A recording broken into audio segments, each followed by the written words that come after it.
Here's the resub rip.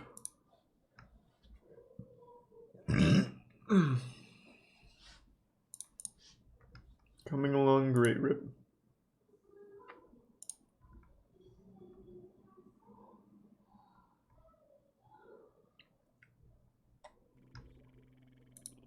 Here's the prime Yobel.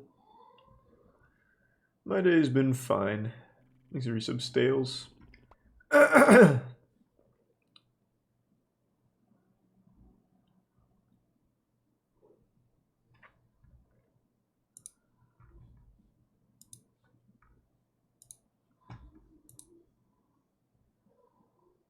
You're gonna play Arceus tomorrow? I forgot it came out tomorrow.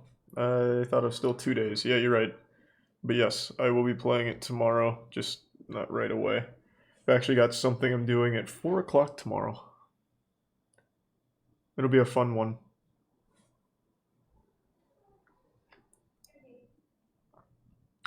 Hey, Cannoli.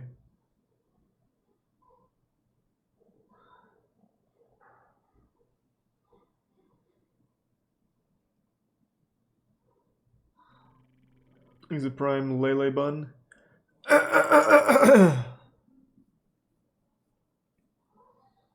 Yep, with Rex and Matt. Arceus isn't terrible so far. Do you have it already, Dankin? That's good to hear, though. Thanks to resub Frank. And the prime Dane. Oh, Zelda nerd. Thought it was Dane. Yeah, let me get channel 5 queued up.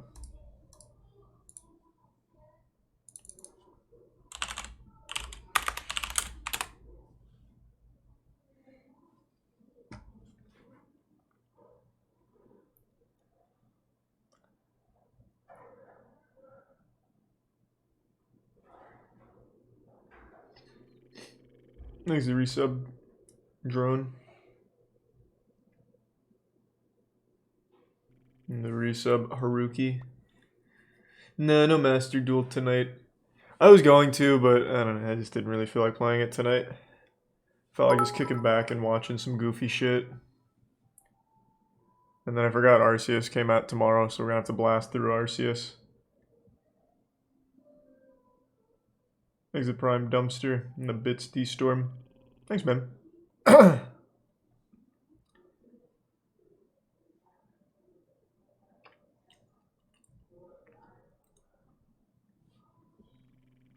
Thanks to Resub Bunnies. And the Prime Infamous. And the gift sub Apollo. And Prime Dig. Nope, haven't read the manga Call of the Night. Whatever the fuck that is.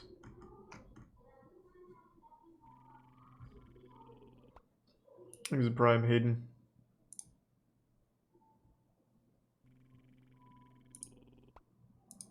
Thanks to Resub Boyman. And Tier 1 Chum and Prime Unicorn.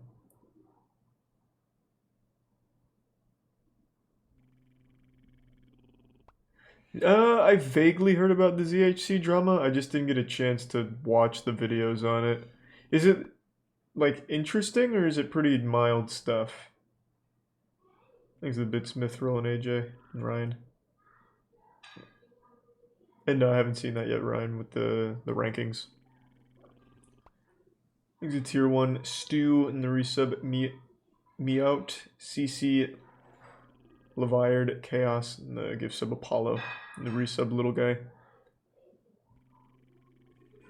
What do I think about the moon getting hit by a rocket? I don't care, man. I'm sure it can take it. It's not a bitch. It'll be alright. Little rocket never hurt nobody. There's a Tier 1 Jack and gift sub Tucker and Coin. And Prime Rynerd and gift sub EJ. And resub Bacon and Thick Milkman.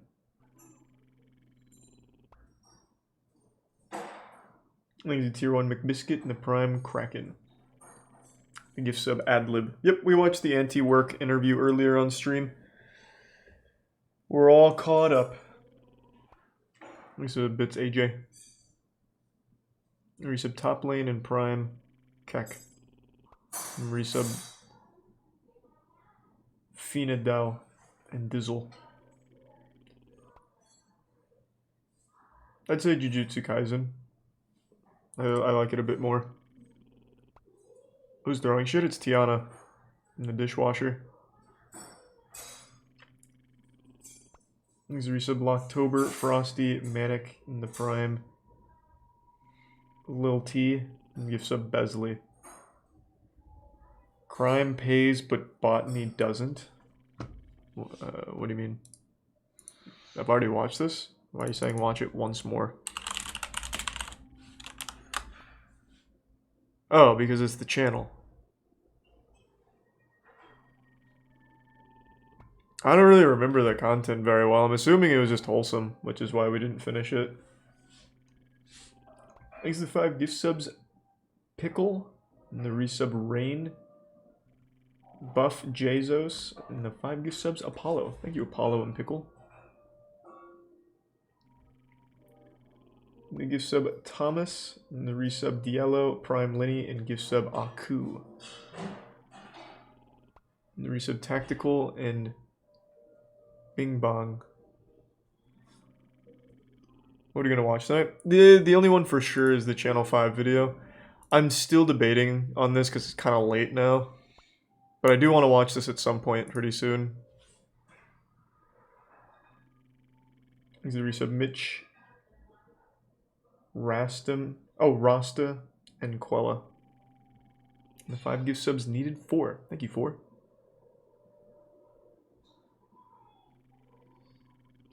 Why do you have so many tabs in the browser? I'm always shocked that people think this is a lot of tabs. Although, admittedly, a lot of these I don't need anymore since I'm not going to be able to keep these servers online. But to me, that's nothing. These are the gift subs Saiyan and the resub Isaiah, Godzilla, and Ine, and Rain. Good to see you, Godzilla. Hope you've been well. And the gift sub again Apollo and resub Carl and Himelio. The Wild Side with Clay. Is that the guy that kisses snakes? And yeah, I've seen Lasagna Cat. Thanks for the bits though employed.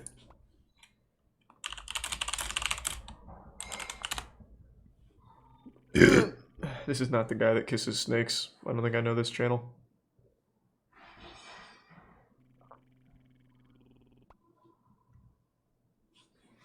These are 2 gift subs Truck. And resub Phoenix and Prime Cannon. Cooking with Batman? Yeah, maybe in a minute.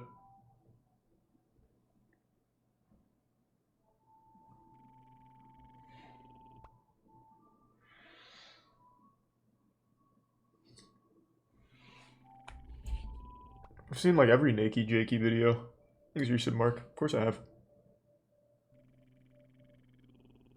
The Long Man Japanese commercial, yeah. Thanks, resub Jarokami. That big compilation of those commercials was a very popular video for a while. So of course I've seen it. Thanks for 5 gift subs, Winnie. Hey, Winnie. And thanks to the tier 1 Cruinese and the prime Sandeev and the resub Daiichi and Turbo.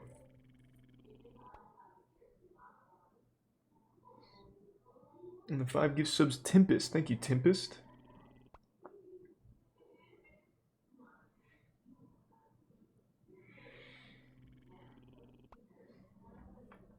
Gordon Ramsay got a DUI. Oh, did he really?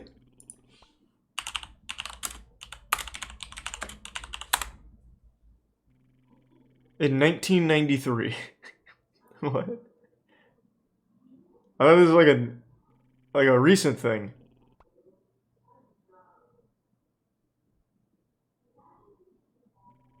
Well, now I know.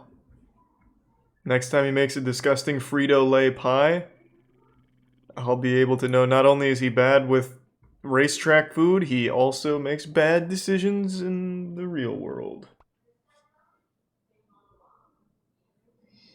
Thanks to Tier 1 Pretzel, and the resub Jenna, Flacco, and the Prime Jared, and the 5 gift subs Mark. Thank you, Mark. Let me see this. Hey guys, welcome to the Wild Side, and this week I'm at my base camp at the Abilene Zoo, where behind me Thanks to is Tier 1 an Grilling. alligator snapping turtle. So let's walk on the wild side of this prehistoric This thing looks really dumb. ram. Snapper!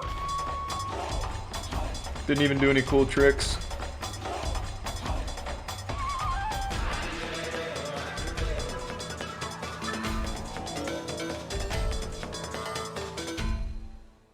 Right behind me here is the Abilene Zoo's resident alligator snapping turtle, Beauregard. Now, this animal is over 50 years of age, and alligator snapping turtles can actually live well past 100 years old. Now, if you look behind me, he's exhaling all the excess air in his body out so that he can better sink and sit on the river bottom. That's how these animals hunt. They sit extremely still and wait for prey to swim What a boring right to their mouth, existence. and then whammo, bam, they bite and pull that food into their mouth. Now, let's take a look inside of his mouth. You see this? This is his lure. Now, he wiggles that lure ever so slightly and says, "Hey, fishy, fishy, fishy, fishy, fishy." And then the fish. What do the right fish to think that it is, a mouth, worm? And that's how he's able to catch his prey. Now, alligator snapping turtles can hold their breath underwater for hours and hours on end. And in the wintertime, when the waters get cold and the water temperatures drop really low, their metabolism in their body slowly give some pretzel down, and they can hold their breath for even longer. This is an incredible animal, but this is a reason why when you're out in our rivers and lakes here in the United States, that you walk very carefully, especially not sticking your hands into any holes along the riverbank, because that's where this animal would call home. Now, he's cool though, I guess. They're kind of a silly little thing. Is this true? So, you might remember like 3 or 4 days ago or something, I don't remember now. I was talking about that truck that was transporting lab monkeys that crashed, and then some monkeys escaped, and apparently they had like malaria and herpes.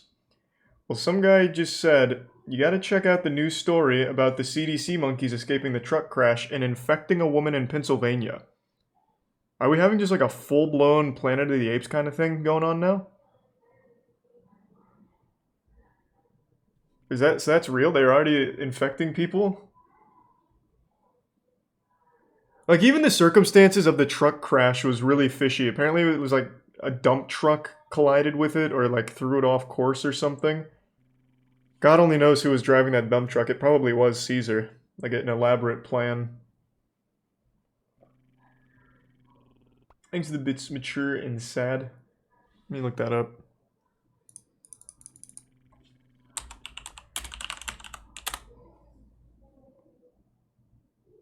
Doctor weighs in after woman's research monkey encounter. What?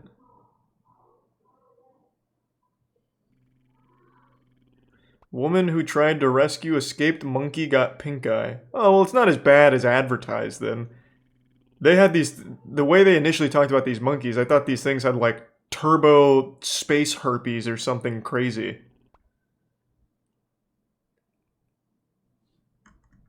Thanks to the 5 gift subs Socks and the 5 gift subs Beast. Thank you, Socks and Beast. And the resub Tie Guard. The breaking news was one of a Prime kind. Kappa, A truck transporting 100 monkeys to a CDC research lab crashing on the interstate highway. Police in rural Pennsylvania are asking residents to look out for monkeys on the loose. It even caught the attention of the late-night comics. The impending disaster we all worried about this weekend has been resolved because all monkeys have been accounted for after a truck with 100 monkeys. He's the resub Admiral. Prime Hunter. But this good Samaritan, Michelle Fallon, doesn't she looks think it's pissed. funny. She came across the She's scene upset. and did what she could to help out, and now she really regrets it. I get my face and I put it right up to the crate because it had like chicken coop wire going around it. And at that point, this monkey pops up and just hisses at me. The result was Aw. this, a possible case of conjunctivitis, commonly known as pink eye. Oof. The 100 macaque monkeys came from the African island nation of Mauritius. They were flown to JFK Airport in New York and were on the way to a CDC quarantine facility when the truck collided with another vehicle, sending all dump those truck. monkey You can see it right over prints. there. Yeah, I knew it had something to do with a dump truck. And then some of the monkeys got out. Spilling out. Michelle tells me she actually had an open cut at the time the monkey hissed in her face. She went to her doctor afterwards and is now being treated with rabies vaccine and antivirals as a precaution. Some are comparing what happened to the 1995 Dustin Hoffman movie Outbreak, in which a monkey smuggled into the U.S. threatens to lead to a pandemic. What? Is that really the story? Then 10 of them have got it. What is your reaction to all of these conspiracy theories that are out there about these monkeys? It's just like this stuff is getting crazy and ridiculous. Thanks to Resub Ninja and CJ and Tier 1 Mal. Yeah, they're still out there, as far as I know. Unless they did finally catch, like, the missing 4 or 5. Because some of them did get out. And I imagine they're lying to us with how many. I bet, like, fucking 50 or something. They probably were transporting, like, 1,000 monkeys, and they're like, yeah, all 100 are good. Meanwhile, the monkeys are already, like, trying to disguise themselves among the general populace. There's a suspicious man in a trench coat, and it's just 6 monkeys stacked on top of each other at your local diner. Thanks to the resub, Malka.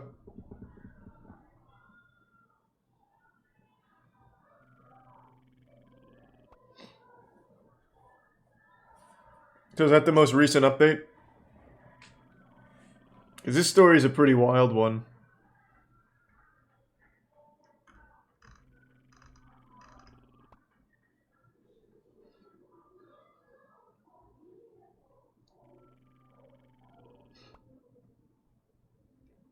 Thanks to the Bits Tory. Wild monkeys in Florida. I've already seen that. They're in like a sanctuary. It's because one guy really just wanted monkeys. So he brought in a bunch of monkeys and put them around a swamp. There are no true native wild monkeys to North America. But there are 3 species of monkeys that are running wild in North America. Where's the... We watched a documentary about it. Might have been the Nat Geo one, I'm not sure. Yeah, basically just one dude was like, bro, I fucking love monkeys. So then he got a bunch of these macaque monkeys, or however you say this. Just brought them to Florida, and then they just loved it. They just hung out. They're like, yeah, this is the shit. So now they just live in some area in Florida around like a swamp.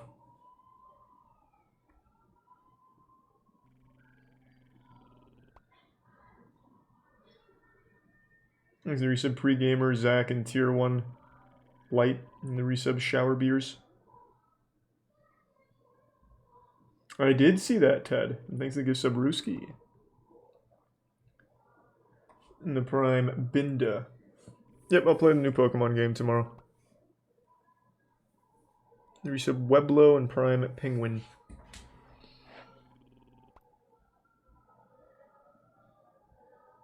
There's an island in South Carolina that has monkeys from smuggling. Yeah, it's apparently a pretty common thing. Some people just love monkeys and they just bring them over, and then the monkeys just, they hang out, they like it. And now there's going to be monkeys in Pennsylvania that are having like crazy superpower X-Men mutations or something, I don't know. Whatever those lab monkeys were doing.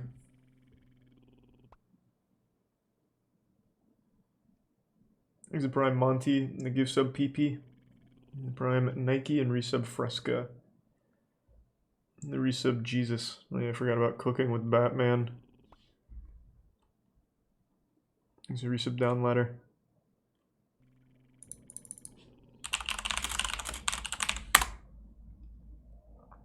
What am I looking for? Oh, you said the Shamrock Shake, right?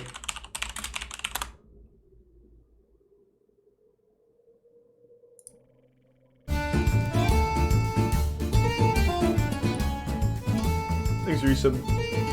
Notorious and Oyster. What's happening in the background? Tiana's watching anime. Watching Studio Ghibli. Whoa, what are you doing here? What you doing? I'm making some ice cream. I'm just... Who let you in? Can you make a shamrock shake? I don't know. Hey, can you shake? What do you mean? I don't have any shakes. Oh, well. Can you make a shamrock? Alright, this is probably enough of that. Exit Tier 1 Whip Tier 1 Whip, the Prime Esquiva, Blaine, and the resub Spicy.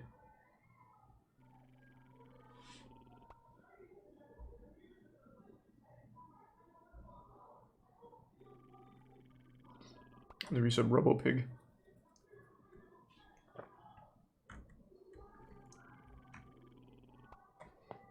Yeah, we watched the anti-work thing earlier. I had watched it the day before, but we watched it on stream again today.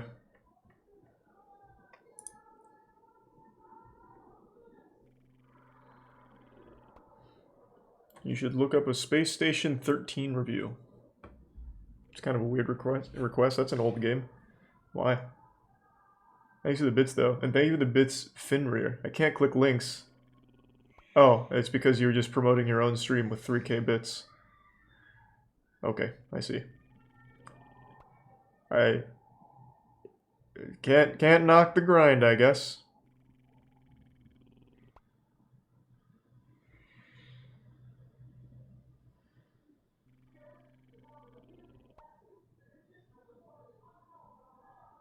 There's a Prime Drake.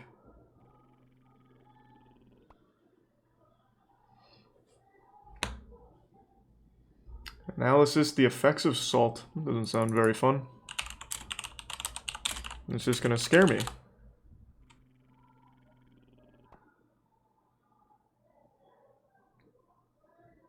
Oh, salt is in like gamer rage. I see. I thought I was talking about salt. As in like when Jimmy Neutron talked about salt. Thanks for resub Dharma in the Prime. Octo, Drake, T-Doc, Sweet Butter, and the resub Dharma.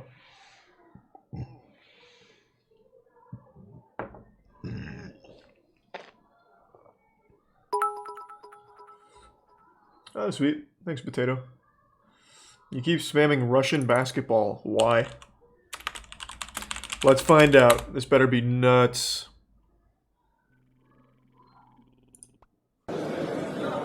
Oh, I've seen this. I've seen this on Reddit.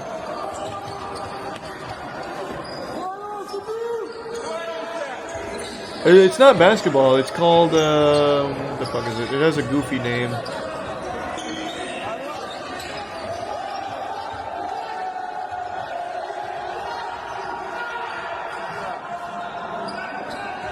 No, it's not rug ball. It's definitely rugby plus, like, elements of basketball. But it has a name, like an official name.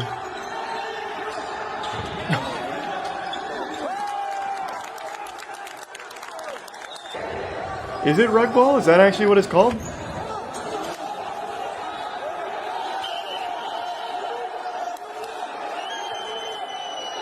I'd call it aggravated assault personally. I mean, kinda. But it's a sport. They're playing within the rules.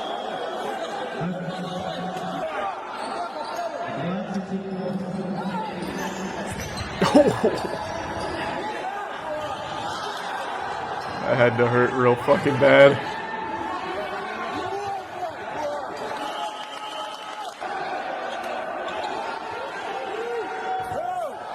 I do wonder what the rules are, because it looks like the optimal strategy would just be always hit someone from behind.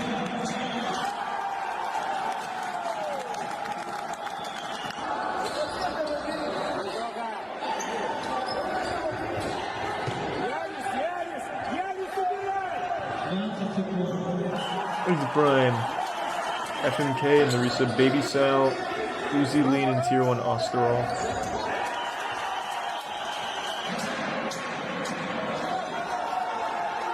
Nice.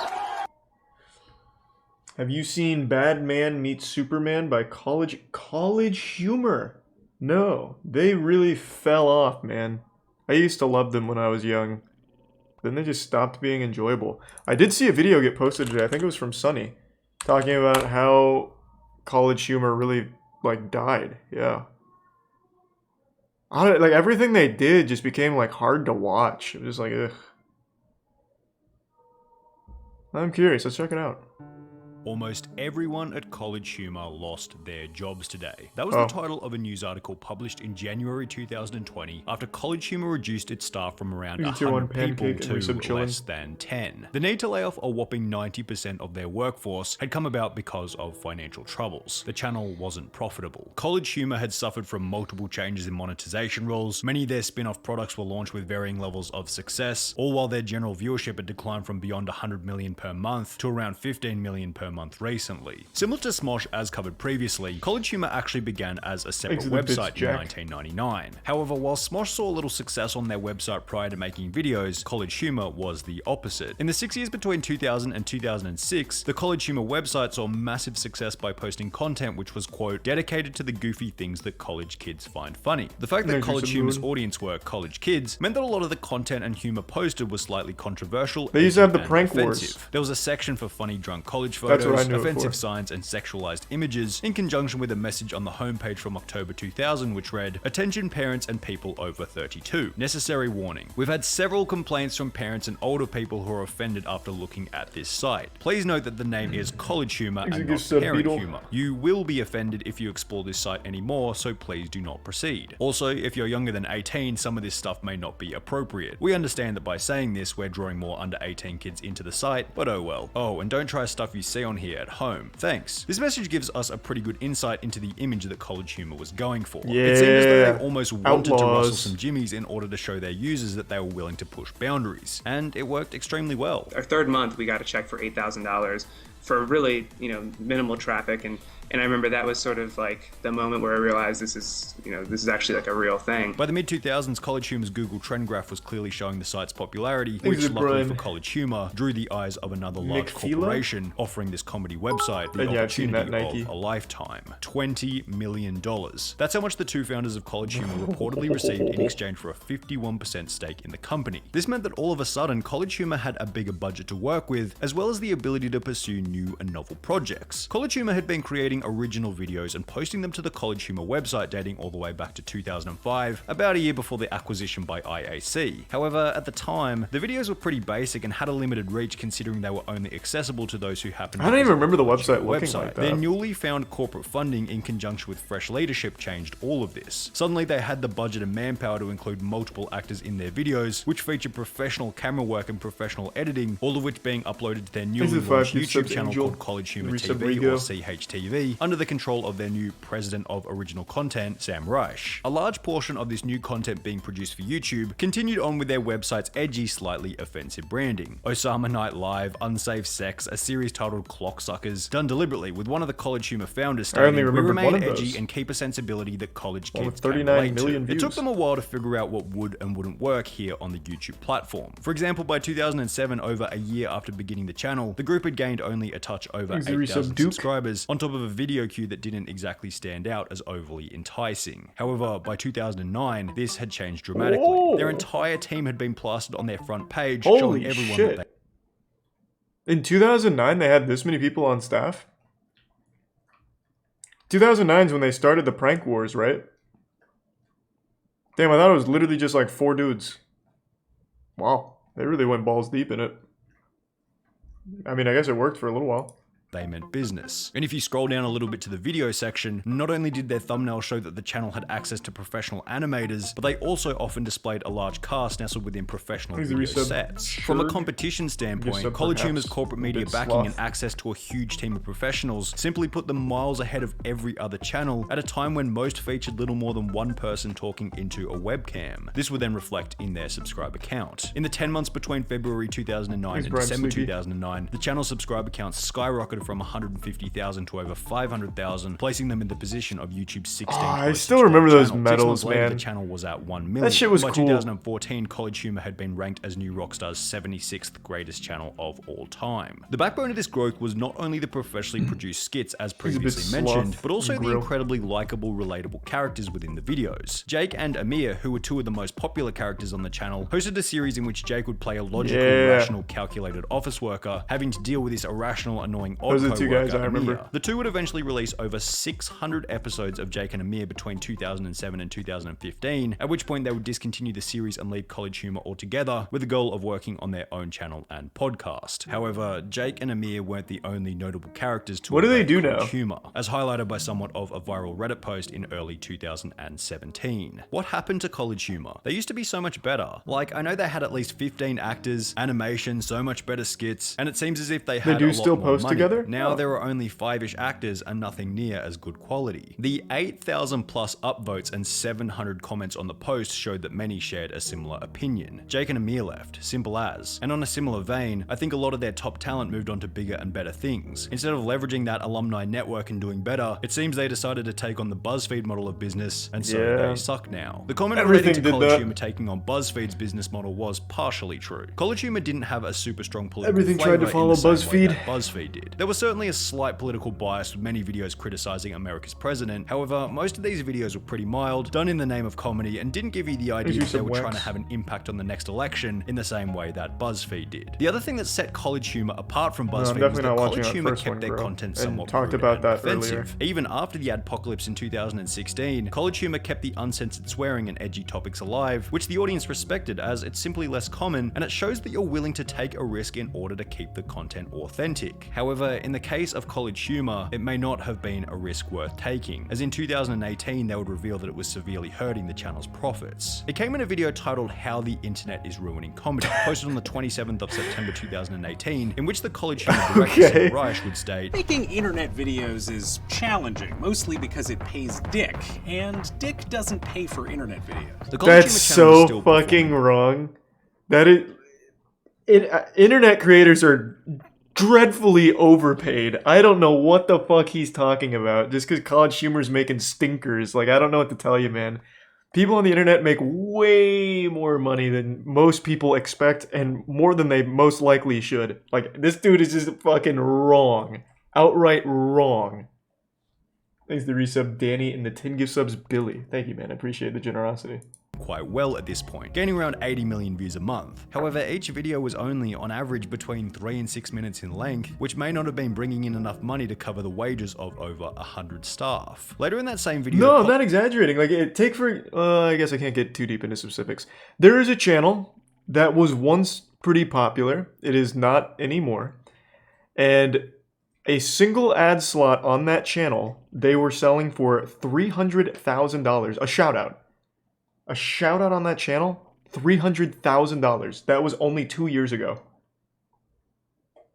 Not making that up. There's a tier 1 Amaui and tier 1 Jinx. I'm not going to say the channel, but it's absurd. It is absurd.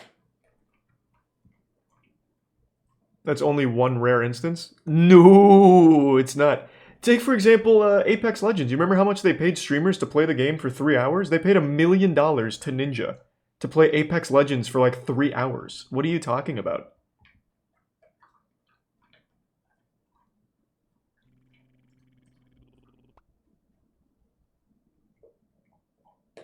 Like, it's a ton. It is an absolute ton. It's a tier 1 Suck and the Prime Kilimi and the resub Blue. College Humor would add that nowadays many of our YouTube videos are deemed controversial and don't make any money, showing that on top of the videos already being short, many of them weren't being monetized at all. For this reason, College Humor would launch a third-party subscription website called Dropout, on which they could post all their uncensored content for free, marketing it as "It's like Netflix, but worse.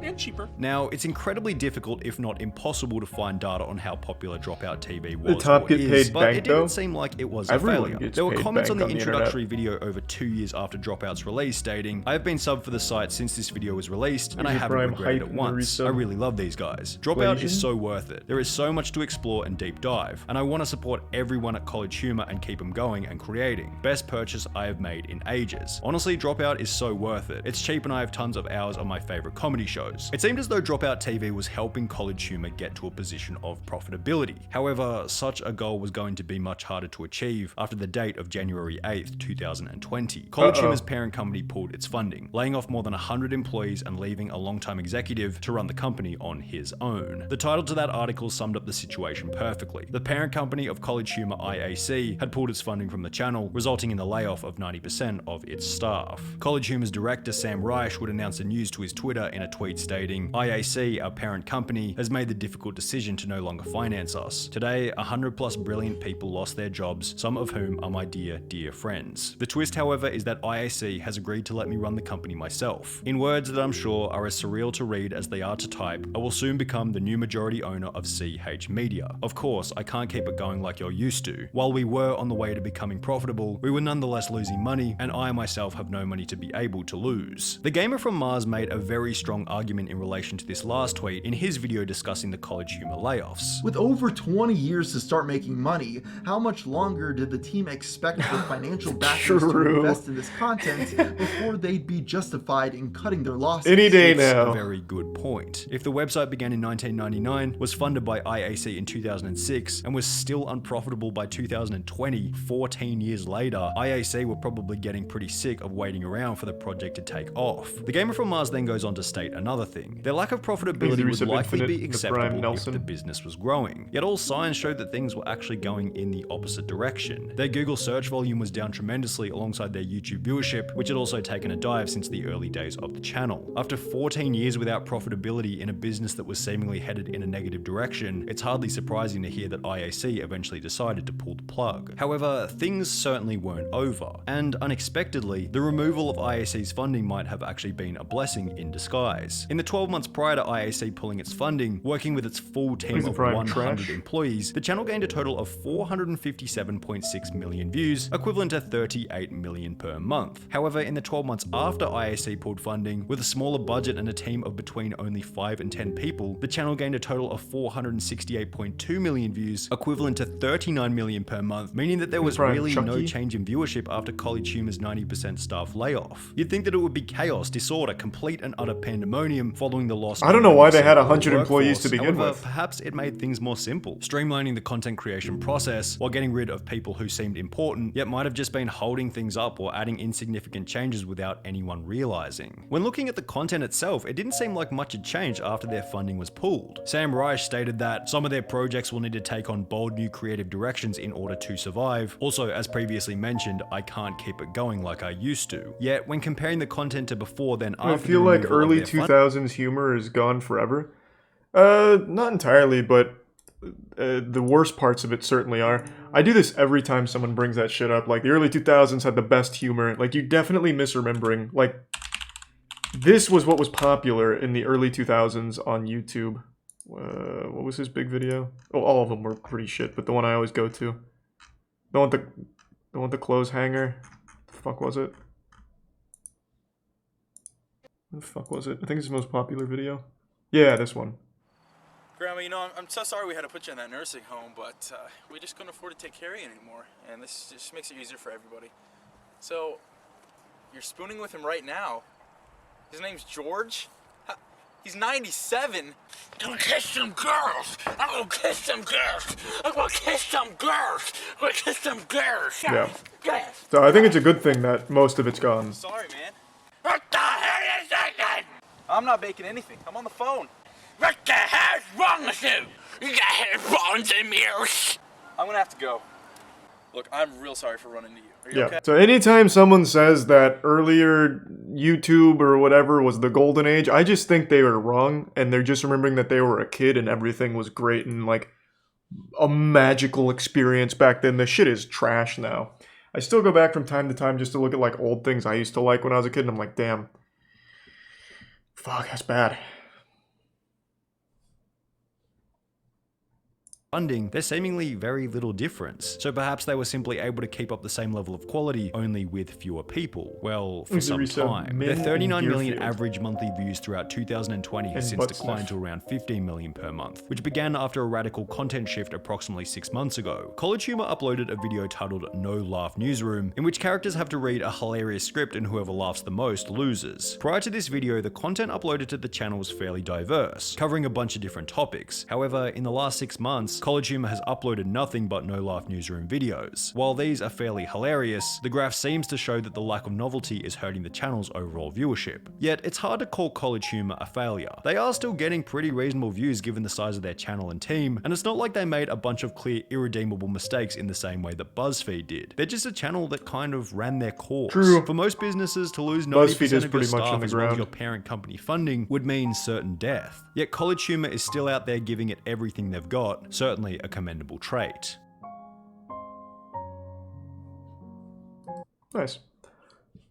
I thought that was going to be a wackier story, but it really was just one of those things where, yep, they expanded way too fast with way too many people, and it didn't help them. Thanks to the resub, Chester.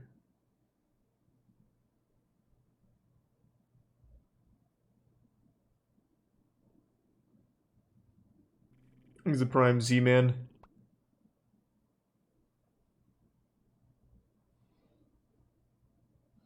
Do the Smosh video. I actually watched this like a week or so ago. It's more just about the slow decline of viewership. Their channel's not dead. Like, they just have so many channels and the viewership is not what you'd expect. Thanks to the resub Yukiwi. It was just another one of those things where it wasn't any like one cataclysmic issue. It was just a slow decline over time as people just lost interest in not really changing or doing anything different. He's a Prime Matt.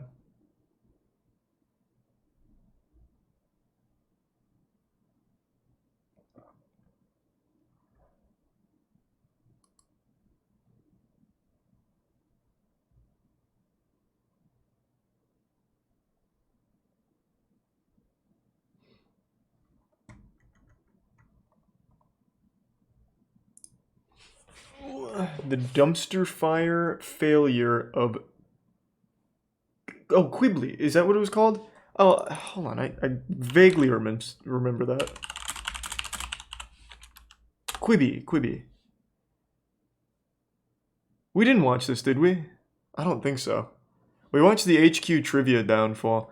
I vaguely remember this. This was that short video service that wanted to like almost compete with YouTube, but they just had a bunch of celebrities make garbage and then it died 6 months later, right?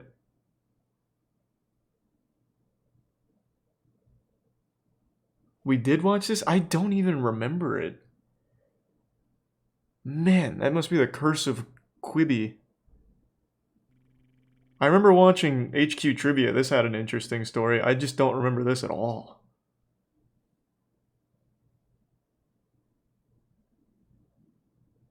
We didn't. I really don't think we did. With everything that's going on at the moment, the world can feel like an exhausting place. He's a Prime. So for today's video, I'm just going to chill the F out and see what's on my new favourite streaming No, service. Darman. Quibi. Quibi. Only on Quibi. Quibi is quick bites. Quibi is an app. What is Quibi and why should anyone in this room or anywhere care? Quibi is a brand new subscription-based streaming service that's mobile only. And I know that sounds but don't worry, because it's actually going to be really good. Because it's basically exactly the same as HBO. And it's not dissimilar to what HBO did in the 1990s. Our ambition is to do what HBO did in terms of narrative storytelling. If you're wondering who the Quibi this is, it's Jeffrey Katzenberg, Hollywood corporate royalty and emperor I don't know who that is. Turtle People. He was the producer behind some of Disney's greatest hits, my personal favorite animated film ever, and also Thanks for the resub. Navixian, Goodbye, Poke Brawl, and the Prime.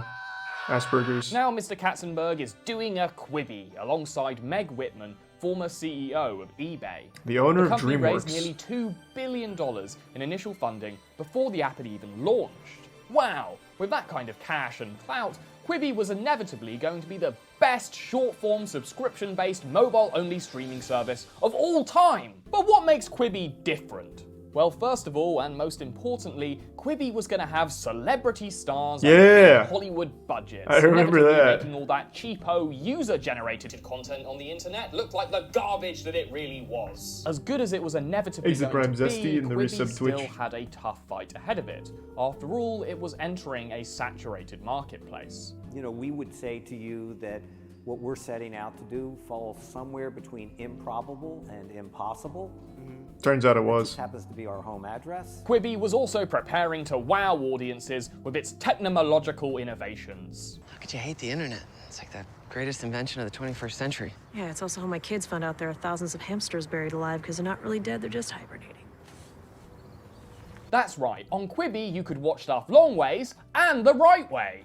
Wow! With our entire cast featured in one clever moment that works equally well in landscape or portrait. While this seems like a stupid gimmick that solves a problem that didn't exist in the first place, it's actually really smart, because it targets Quibi's most likely enthusiastic audience, people who are too stupid to know how to turn their wrists sideways. But wait, there's more! Beautiful full-screen images like you've never seen before. Full screen? Oh, wowee! I thought Cyberpunk had been delayed. The future is here, people. Quibi This could is afford pretty to impressive. utilize the whole goddamn I can't believe it screen because failed. They had convinced all these big boys to invest in them. With the unlimited power granted to them by Hollywood and Silicon Valley's greatest investors, Quibi launched with an insanely expensive marketing campaign. They went bananas. Yeah! I do remember Even these. paid for a Super Bowl spot.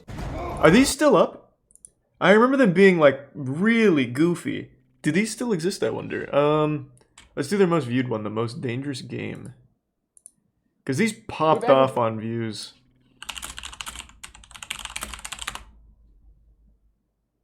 Oh. Damn. Oh.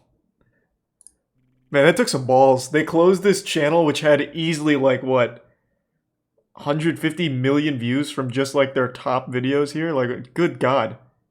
Oh, no, definitely more than that. They probably had close to, like, 200 mil. They just said, fuck it. We're too ashamed. They could have rode the AdSense on this for a minute.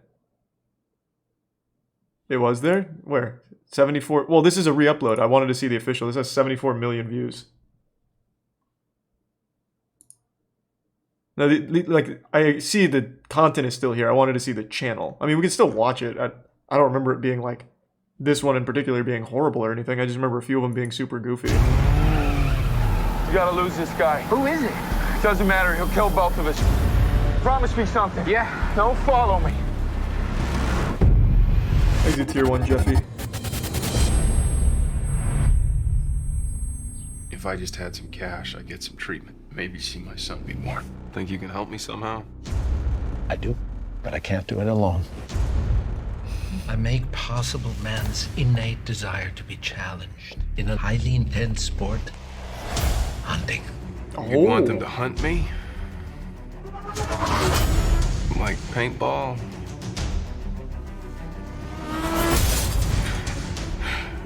Like tag or something? I think it's tier 1 Mars in the Prime Resident. The sport in its purest form. A hunt to kill. It's a 24-hour game. Deposits increase every hour you survive for a grand total of $24.5 million. just you on your own. Trust no one, stay paranoid. When does it start? It just did. Oh, Quibi. Did that ever come out? Can I watch Most Dangerous Game on a re-upload of Quibi somewhere? That didn't even look like terrible. That was definitely one of the better ones I saw for Quibi.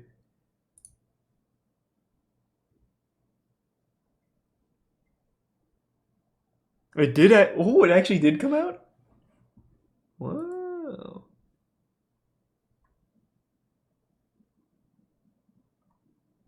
I read the short story a few years ago. Thanks to Tier 1 Bastard.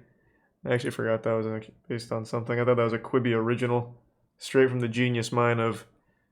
What was the dude's name? Jack Blurry or something? I forgot. The DreamWorks guy. The car! Greg, where are you? I'll be there in a Quibi. A what? With most of these ads focused on teaching people what the hell a Quibi was anyway. You're dangerously low on air. Relax, Commander. We've got at least a Quibi left. Twins here. Hey, Sojourn. Bye-bye. This is the shit I remember. They're going to die. But with Quibi's mind-boggling array of celebrity-packed content, it's easy to understand why they'd want to. A Quibi then is about 5 to 10 minutes, which is perfect because I'm about to go take a Quibi now. One of Quibi's biggest shows is Most Dangerous Game. Yay! We just watched that. Hemsworth as a down-on-his-luck property developer called Dodge Tynes. Dodge Tynes. Thanks for coming by. Mr. Sellers, thanks for seeing me. My pleasure. Call me Miles. I wish you could call me Dodge. What a cool name. As well as suffering from cool guy name syndrome, he also has a non-specific brain issue that makes him break stuff.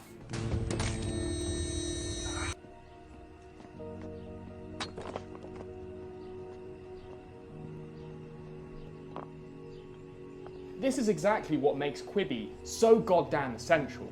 It's this kind of ham-fisted symbolism that only Hollywood can do right.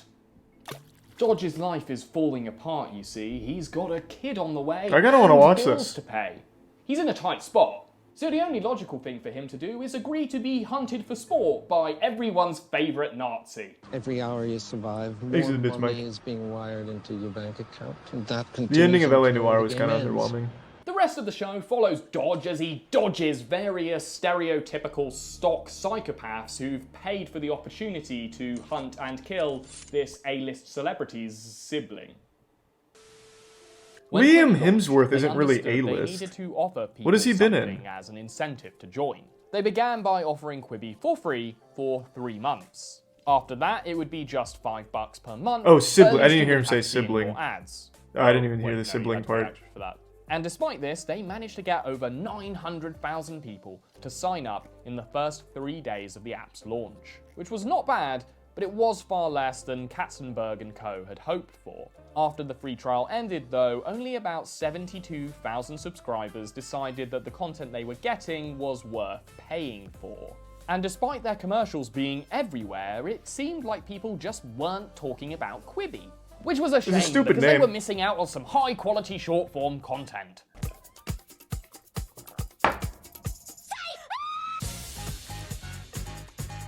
I'm having like a nervous breakdown. My boyfriend's sex doll is talking to me. But I have news for you, babe. We're all sex dolls until we topple the patriarchy. That's great. You're a feminist sex doll. This is Dummy, starring Anna Kendrick and a Looks like a CGI banger. succubus with a thing for underaged boys. Who is that?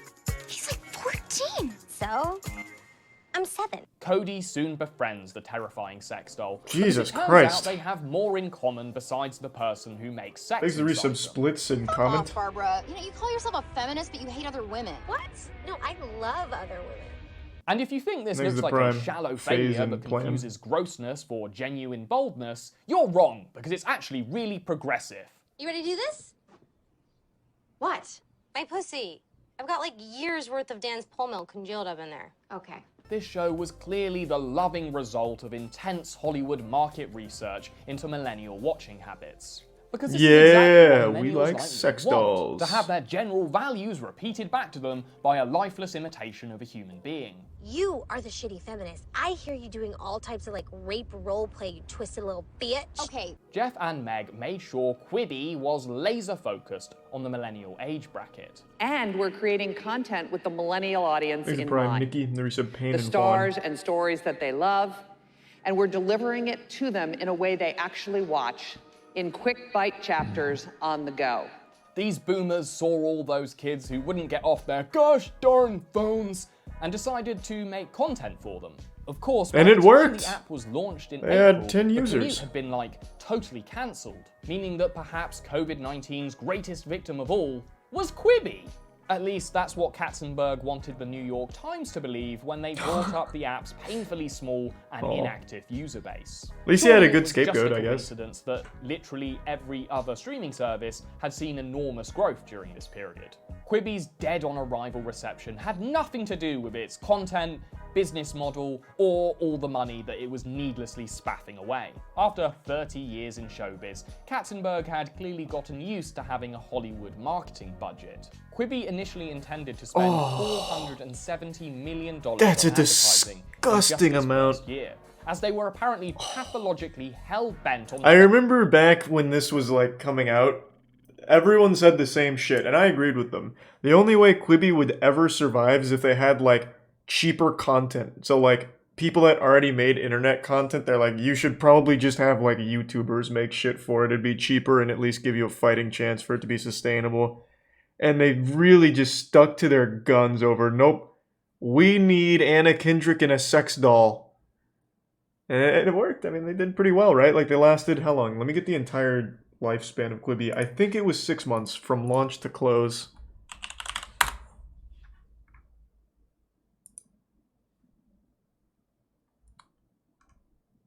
Launched April 6th, closed December 1st.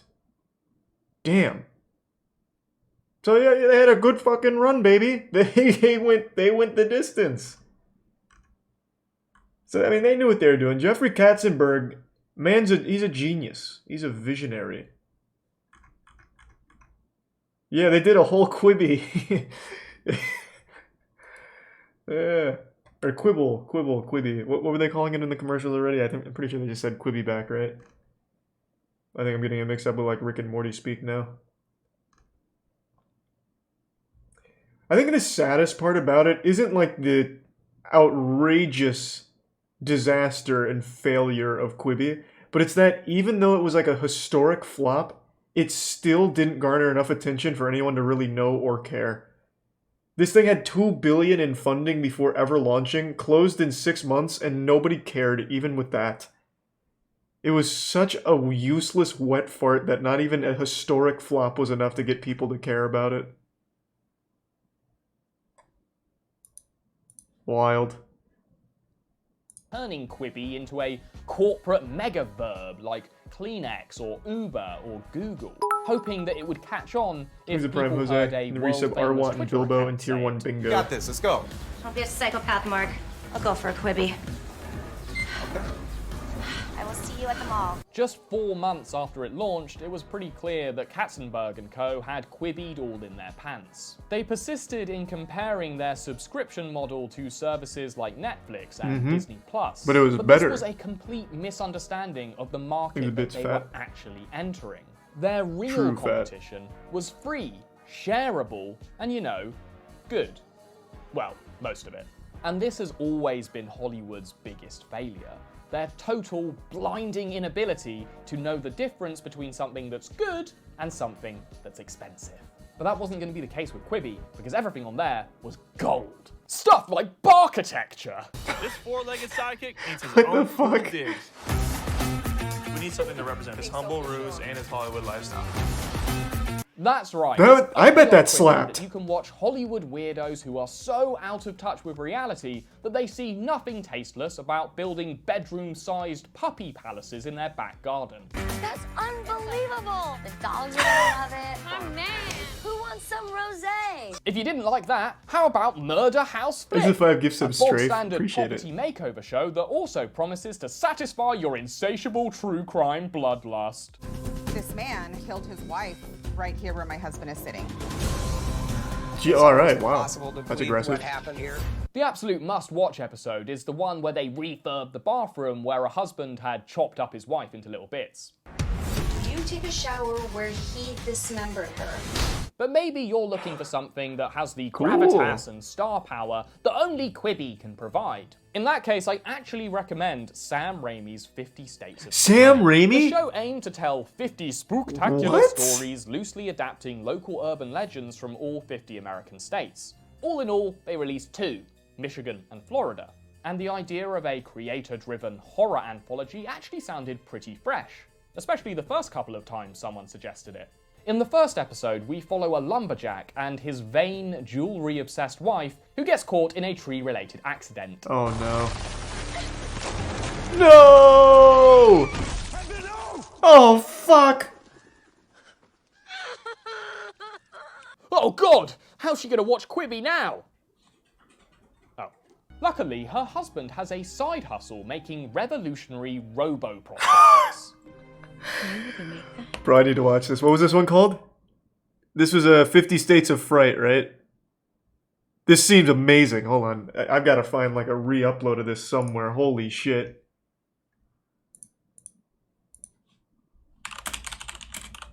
Surely this exists somewhere online. No fucking way Quibi just erased it. Someone's got it. It looks like Roku has it.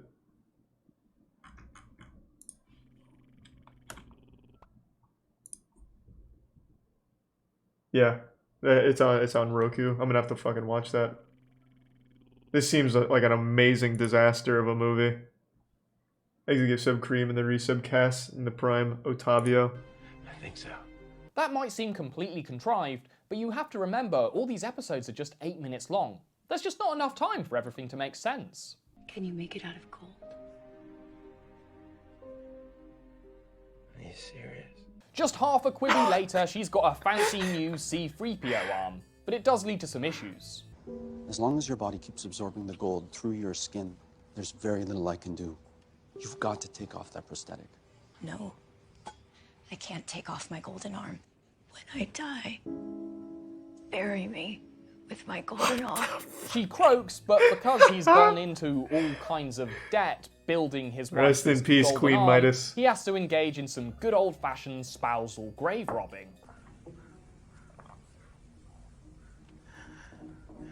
At this point, it turns into a standard avenging ghost story, and dare I say it, it actually gets kind of good? It's obviously dopey, but it's self-aware enough to be enjoyable, and it's genuinely scary at points. It's officially my favourite show on Quibi.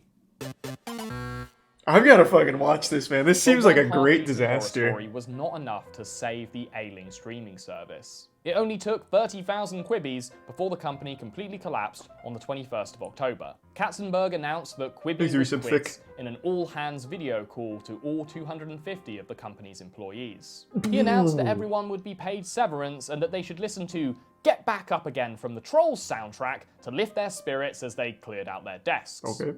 I feel like complete shit.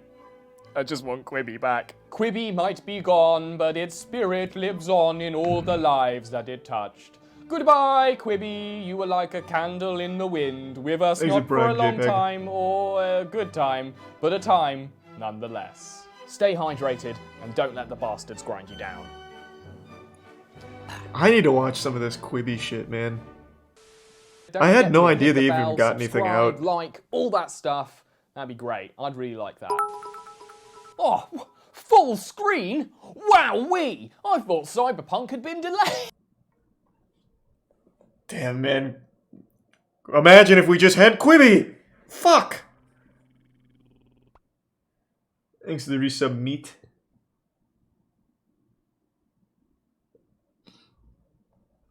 Yeah, I was talking about the crypto Dune shit earlier today, actually. Have I watched the most uncooperative fire at rescue? No. Exit Prime Glass. This? Hey! Hey! Get out of your house! We gotta get you out! Imagine being told you need to get out of your house because it's on fire.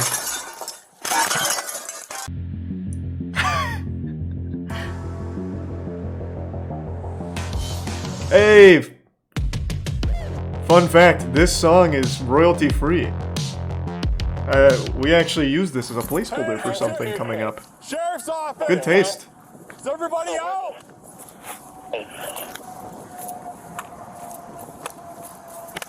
Sheriff's office! Is everybody out of the house?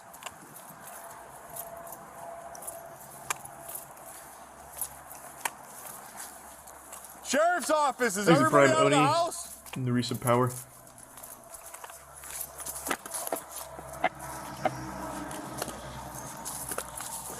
Sheriff's office! Is everybody out of the house?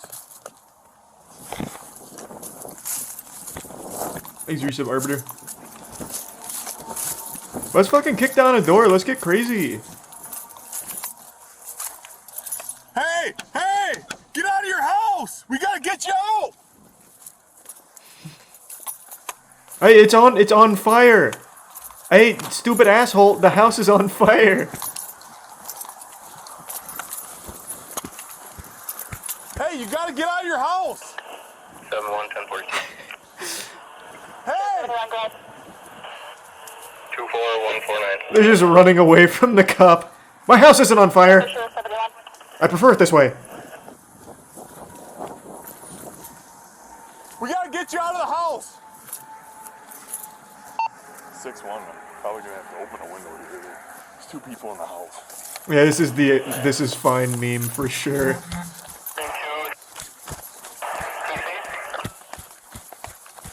Thanks for the Prime GD and the resub packs. No, we don't watch Starman anymore, he's too self-aware. 2 people in the house. I'm trying to get them out. I'm gonna try to see if I can get out of a window. Why hasn't he tried a door?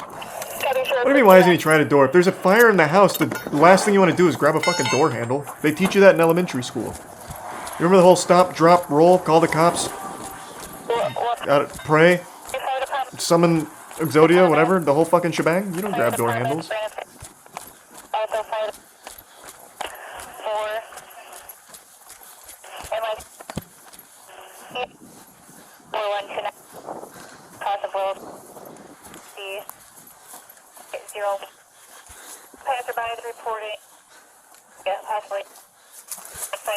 Hey!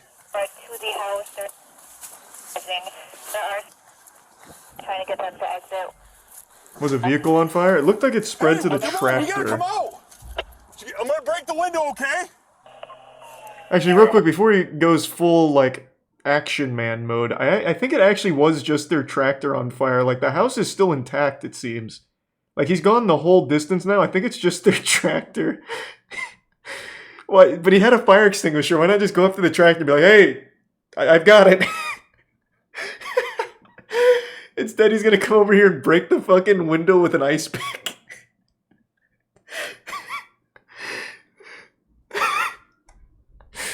What a rough day for these two. They're like, my fucking tractor's on fire and I can't find a bucket to throw water on it. Luckily, an officer's here with a fire extinguisher as he's busting in 10 windows. You gotta come out! 151. We gotta come out a window. You can't go out that way. But again, it could be like more on the backside. I'm not sure. It really looked like it was just the tractor. We gotta get you out. You can't get out that way. Yeah, just go out the front door. Come on, come over here. Thanks for Prime, Aiden. Rockadoodle? I've never heard of that one. I'll have to check it out. Thanks a bitch bastard. I'm gonna break the window. Watch out. You gotta get out. No. I'm breaking the window. Is that the only door? I will sue you if you break my window. Where's the door? You gotta get out this way then. Then I gotta break the window. No, there's too much smoke over there. I have to get you out. Can't we just open it? I have to. I can't. I'm sorry. I can't let you get hurt. This. You gotta get out. Is this so bad on that side? I can't let that happen. The black smoke is horrible. The officer's got great intentions. He's got a good heart, I think. I gotta get you out. Oh, and he just blasted glass in this dude's face. I'm sorry. Is that why he's bleeding? Where's my dog? Get your dog and come on out. You're just waiting. I'm gonna help you. I'm gonna help you. I'm gonna carry you out. No, I'm sipping up, boy. Give me the chair. I want to carry. We gotta get him out of here. Just wait a minute. Give me my cane. Dad, what happened? The house is on fire on this side. You gotta get him out of here. Come on, come on. No, Well, we should really finish clearing out the glass or he's gonna cut himself again. How is the house on fire? Without your bare hands, I would say. I don't know that, but this is so bad on this side. What happened? Something's on fire and all the machinery on that side, right by the. Oh, fuck. There's two dudes. Tiana, Where is it? Crackle! Girls, come on! I'm not leaving without my Mountain Dew. I know. Crackle! Come here, baby! Come on. Shane, get out! Shane, get out! Man, what is the response time from the fire department here? Come here, Crackle. Come on, we gotta go. We gotta go. We gotta go. Let's go. Look at this. Get him out! Get him out!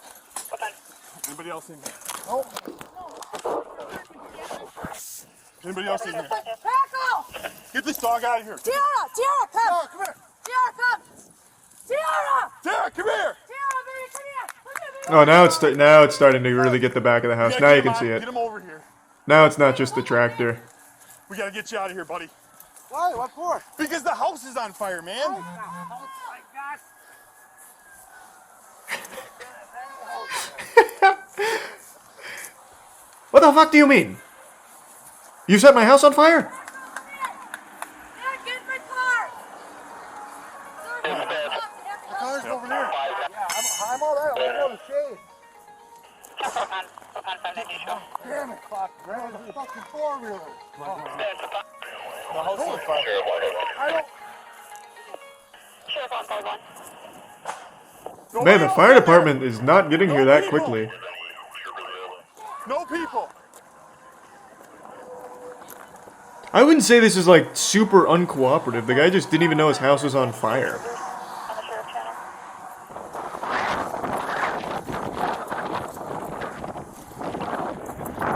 He was carrying the dog over here.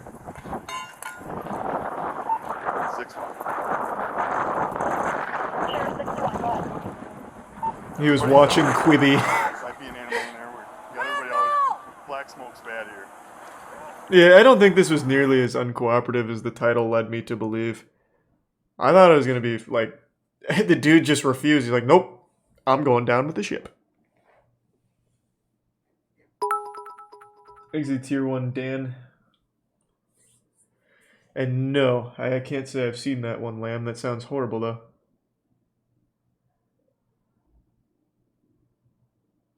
Thanks for the bits. Suck. Can't click links. Also, don't really care. What? This guy called you a big crybaby in the comment section. I'm assuming that's your video you're trying to promote. Are you the same guy who did 3K bits to plug your Twitch stream earlier, bro? Was that supposed to get me to, like, click on your video? Thanks for resub Grud in the Prime, Chris.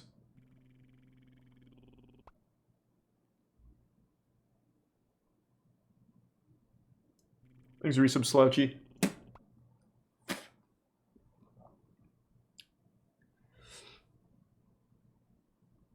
Yeah, that's what he said in the video. Apparently, Katzenberg told them to listen to the Troll song as he was firing them. Well, laying them off because the company was shutting down. He wasn't, like, firing them. There was no company anymore. Thanks to Prime Kilowatts and the resub Rugged. What other wacky things does Code Blue Cam have? They also had the, that drunk driving kid that was super goofy. Fuck, what was that one called? I don't remember now.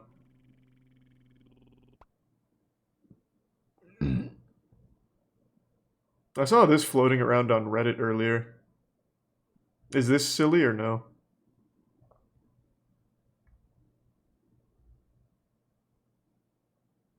Thanks to the bits Luke and Smooth.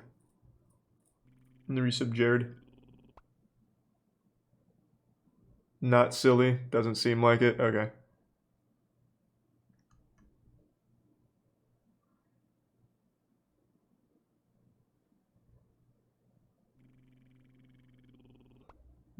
It's kind of...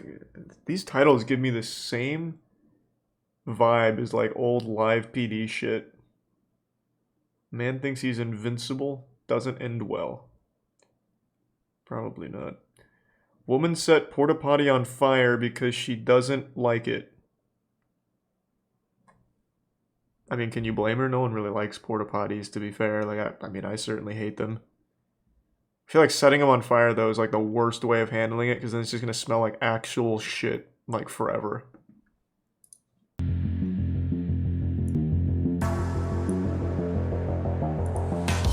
Thanks to the resub Bebo in winter. The gift sub Adathor.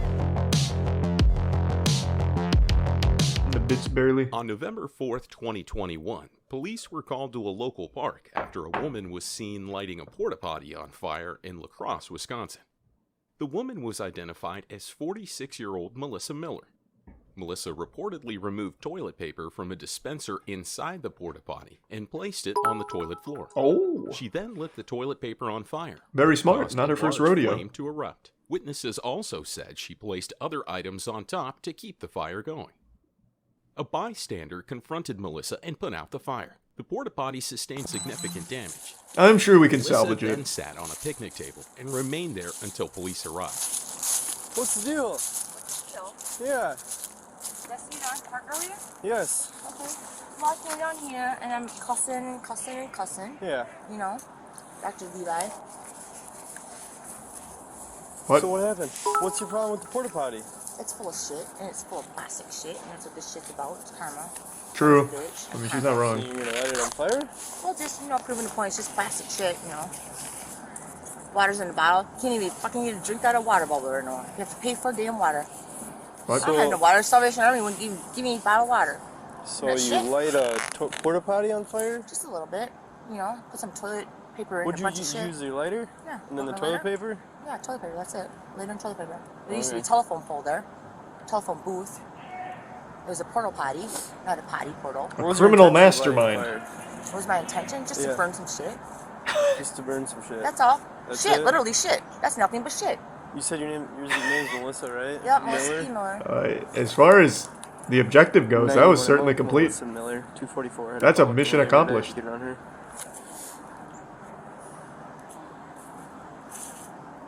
Hey, so we're gonna go 95. Okay.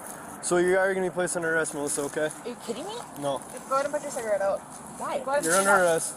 What we're telling you right now is Wait a that minute, you're arrest under for arrest. what? Arson. Oh. You purposely You lit. understand that? So You go ahead and stand up. Stand up. Go ahead and stand up and we'll let you finish your cigarette. If you don't, I'm going to take it out More of your hand, specifically, okay? poop arson. I'm going to Stand put it up. out. What's your name? Alright, what else? And then it's probably just gonna get not fun. I wanted to see her, like, in the act, but I guess we didn't get that. But now we know why she did it.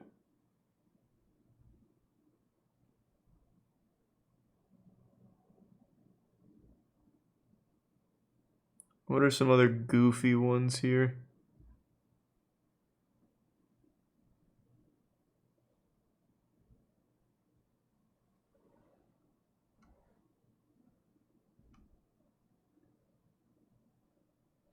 The 15th one. Bro, Jesus, just tell me the title. The 15th one. Jesus Christ. These are Prime Blue Fare, Waffles, and the Resub Spartan and Gift Sub 27. Fake cop pulls over real cop. That's just Jeffrey DeWitt. Right? Is that on here somewhere? Oh, my mic is blocking half this fucking screen.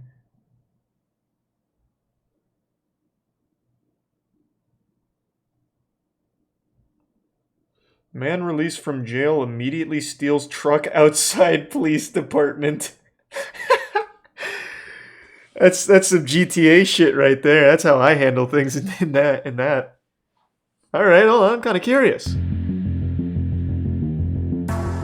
That's just efficiency. I mean, he didn't have a ride. What's he supposed to do?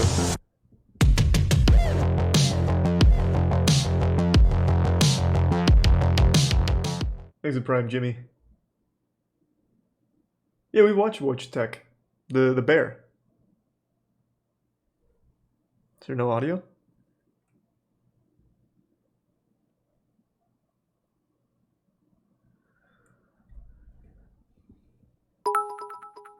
Oh, sweet. Thank you, Zarbs.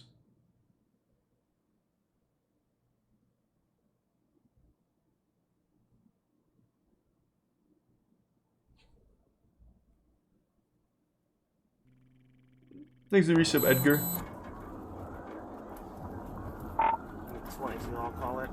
Attempting traffic This stop. $0 bail thing doesn't really seem like overly effective. Just given all the lore I'm getting here.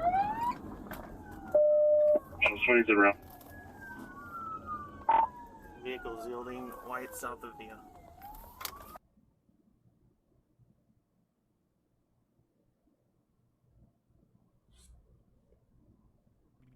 Hey, the protagonist. How do you even steal a truck these days? You would have had to, like, pull the driver out. I mean, there's no way you're hot wiring a modern car. Oh, okay, and that's how we did it. They basically invited him to steal the truck.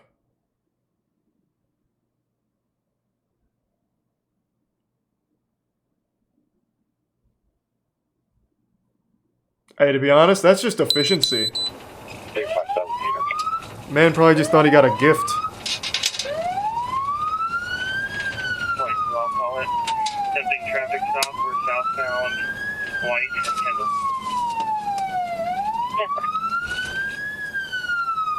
Vehicles 20-0. Exit Prime Blue Blast and Tier 1 Balix. Yielding. I've watched Laser Tag one-on-one. I actually made a whole video on that a while ago. Hey, can you see the passenger side?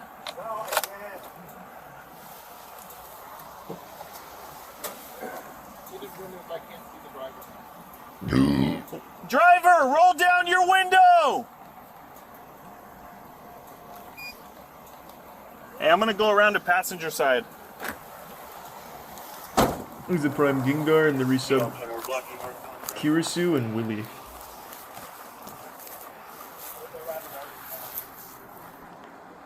Don't they know that this guy just came from the police station? There's no way he has a gun. Take your hands out the window. Hey, with your right hand, take that key out the ignition. Just your right hand only. Put it on top of the door. Watch it.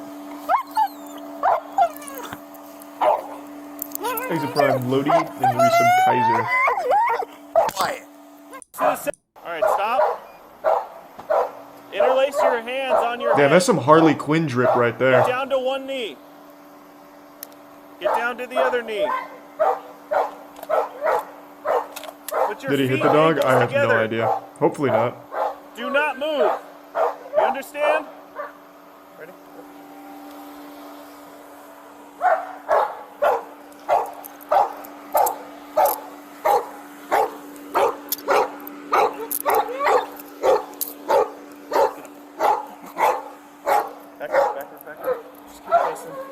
Ooh, this guy kind of looks like Junkrat. Did we get a celebrity in here? Alright, spread. Spread your feet. Is there anybody else in the car? Anybody else in the car? Are there any guns in the car? Well, I want to hear from him. I thought he was gonna keep. Oh. Tyler, what's your last name? H. I can't hear you. A-E-R-R-E-R. No. S-C-H-A-E-R-R-E-R. And what's your middle name? I can't hear you. Dade. Dade? Man, this guy's boring. I thought he was going to give like some kind of cool villain monologue. I'm sorry, I just can't. There's Dude gets out of jail, steals a truck, and has nothing cool to say? Lame. Fucking lame. Hey, brother, I'm gonna move you over to a more comfortable car. Yeah, come on. He must just like jail. I don't know. Anything else goofy here? We'll do Channel 5 after this.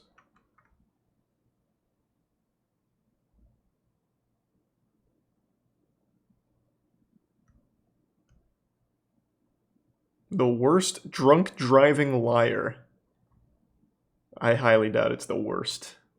Alright, last one. We've seen a lot of drunk driving liars. How much you had to drink tonight? Nothing. Nothing? You'd blow zeros? Maybe. How many beers do you think you had? 0, man. 0? Help me out, man. Like, what are we doing here? Like, what did I do? Exhibits Blue Soul and Indigo. Yeah, I'll never have any respect for drunk drivers. I don't mind watching them get fucked here. That's fine by me.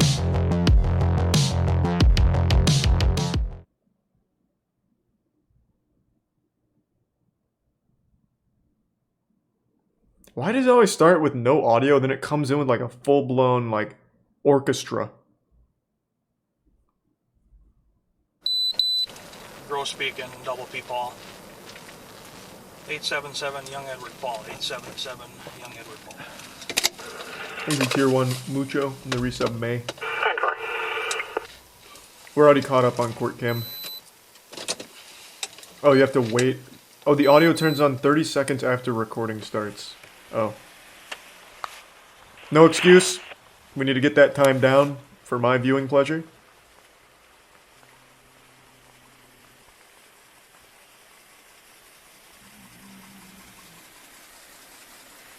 Hello, sir. What's up, bud? Hey, hey. You wouldn't happen to be Jeffrey, would you? I would. You would? Yes, sir. Okay. So the reason I'm stopping you is a few different things. Is the Easy tier one. registration's suspended, I know. and then your driver's Jingly, license the resub suspended Darko. also. So where are you guys headed to? Her house. Oh, your passenger? Yep. Okay. Where are you coming from? Just going home. Okay. Across. All right. Do you have your driver's license on you? I don't. Okay. Any ID or anything? You know who I am. I don't. Well, I don't. I mean, Well, I got He's your speedrunning this Jeffrey, I got your dialogue tree information, right but I don't- now. But I don't know that. I just don't. Okay. Do you have an ID on you, ma'am? You don't have a credit card or anything, Jeff? No. Nothing like. Please resub Lysa. Big cash. Okay. Dude mashing X. Yeah. Okay, sure, I'll take a look at it. What did I do? So part of our job is just running plates. So as you pass, I run the plate, it comes back suspended, your driver's license. So that's Here's Prime Pyro. we're within our authority to do that. Okay. How much you had to drink tonight? Nothing. Nothing? You'd blow zeros? Maybe. Thanks for All resub right. Grant. Do you have insurance on the vehicle? I do. Who's that with? Bottleberg. Who's that? Thanks for the gift sub Skyline. You just making that up? Google it, man. It's a real thing. All right. Okay, now let me run this real quick. I'll be right back with you. I just want to see him do an FST field sobriety test. All right, we'll just have you step up to the front bumper.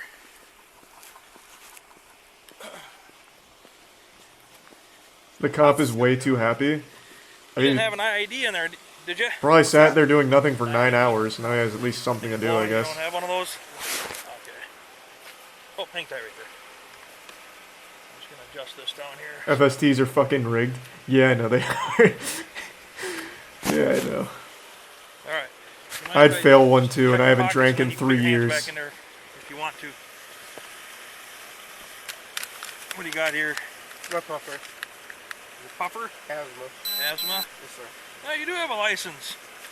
Yeah, it's not a license, though. Well, it's an ID. It's got a picture. He does have a breathalyzer, right? Isn't that what he's got in his hand? You don't want to answer? I would like to do our test. Okay. That'd be nice. Part of me getting there is in hear ya. building that suspicion to put you through field sobriety. I know what you're saying. You know? Yes, so, sir. are you willing to Let's do some tell me walnut. kind of what you've been drinking or how many? 0. Okay. Coey? Hello. All right.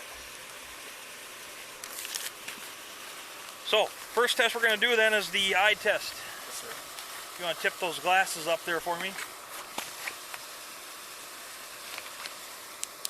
Have any head injuries at all, or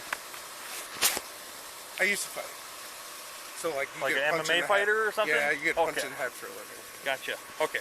What I'm gonna have you do, This is I'm gonna kind have of you boring. He's not. put He's your feet not together even like I am here. like participating. What a clickbait title. This is nothing like that dude that said he was waiting for his friend outside of like a strip club or whatever the fuck that was. Here. Lame. And oh, no. And then they're gonna charge you extra. Not that guy. Thanks to resub Bruttle.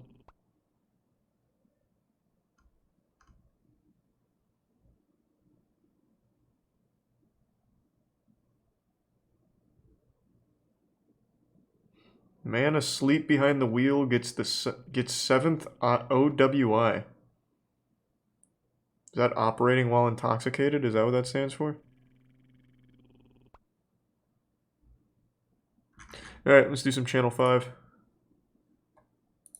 It's wavy, man. It's a vibe. I love the fact that like a lot of up-and-coming brands can connect with established brands and then sell products and pay their phone bill. Okay, what about the culture? Love the culture. The culture is the culture. The culture runs the world right now. I feel like you are the culture. In some ways, but being humble is also extremely the move right now. It's bit me in the ass previously when I haven't been as humble, so I'm gonna just humble it for the rest of my life now. How? Amen. People get intimidated by confidence and success. So help people and be humble, and then you'll survive this crazy world that is life.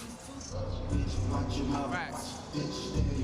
I love the awkward silence. When you get interviewed by a wavy production crew like yourself, you lot create a lot of awkward silences, so it exposes the real personality of individuals. I love Damn, Galaxy Brain. Just fucking wavy. Woo! Lamborghini lifestyle, baby. Money talk, baby. The homie Kanye just left. You know what it is with Drake. That's Aubrey to me. I'm on some Lamborghini shit. Lamborghini, bitch. With the Lamborghini Taurus on the green whip. People say we wouldn't be shit. Andrew kind of goes hard. $20 in reparations. Uhuru Lamborghini, baby. Goddamn, boy. What? Thanks for resub, Abigail. Goddamn, boy. Goddamn, boy. Goddamn, boy. That line long, boy. Goddamn, boy. Shit, boy. I went inside, right? Goddamn, got me an awful lot of that, that right there, right? Okay, got that on, right? And I put that on top of the, yeah. So I was in there showing them all my spectacular drip. My man said, call my cellular device. So, bam, hello, say less. So, you know, got the wristband for my mans and then acquired that. Took that there. All right. Right here. No man left behind. You feel me? Let go. My boy's a real one, bro. Goddamn, boy. It's a fellow friend of yours? That's a trapper. That's not my friend. Trappers are not friends. They're associates and business partners. Okay, and sometimes co-defendants, but not if you're doing it right. Friends go funny. A trapper, he about that money. Goddamn, boy. Shit. What are you gonna do when you get back? Why not inside? just be friends though at that point? Give it to you, cause you look hungry. Goddamn, boy. Goddamn, about to make him seasick. Watch out. Waves on deck. Wave check. Take your hat off. Let me see your waves. He ain't got none. Wave check. You hear that? That's the shore. That's like white noise right there. Like, shh. But they say ASR, whatever that shit is, that acronym, y'all know what it is. I don't know, 'cause I don't care. I don't watch it. Okay, so hat is fresh, New York. A visor, LA. Shirt, bargain bin. These are like this 10 guy's years cool. old from South Florida, and these are from Looks like LA. that guy from Austin Powers. out. Thanks, bro. My name is Survivor Man, spelled like server, SERVIVER, an anon artist that's doing some NFT stuff. What's the most you ever made off an NFT? I have a V friend that I bought on the first day, so that's fuck worth is like that? 10 ETH now. Oh wow. How much money is that? Like $40,000. What the heck is an NFT? So an NFT is a non-fungible token, and it's basically a fancy word for digital art. And digital art is changing now because you can actually own it, and it's all about being written onto the blockchain. And so now digital Yeah. art can live on permanently, forever. Well, until a dick server pic, goes $1 down million, or I swear to whatever. God. Neither here nor Really? there. I swear to God, bro, last week the homie hit for like $1 million something on a dick pic NFT. I don't know like the exact details of who he sent it or whatever, but yeah, he got $1 million for a dick pic NFT. Who purchased the NFT? Just, I don't know, anonymous, you know what I mean? Maybe it is, I don't know, maybe you probably do know. For $1 million, you gotta know who sold it, you know what I mean? NFTs Please and do Gary subscribe, V guys. counting cheese. Good afternoon, ladies and gentlemen. You're watching Channel 5 Action News. We're here right now live at the Complex Con in Long Beach, California. We're going to talk to some artists, influencers, leaders, followers, networkers, marketers, rappers, So what the fuck fashion is designers, Complex fashion Con? purchasers, producers, engineers to figure out what the hell's going on and what's so complex about this con. Come on, guys. Let's go. I was on No Jumper for fucking 500 guys. No, 50 guys in one night. 500 total in my lifetime. Yeah. So for those who don't know, can you tell us your name and what you're doing out here? My name is Kazumi, and I am trying to pay rent by advertising my fans. You know, if you're comfortable selling your assets, just like everything else, if you have those assets, sell it. How'd you get started doing fans? I used to have a slave in college that would like let me put stuff in his dick hole. How much did he pay you? It was $300 at the time, but it was more of like an experience. So I just felt like this is my calling during COVID. How does that You should do help? You should try it. Defense? Yeah, you probably look good. Okay, maybe naked. What if you did that but naked? If I interviewed people butt naked, Yeah, that could be kinky. but only for Patreon. I'll subscribe. Hell yeah. Honestly, Why why the can't dick such hole a though? low? Hey yo, Channel 5. I'm just over do the here butthole at that Complex point. Con, I'm barely alive. Playing on Ultra Nightmare mode. Trying to strive and prosper like ASAP. Where that AIDS at? Hey. I'm doing No Nut November right now though. I was watching breastfeeding videos on YouTube. That's how bad it's gotten. How come you're doing No Nut November? It's a big time suck, you know, cause like you're trying to figure out what video to watch, and then 4 hours later, 100 tabs open. You're like, all right. I used to be really strong with that shit. I used to only jerk off like once a week, but somewhere along the way, I kind of started slipping. Oh, I man. remember back in the day when I was at my horniest, I left like Friday night church service, like the middle of worship. I went to the bathroom and just fucking, you know, sprayed that whole toilet seat down. My name is Tevin That's Bailey. tough. I'm Todd sorry to hear Bailey. that. We're the Bailey Twins. Are we taking over? I mean, Yeah, we just for the coast, not the cloud. We're waiting for y'all to catch up at this point. What's the biggest difference between y'all? Taste and female. I'm more on the thicker side, I would say, and he's more on the petite or slim thick. You know. No, I might throw it back. I've seen him do a lot. I'll catch you. With some thickness. What's up, dude? What's good, G? How we doing? This is my twin timing right here, right? All right. Well, I'll just finish this one over here since he just left me over there, guys. But yeah, any other questions you got? I don't know what's going on. Mad gummies. What are we talking about over here? Hold on, man. Stay in your interview. Whoa. Stay in your interview. Stay. Whoa. What the fuck is happening? All right. So anyway, so I don't know who's doing. What do you want to talk about? But anyway, like I was saying, so came to Currency King today, but I was on the shoes and how nice these were. I'm gonna get the high tops tomorrow. Hopefully, it's even crazier. Those are the ones with the teeth. I don't really like the Bailey twins. No. This is way too I don't much. actually know what you're talking about, but I hope you get the high tops. This right here, I would wear. And now I'm 25, and I would still wear this. That's creativity. When I first saw it, my childhood came back to me, you know? So I'm a kid again, you know? I got that Toys R Us shit. Yes, sir. Yes, sir. What does it mean to drip? This right here, you see it? What is drip, though? Work uniform, right? But would you wear these to work? Or the way the whole style, the vibe of it all, would you show it to work like this? You work at 7-Eleven? I don't. I'm a model, actor, creative with my twin right here. What's up, dog? What's up? Thank God. Seems like you got a lot of information and knowledge. I got a few things. I can tell you this.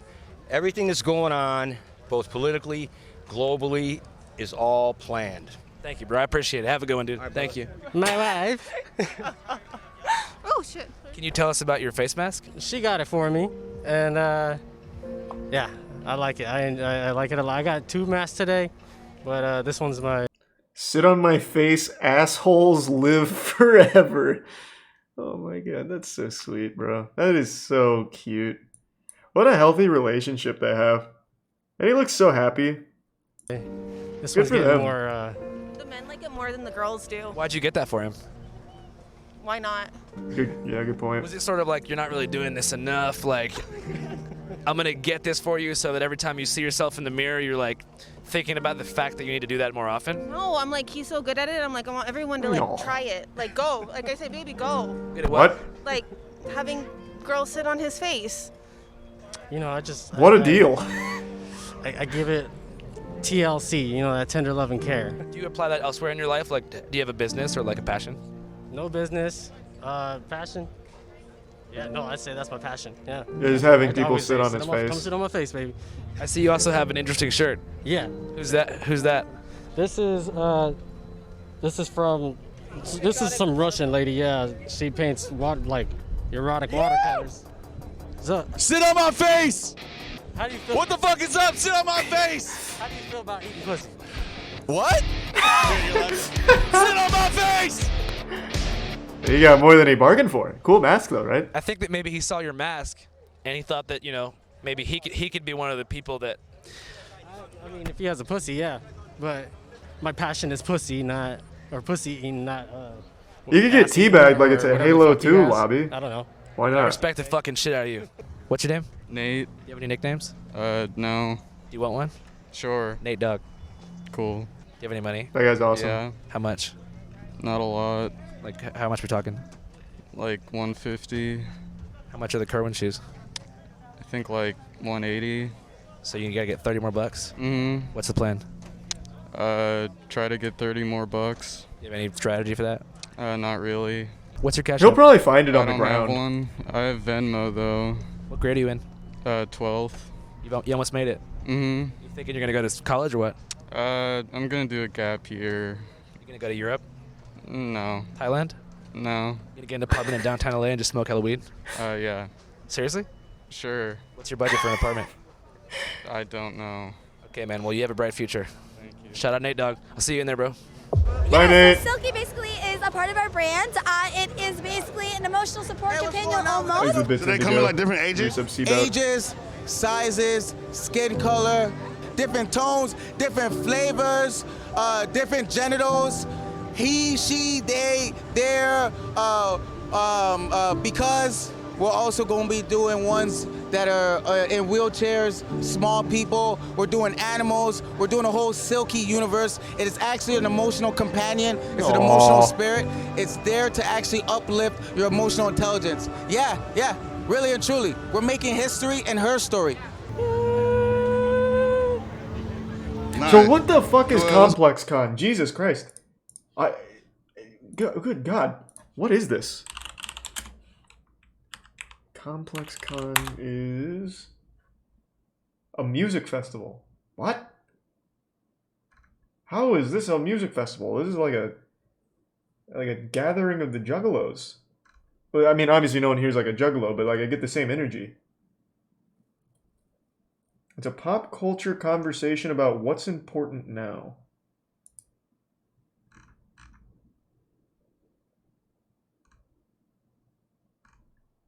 Oh, this is actually about that page on Instagram, isn't it? Complex. Oh. It's a blend between a festival and an exhibition. Why? So you get the worst of both worlds? I mean, like, why attend? I know why they do it, money, but why attend? What? Why?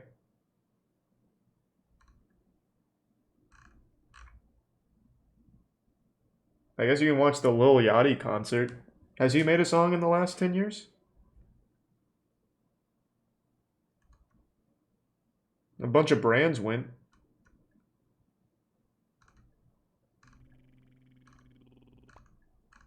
It looks like almost nothing but brands went. Holy shit, there's a long list.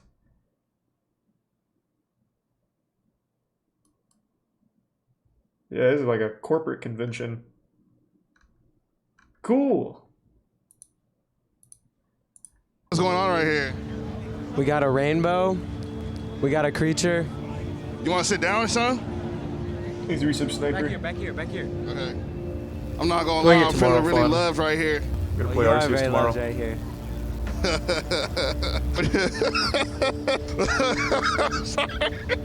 Yo, would you get in a creature suit if I have a whole creature suit? Yeah, I would do that. I got too much fucking shit on. I'm a Silky now. You're a Silky? Yes. You're just a blue monster. That's what you are. I'm here to fuck Silkies. I have an inquiry. When you use the bathroom, are your bowels blue? Nah. He just put on the costume, bro. He hasn't shit yet. What's up? What's your name? Kevin Bradford. Damn, that guy's tall. Today? I'm promoting Father Steve. Okay, what's he do? We're selling loot boxes. We have mice. We have the trading card game. We have everything here. Good God! I saw like this weird stand with like dinosaurs with like butterflies on it. I thought it was kind of weird, but I didn't think it was bad. I just thought it was weird. I absolutely love it here. Seeing all the brands, taking pictures with people, promoting myself too. Sounds like you're going up. Your cloud's going up. I actually was on a documentary called Tallest Teens. Yeah, And, I imagine you would be. I'm 7'2". I'm the Guinness World Record holder for tallest teenager in 2016. Holy shit. Bro, that is crazy. I would hate to be that tall, man. Like, there's no way that's fun. That looks painful. That looks like just a really painful existence. What if your dream of slam dunking as a pro? I do believe that I have the potential to be in the It's NBA. not copium, that would be Could be painful. over if you continue to grow. I actually have back problems because I'm this height. Yeah, it's See? not a basketball court, but I'm trying to stay as far away from that as possible. That's just not my style. But did you know if you like make the basket, like you'll make like 20K? 20K? Man could just reach over from the three-point line. I'm Bang. feeling kind of nervous. I believe in you, bro. I think you're gonna do great. I don't know, I'm wearing a suit, so I can't really extend my arms that far, so I don't know. Oh shit, we got the white young men. Come on. Come on, baby, let's go. Interesting shooting technique. Here's the toilet paper, wipe your ass, it's luxurious. Thank you. They gave me toilet paper to wipe my ass. Yo, so He seems like a nice guy. this nice Ferris wheel cannot be ridden by nobody. He's a prime The blue. old man will not let me ride it, nor I said hi, anybody. Joey. Appreciate the visit. It's just for though. show. My mama always told me about that water. Perhaps Colby, yeah. I'm sorry, ma, I got right in that water. I ain't never noticed I was going deep. Hey, what are you in line for right now? In line? I believe Mac DeMarco. The Mac DeMarco is performing in this cardboard castle? I don't have no idea. That's what I was told, so that's what I'm doing. What if he's not? And we'll see what happens, honestly. What was your name? I'm Joe. Hey! Yeah, pretty much. Me and the homie did. Thanks, Reese. Oh man, how you doing in school right now? I was doing pretty solid in class, and then after the switch to online, I feel like it's just harder and different. You're not cheating? I mean, the normal amount, like on homework. The healthy amount of cheating. Skip it down. Let's get out and see what we find. I've been doing this for about 12 years now. So I feel a bit old. I feel a bit like an uncle now. You know, It kind of looks like Bradley Cooper. Feels good. It's also a bit depressing. I'm a lot older than I used to be. That's how time works. I'm also younger than I will be soon. Aging is That's why I cringe. love Maximus. He's so philosophical. Love's like a flower. You don't know Mac DeMarco? No, I don't. I've actually never heard that name. Let it go. Let it go. Thanks for some Darth. They give some purple. Is he gonna DMCA me for that? Chill. Oh. No. It's not that vibe. It's not the vibe. Hey, what's up, Kerwin? What's up, man? How you doing? Pretty good. You should check him out. I'm sorry about earlier. All right, I'll check him How out. you doing, though? I'm actually doing great. I found this job on Craigslist. Keep it 100 with you. I'm not Kerwin Frost, as you can see, but I'm grateful for the opportunity. This suit is hot as fuck. Jesus walked on water so I could drip on you niggas. Paige got washed on water, watch me drip, pussy nigga. Jesus walked on water so I could drip on these niggas. I love Channel 5, man. I watch y'all all the time. Shouts out Channel 5. Channel 5's gotten We start so stuff, big we don't now. follow shit. That's how we're leaders. I own a company called Fuck You On right now. Me and my brother started that. We're about to get sent to Virginia. We're about to get sent to the Navy, you feel me? And when I was out there, we started about the company. Now we're $1 million company. I'm doing that shit. I don't give a fuck about the cloud. Everything we're doing, I'm living it, and that's it. Hey, yo, have you seen his hair design? Yeah, that's cool. Have you seen it on the internet, though? No. What was his company? Fuck You Want? What do they do? The advertising's working. This whole fucking convention is just added to, I guess. But let's see. Fuck You Want what? Is that like an LLC maybe? How Fuck You Pay Me is empowering creators? Is that it? No, this is founded by Lindsay Lee. Do we have any Fuck What You Want enthusiasts in here? What do they do?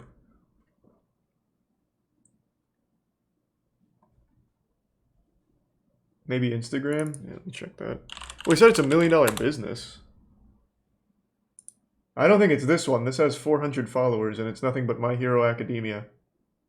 Probably not that. Well, then again, he has like My Hero Academia hair. Maybe it is. I don't know. But it's probably not. This one's called I Wanna Fuck You Baby. That's probably also not it. I can't find his company. It said non-follower CEO, but he said it's fuck what you want, right? Let's try non-follower. Maybe that's just what he calls it. Just fuck what you want.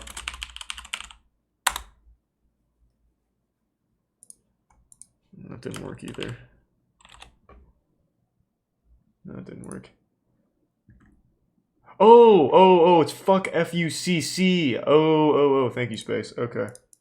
No, I bet it's real. This is all ads. Yep, there it is. Found it. Yeah, I found that immediately. Definitely can't show this on stream. But yeah, found it immediately with that.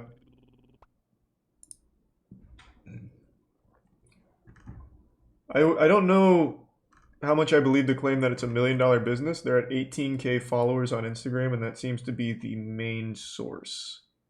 Let me check their site. They're a clothing brand. The site's kind of nostalgic. It's kind of designed like the old Space Jam website.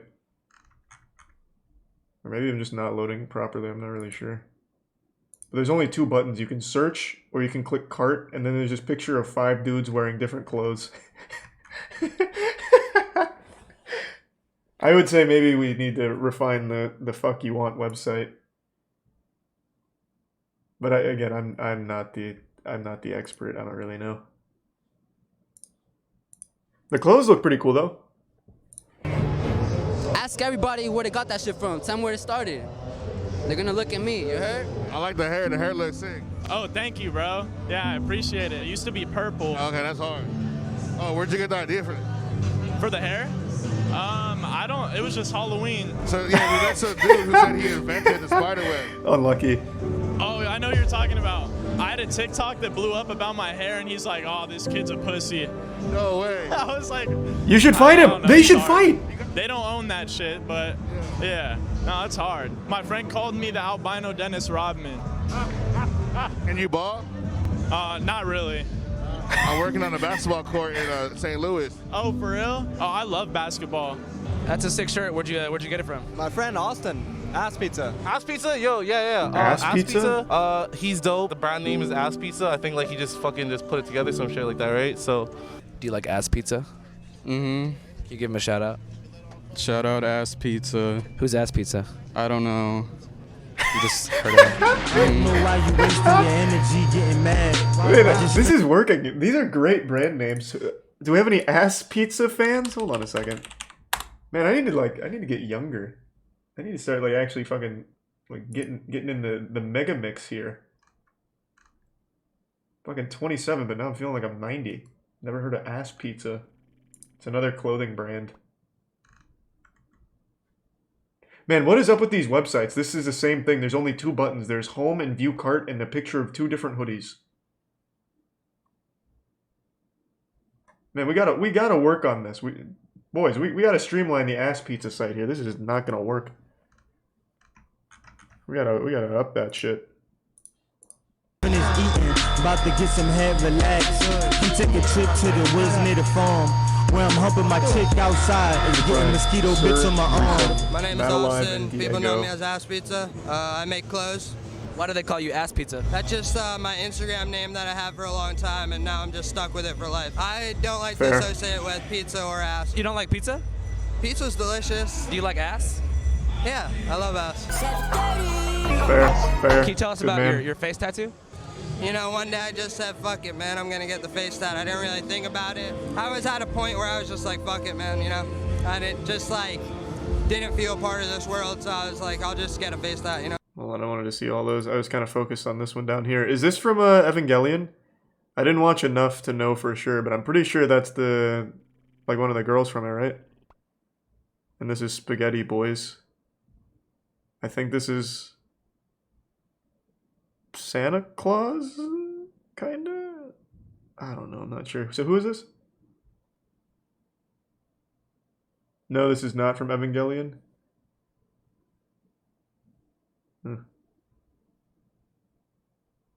Didn't feel part of this world, so I was like, I'll just get a face tat, you know? And I told my mom that it was temporary. The craziest thing I ever done was not pull out. Do you have a child? I'm about to. Oh, hey, congrats. That's hard, bro.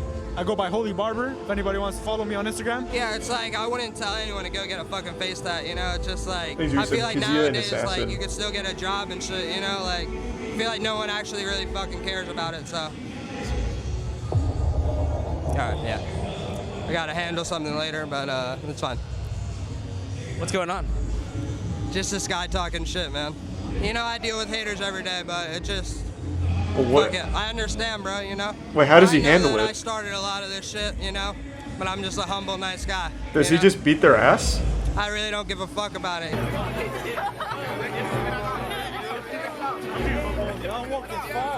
Yeah, wait, this guy actually travels with like a crew.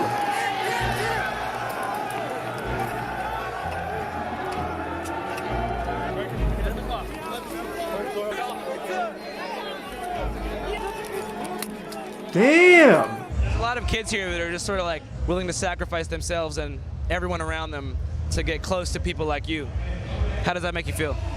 It's just like, you know, once you get here, man, it's like, that's it, you know? It's not what you think, man. You know, I just like cool shit, man, and it's like, I feel like I know what's cool, you know? And it's like, what I want to see. Me and my friends, you know, I'm very grateful to have all my friends who also, hey, he's friends with Zilla. You know, are on the same wavelength, you know, like, I fuck with real shit. I love Zilla but Coffee. I feel like everything is just so fake and, like, generic. This and, guy's like, the they're real just trying deal. to market this shit to, like, you know, I don't know, just some fake bullshit, man. I fuck with Kerwin shit and Steve shit, you know, everything else. They're trying to make a quick buck, you know? At what point do you think a brand goes from being like authentic and cool to like corny? Like, what is that turnover point? It all just comes when like you stop thinking about like what you want to bring into the world instead of like. Ice what's Pizza gonna make kind of the money, you know? inspirational. If you're like making sick shit, like the money's gonna come no matter what. So it's like you can't stress over it, you know? I don't know. I just feel like people try way too hard and they just want fast shit. They're not thinking long term, you know? They're like, oh, what's popping now? Let's copy this guy and then sell this. Things blah, are blah, some blah. stiff. It'll run you straight to the ground, man. Has anybody ever offered you like a major brand deal, like a Zoomies mall style thing? Yeah, there was you know, a lot of shoe brands wanting to work with me and shit. It's just like, first of all, there's always one person who's scared and nervous and doesn't understand it, so I can't fully do what I want. I don't know, they just complicate shit trying to work with people. And what I really want to show to kids is that like you don't need anyone to help you really. Like, it's interesting what you said about like longevity, right? Like, no matter what you do, someone's gonna imitate you. If you come out with something authentic, there's gonna be people who make actually successful companies, successful media companies, successful clothing companies, copying your exact style. yeah, I see a lot of people copying me, you know, I just keep my mouth shut because it's like, that's my goal. I'm really trying to just inspire people, so fuck it, it's gonna happen, you know? And it's like, once you good start calling attitude. people out, you just look like a loser, so I know my influence, so I'm gonna just keep going and just like, you know, I must be on some shit, so everyone's copying me, so, you know, whatever. People are gonna copy you, you know? They're on some loser shit. I peep it, bro. I know who's copying you. They're trying to. He seems like a nice guy. Fuck them, bro. Fuck them. What are you talking about? You know what I'm talking about, bro. We don't even gotta say their name. How did you react when you first saw someone just copying your shit? You know, it's cool. It's cool. We're influencers, man. We're influencers, bro. That's what we get free shit for, man. Free sandwiches, right? That's why we get free sandwiches. Lions don't concern themselves with. You gotta wake up and stay hungry like a fucking tiger every day, bro. An army of sheep led by a lion will destroy an army of lions led by a sheep. The leader is the most important thing. How do you feel about people stealing your haircut style? I don't care. As long as I do my best, that's what matters. Tommy Wright the that was third, pretty same one to me profound. to the world end. Thank you, Street smart, a Sabrina. lot of power. Dabadon Tom, internet icon. So back in the old music, you talk a lot about the devil and Satan. How many people were like really worshiping the devil associated with Memphis music at that time? It's like a lot of, it's not devil worshiping, but it's a lot of evil shit. You know what I'm saying? There's a lot of evil spirits, cutthroat city, cutthroat mentality. That's what Memphis is about. How did Memphis change like from that old school It's a good style to stuff. what it is now? Because if you think about like Memphis new artists, right, like Push Ice-T and who Ellie knows Choppa, it's down more there? like Atlanta sound, like modern trap. Like when did the like 3-6 Tommy Wright shit kind of like transition? A little bit after the 2000s. It's kind of when Atlanta started to, you know, mimic our sound. You know, a lot of shit started to change. And then our city just tried to be more, you know, universal with their sound. You had that crazy peak in the 90s, but now it seems like your career is bigger than ever right now. Like you have more fans than of all time. How did that happen? Like how did you pop off like 10 or 15 years after the songs first came out?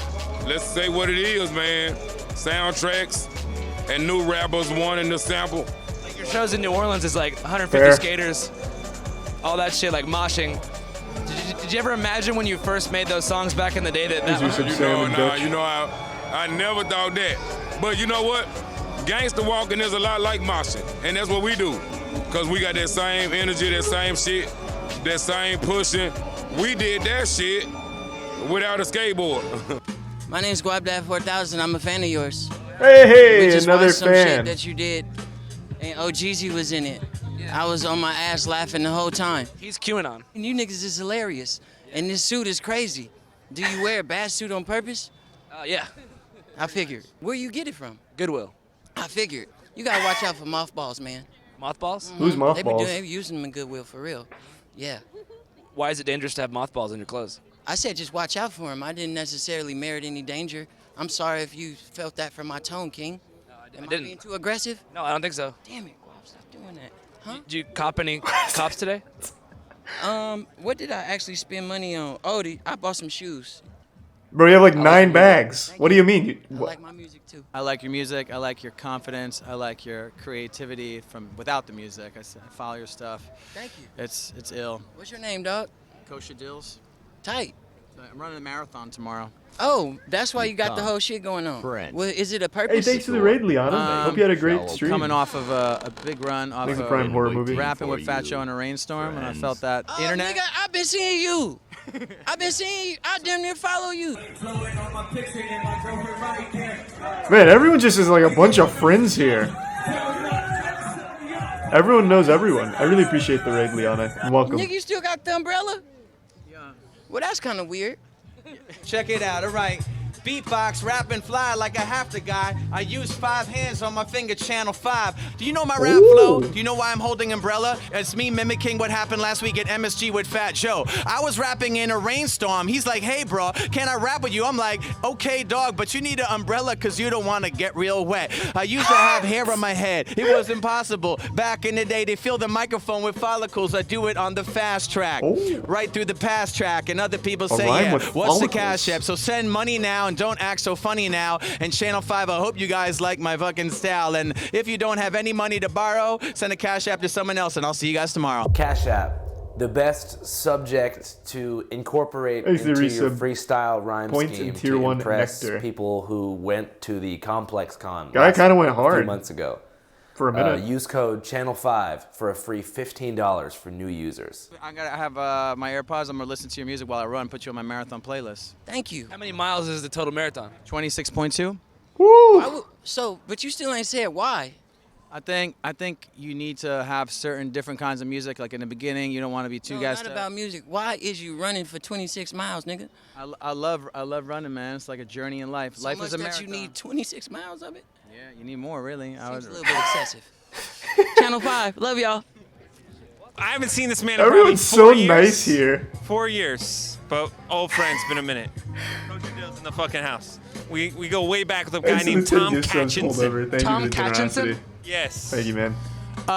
Me and Tom Catchison played on the high school soccer team. As I think we went to Edison High School together, and Herbert Hoover Middle School. Me and Tom, we They're were nice and went horny. to a There's only been like rock one concert. OnlyFans here so far. Yeah, like 311. OnlyFans. Remember Really Amber? horny. Amber is the color of your inner dream. The earth isn't flat, but it's hollow. Yo, what is this booth?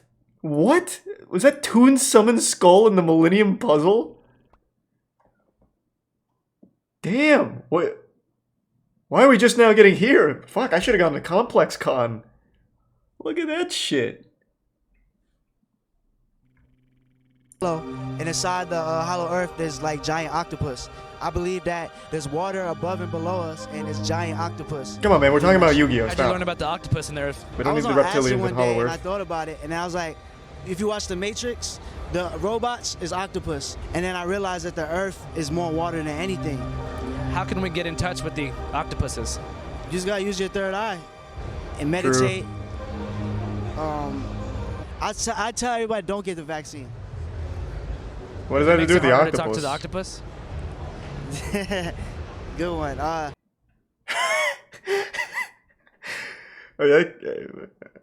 What did that have to do with a Hollow Earth octopus? That was cool. I've never heard of Complex Con, but learned about ass pizza. Yep, mainly ass pizza. Thanks to Prime Santos and Capt and BZ and the resub G and Nightbot. Midnight Snack. Haven't we already seen that?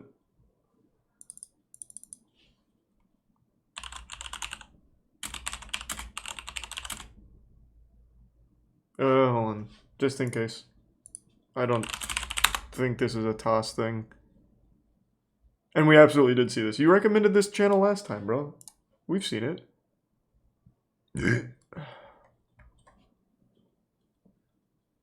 At least you saw one of his recipes. It isn't like normal, underwhelming cooking. Thanks to the resub Mass Rob and Paulo.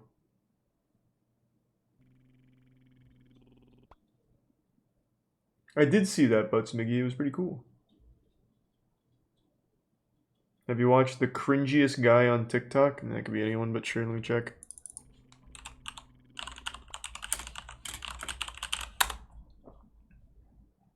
This?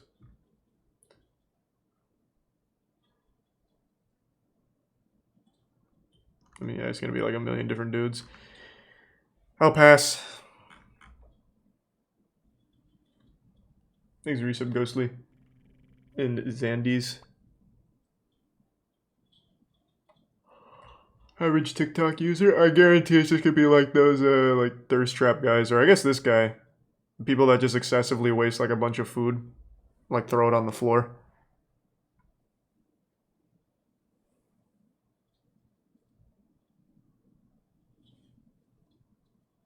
These are the 5 gift subs, Koguma. Good to see you, man. Hope you're doing well.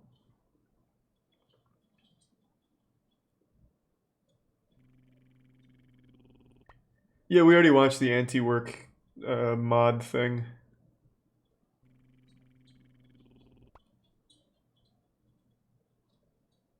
Been doing alright. Hope you're doing well, Road Talk. Whew.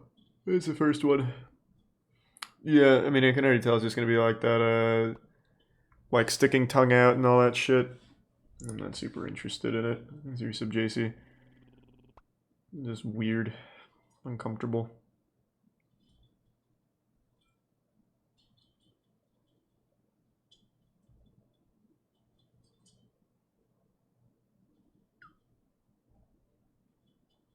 Flying to 17,500 feet on my paramotor. We watched that guy. We watched him go get McDonald's too. Man drinking open container blows your... Oh, that's the Australian guy, right? Yeah, fuck yeah. And then they just let him go. Dude blew straight zeros with an open container in there, slurring every word, acting real weird, and he's like, yep, I guess you can just leave. He blew it like 3 times at a 0.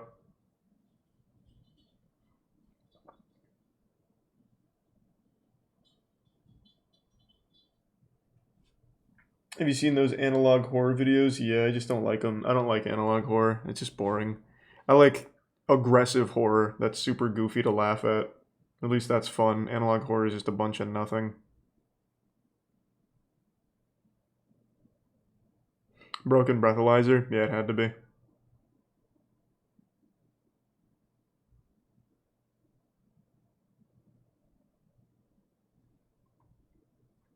Harry Mack's great. I love Harry Mack. I'm glad Harry Mack's had like a big glow up, or glow up's the wrong word, like a big pop off recently. I'm trying to use like more young people terms. I used to watch him back when he was doing like on the street freestyles on like I think it was, what beach is in California, the big one. He used to go on like that pier and do like freestyles for people.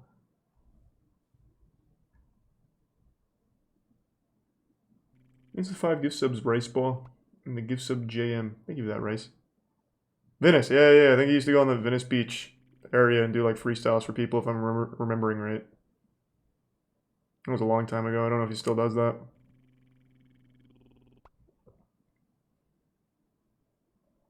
We just watched the video on how College Humor, like, died. Why do you really want me to see Batman meet Superman? I'm going to tell you right now, I only liked College Humor when I was a kid. I don't think I'm going to like this. But you're really insistent on it, so sure.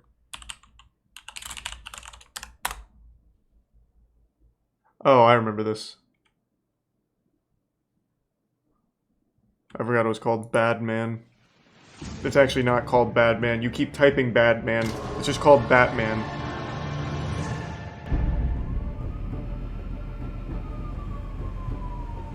I know you're here. You can come out. Oh, man. What do you want, Clark? It's like this, Bruce.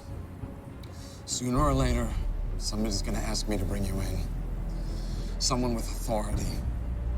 When that happens... When that happens, Clark, may the best man win. Yeah, like I said, I only liked College Humor when I was like a kid. I was never really a big fan. I think it's time we put our differences aside and work together. What? What? I mean, why? You're Batman. Yeah, and I have no special powers. Maybe Prime Roger. Basically just rich and nuts.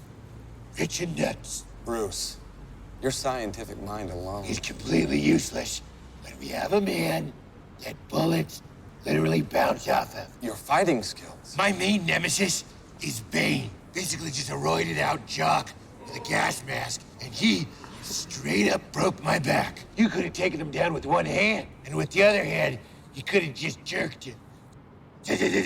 Super jerk. It's just, I don't... Yeah. Still not really a fan.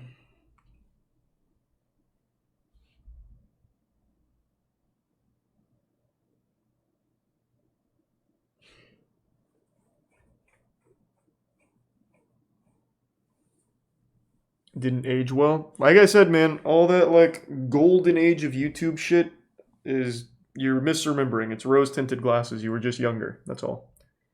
I really think that's it. I don't think it's deeper than that. Some of it's aged pretty well.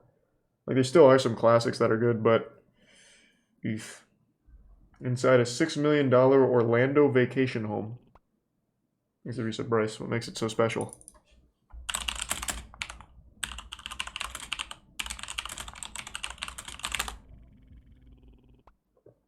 This? Jesus Christ, it's got the Toy Story things. So a lot of times we talk to you guys about buying Airbnbs and showing off some of the cool ones in the area, but I thought, what would it take to find the most insane, most expensive Airbnb in all of Orlando? I think I might have found it. Take a look at this. Yeah. Whoa, there's another. Damn, someone must have really loved Toy Story. Hey, sleep well, Mia.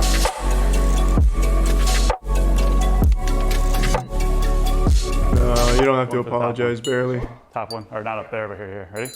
Yep. Easy Tier 1 Odyssey. All right, so we're at 501 Muirfield Loop in Reunion. This property is almost 11,000 square feet, 9 bedrooms, 8.5 baths with a theater and game rooms, and just come on inside, take a look. Let's go.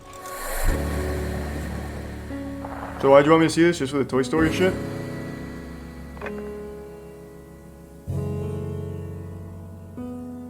This looks like a really generic, expensive mansion. Over in the kitchen. Come on.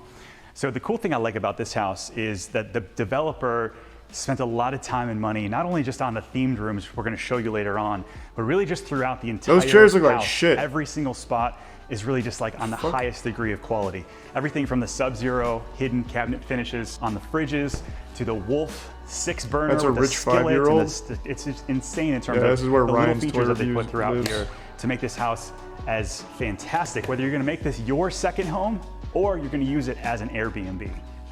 So the whole kitchen, you've got commercial grade throughout here, dovetail drawers, soft clothes, all the stuff that you'd expect in a property that's almost $6 million. But check out this pantry. Walk in, you've got the Holy owner's shit. closet back here. This is like a whole nother bedroom. Let's look at this living space over here. Thanks to the gift sub. Cameron in the Prime confused.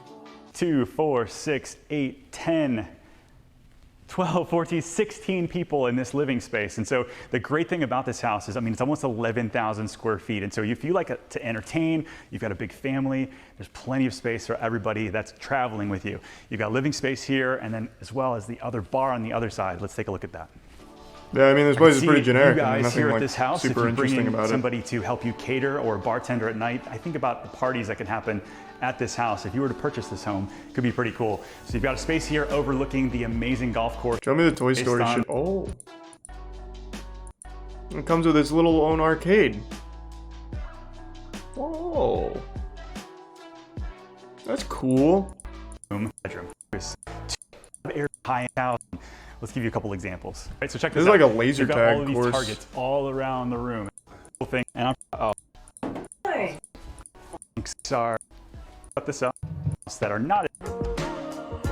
Nice. Actually, Tier 1 Type Hollow. Search Bully McGuire Family Feud. Why are we recommending memes? Sure, man.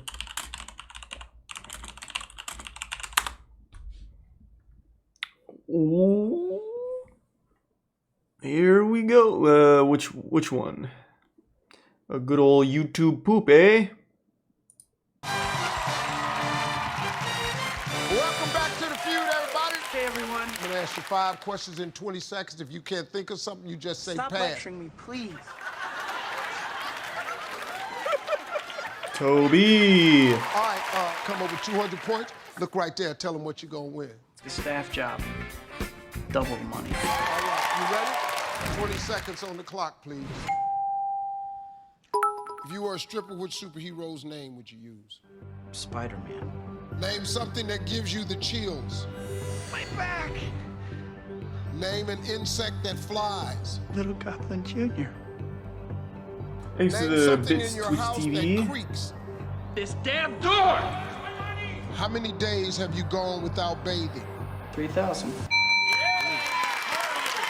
right, let's go. Let's see. If you were a stripper, which superhero's name would you use? You said. So they said. Alright, that was good. I'm not a big meme guy. I don't know why people don't know that yet. I'm not like huge on memes. Thanks to the resub Slam. Naruto was good, man. I enjoyed it. I haven't rewatched it in a really long time, but it was good. I used to love Mountain Monsters, but now it's too fake. They really embraced it too much. I hate when they become self-aware.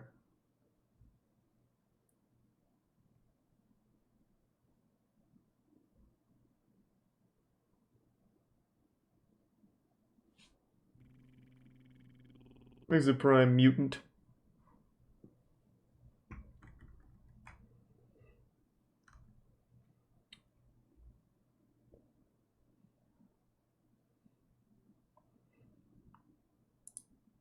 The first Medal of Honor?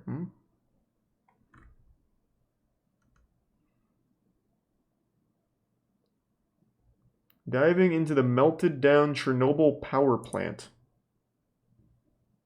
Fuck, that sounds pretty intense. Is that like, does someone actually dive, or is it more of like what would happen if you did?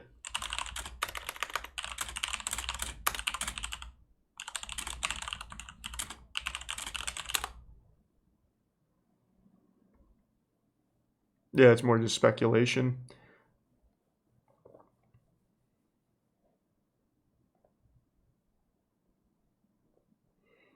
Which Moist players are competing in Ludwig's Smash Tour? Is it just Melee? I don't remember if he's doing Ultimate too. But for Melee, Moki is definitely competing. He's confirmed. Moki will probably win the whole thing. Easy dub for Moist Esports.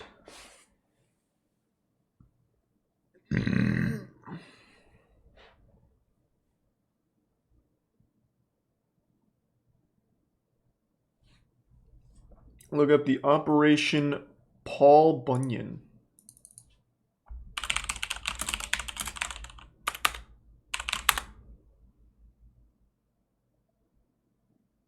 This? Oh, fuck. Okay. There's a tier 1 tech. I don't have super high hopes for this, but sure.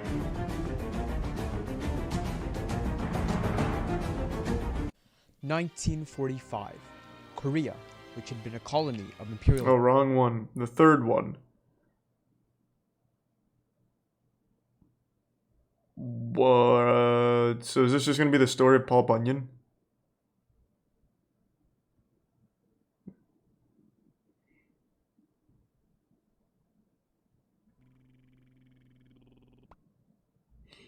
There's the resub rage. Sure. Hello and welcome back to another episode of A Brief History Of, and today we'll be looking at the Poplar Tree Incident of 1976. There's an age-old joke about how many people it takes to change a light bulb. This can be said about the US and South Korean army and cutting down of a tree. However, there's more to the story, and if I said otherwise, it would sound Not a bit history harsh. class. The amount People of really people wanted to that see it Paul took Bunyan. to cut down this poplar tree in the JSA area of the DMZ is quite unbelievable. The fact that the tree is in the DMZ is the important part of the story. In Luna. The DMZ is, for the uninitiated, the demilitarized zone between North and South Korea, and the JSA is served by both UNC forces as well as North Korean forces. JSA stands for Joint Security Area. Channel and it's one of 5's the most always good, guarded man. and watched pieces of land on the planet. The tree was located by the lovely named Bridge of No Return. The area near the bridge had been notorious. Alright, I'll be honest, I just don't really want to watch the full history breakdown.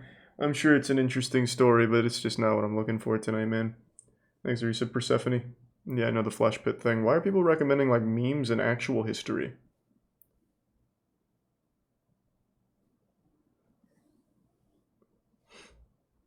It is, but I also can't watch most of that, Edward. I know that show pretty well.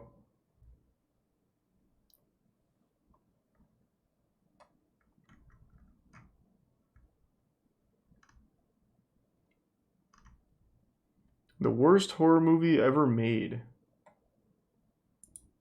I'm curious what Cosmonaut said it was.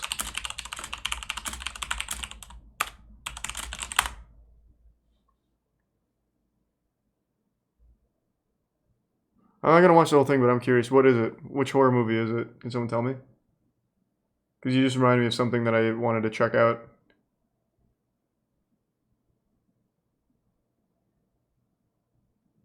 Axum. I don't know that one. That's surprising. Thanks a Prime Pappy. I figured it'd be one that I'd know.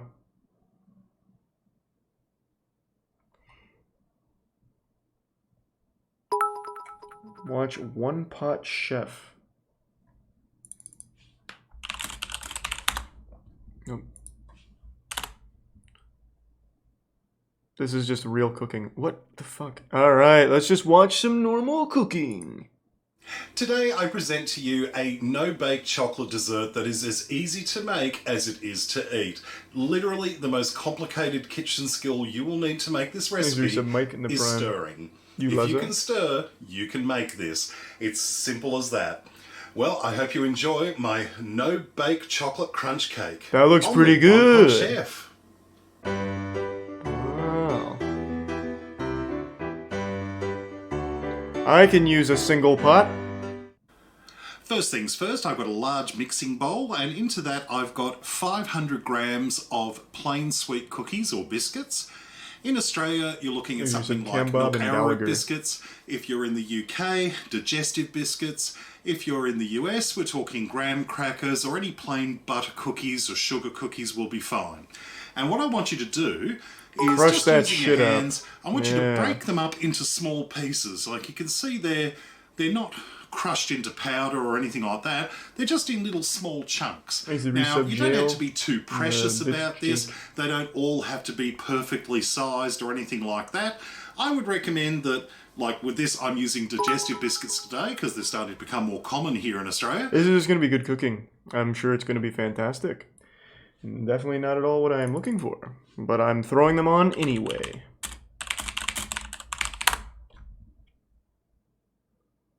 I remember this.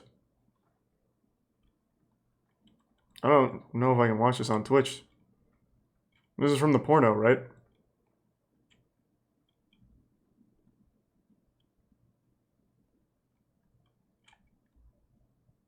Why are people just recommending real cooking? What the fuck is going on? What is happening? I definitely don't want to... What is happening? It's memes, cooking, and history. If it's cooking, I want it to be shitty. That's the point. If it's memes, just don't. There's nothing there. And then history, fuck. Stop.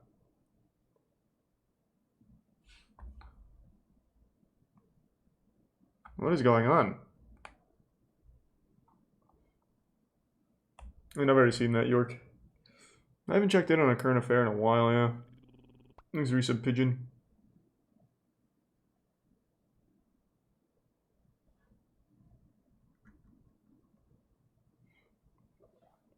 The most expensive construction mistakes. Sure.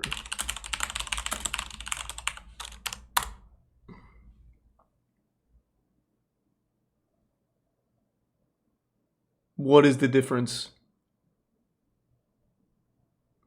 Alright, maybe that's the point.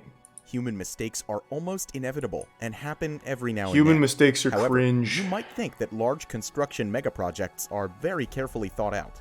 Yet, this is not always the case. In this video, we're going to take a look at how billion-dollar mistakes were made, construction sites were delayed for decades, and a skyscraper made a whole video in New about York R. Kelly, nearly fell over which and included that caused a recruitment in disaster. Ethiopia. Before we continue, make sure to like this video and subscribe to Top Luxury. Let us know in the comments below what you think about these construction failures. Easy reset, Wolf. Number 5. 20 Fenchurch Street. Looks like shit. Taking its name from its address, the 20 Fenchurch Street building is a commercial skyscraper in London.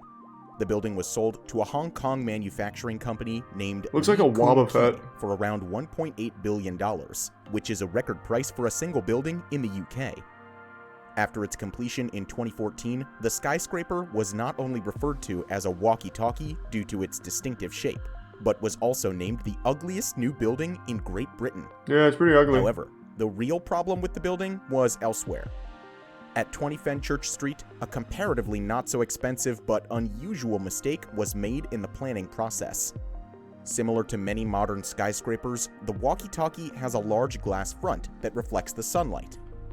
However, well, it hasn't unlike fallen the over, normal so it's not high-rise that bad. buildings that usually have straight walls, this led to a problem. During the day, the sun shines on the south side of the building, and unfortunately, this side has a slightly concave curvature. Consequently, the walkie-talkie concentrates the sun rays onto the street and the houses on the opposite street side. Oh, like a In the magnifying summer, glass. This meant that the sun's rays were reflected 6 times stronger than normal. As a result, this generated extreme heat that Get melted fucked, even idiots. parked cars and caused cracks on the sidewalks.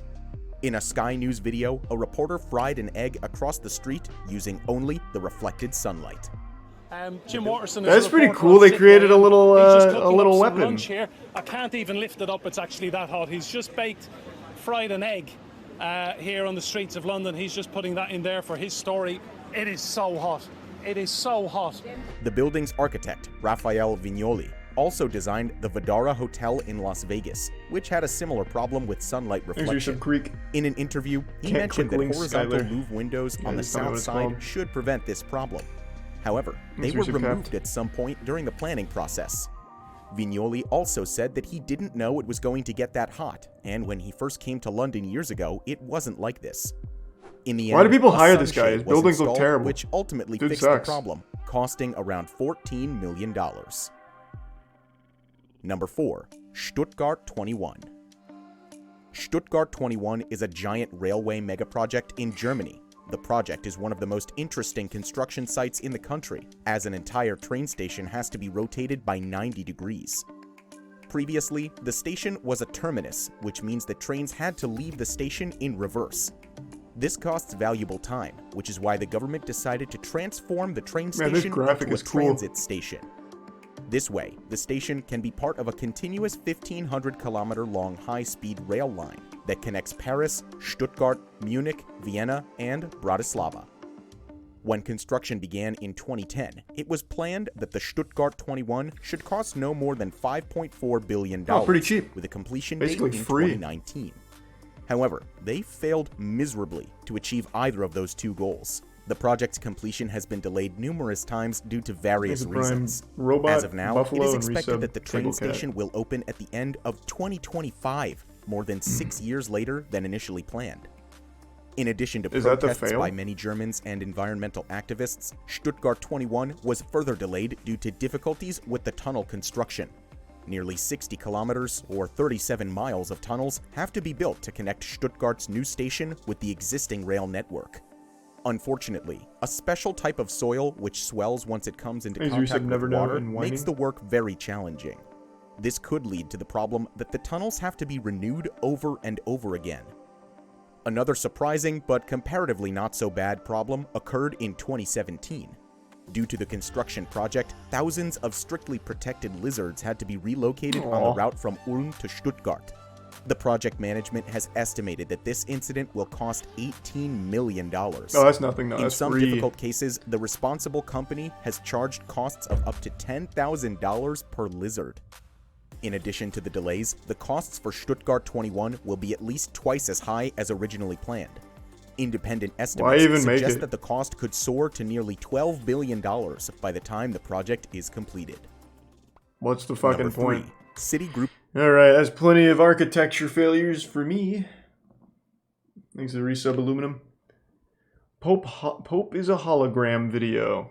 Okay. I like the title at least. Well, that didn't work.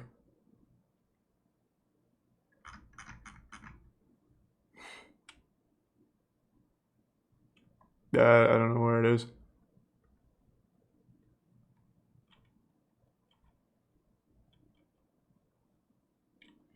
There's the bits Tappy and Dice Roll. Ghost Guide Krasu. Second vid. This. Regina Coeli Prayer.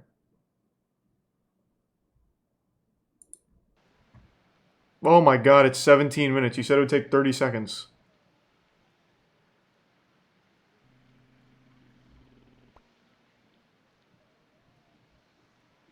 It's at the end.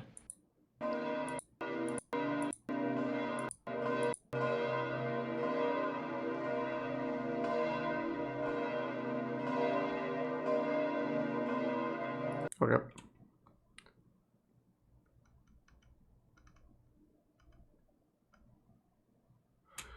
Alright, fourth one.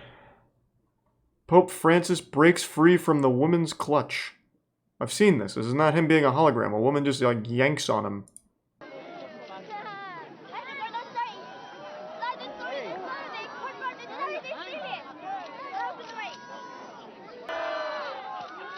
Pretty intense situation.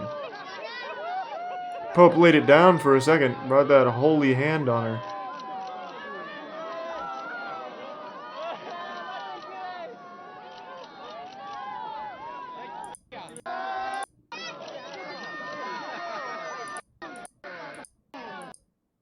Why did they have that go 30 seconds longer than it needed to be?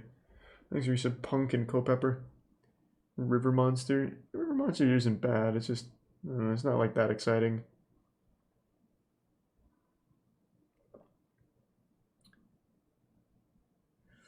Google Pope is a hologram. There's a YouTube video. It's blocked off YouTube. Bro, how am I supposed to watch it then?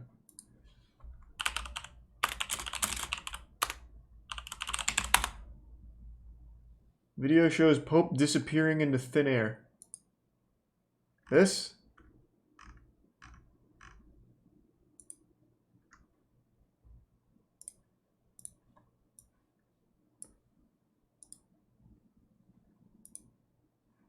Pope disappears. Why?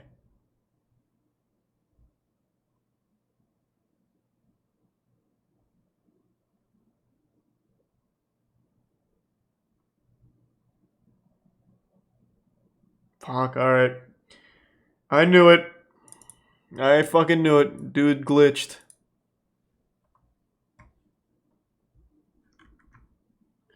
Have you seen the dead internet theory? No. 10 dark web videos you should never watch. Jesus. Alright.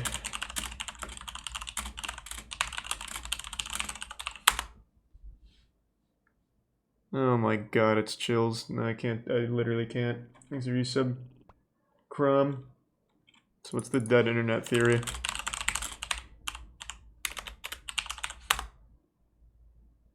Internet died in 2017. Interesting. Because of PUBG? Hold on, let me fill up my water real quick. I haven't had water in a minute. Let's see how the internet died. Be right back.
I'm back.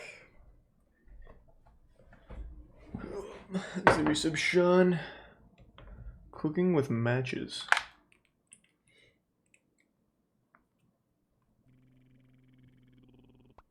Thanks to Prime Soccer. This isn't the one you wanted me to see? What? Oh, this. Fuck. This is 30 minutes. Let me just get the cliff notes first to see if it's interesting. क्या internet real है? क्या internet पर चल रही चीजें real है? क्या आप रियल हो? डेड इंटरनेट थ्योरी क्या है? बेसिकली ये थ्योरी ये कहती है कि इंटरनेट 2016 और 17 में ही खत्म हो चुका है. All right. This one it is. Today I want to talk about something called the dead internet theory. A disturbing and unsettling yet entirely plausible theory that gives me that awful sinking feeling in the pit of my stomach. I'm ready. The kind of feeling you get when you know someone is lying to your face.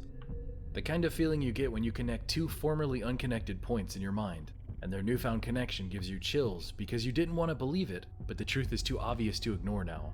This theory adds a deep-seated gut feeling to what many of you have experienced for years and years, but have been unable to put into words. The feeling that something is deeply wrong online, but you can't put your finger on what or why. Many people seem to have pieces and fragments, but no one seems to have figured everything out. Once I explain all of this, I'm sure a lot of you are going to be feeling these exact thoughts.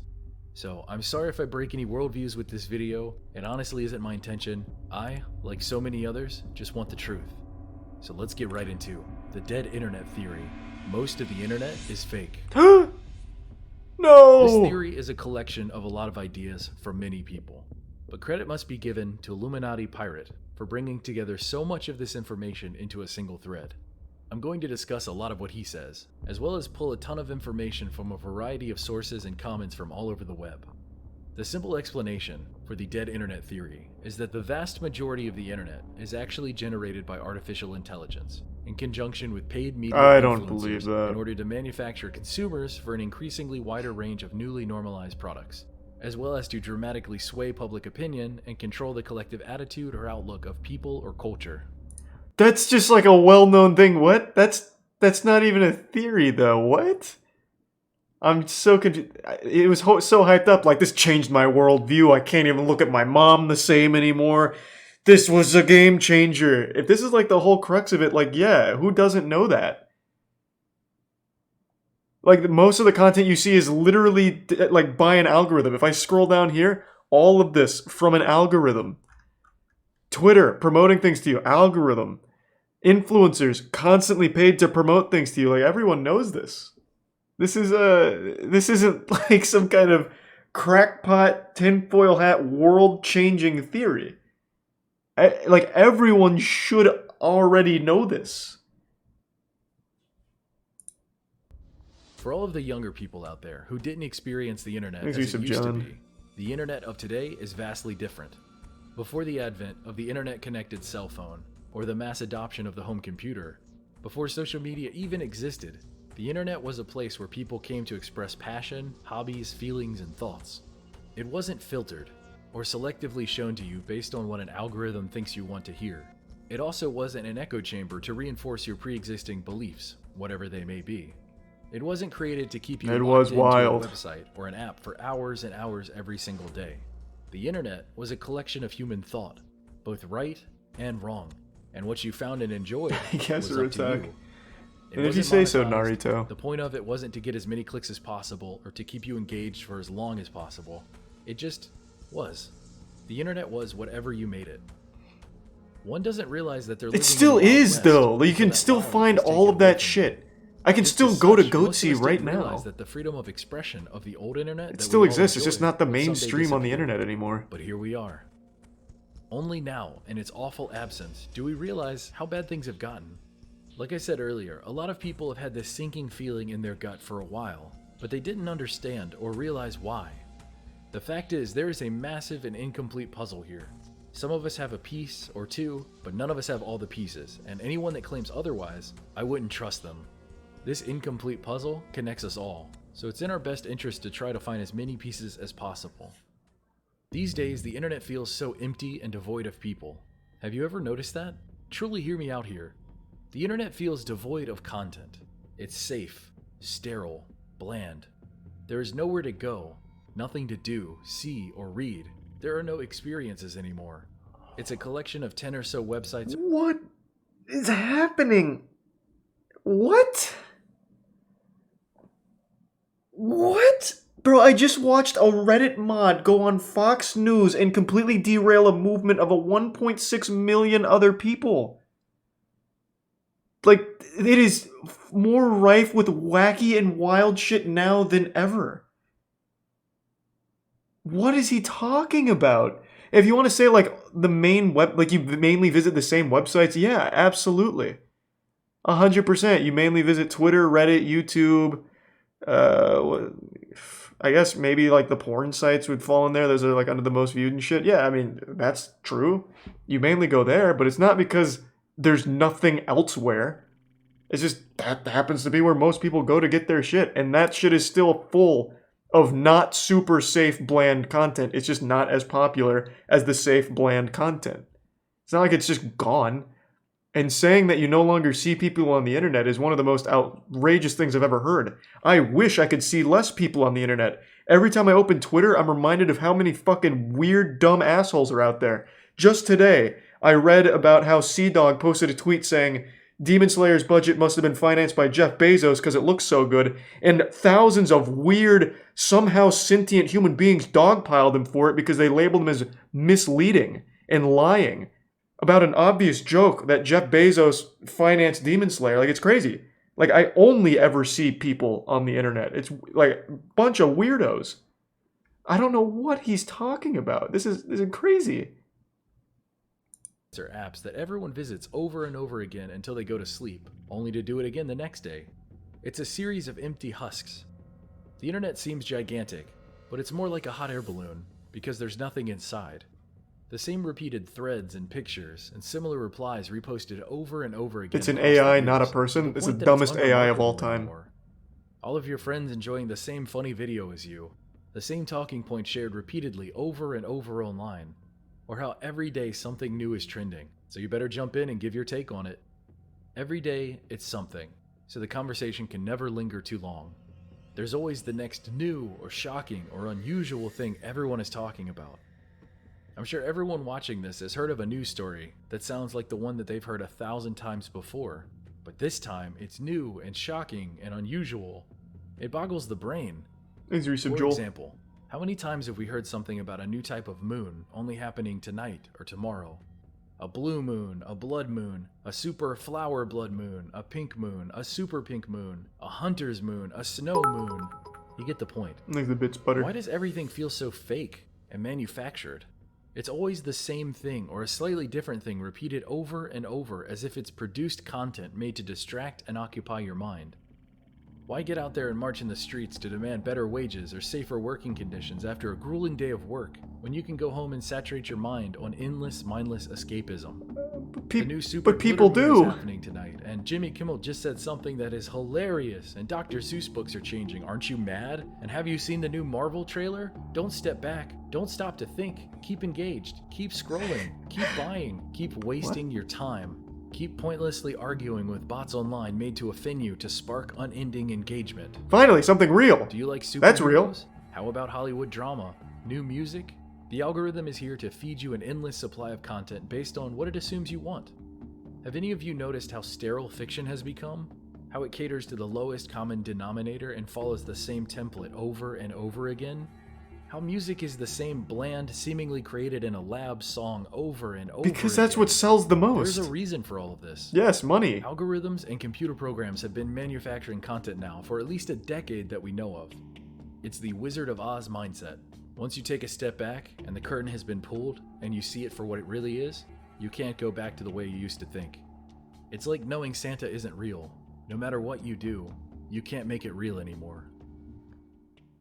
An interesting detail that Illuminati Pirate brought up was anime, and I'm going to include manga as well, and why it's so popular and beloved today. The reason why is because it is such a complex and passion-driven art form. More often than not, the art and story in manga are all created by one person on a weekly basis. There are actual humans behind this content, and because of that, it's so much more enjoyable than so much of the generic computer-created nonsense that is shoved in our faces today. Something intuitively inside of us recognizes that. So side note, watch a really good anime if you haven't. You'll know right off the bat how different... I am having such a hard time wrapping my head around this. Manga is like the worst example you can give for your point. So much of manga is the same recycled content over and over. The 80% of manga is a middle schooler, 15 years old, superpower, outcast, lonely, hikikomori. Like, it's all following the same format. This is literally the antithesis of the point you're trying to make. What are you talking about? They literally recycle the same content, no different than Marvel you were just talking about. Of course, there's exceptions, like Jujutsu Kaisen's great, even though I wouldn't necessarily say it's the most unique thing ever. It's just really well done. And there's Berserk, totally different, super unique. But just like in Marvel and everything, there's other superheroes that aren't the same formulaic shit too. Like, this doesn't go with his point at all. He just likes manga, so it's exempt. Different it feels compared to anything else on TV. It's got heart and soul and purpose. But let's go deeper into the internet side of things. Let's talk about YouTube.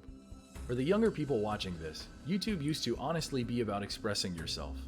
It was random people in front of a camera talking about how they felt or what they've experienced. This is it wild. Was real, it was organic. Thanks It wasn't to the bits. about trends. Requital. Nowadays, if you talk about the wrong thing, your video gets demonetized. If you say the wrong thing, your video gets removed. You can speak freely as long as you're okay with being suppressed in the algorithm and no one sees your content.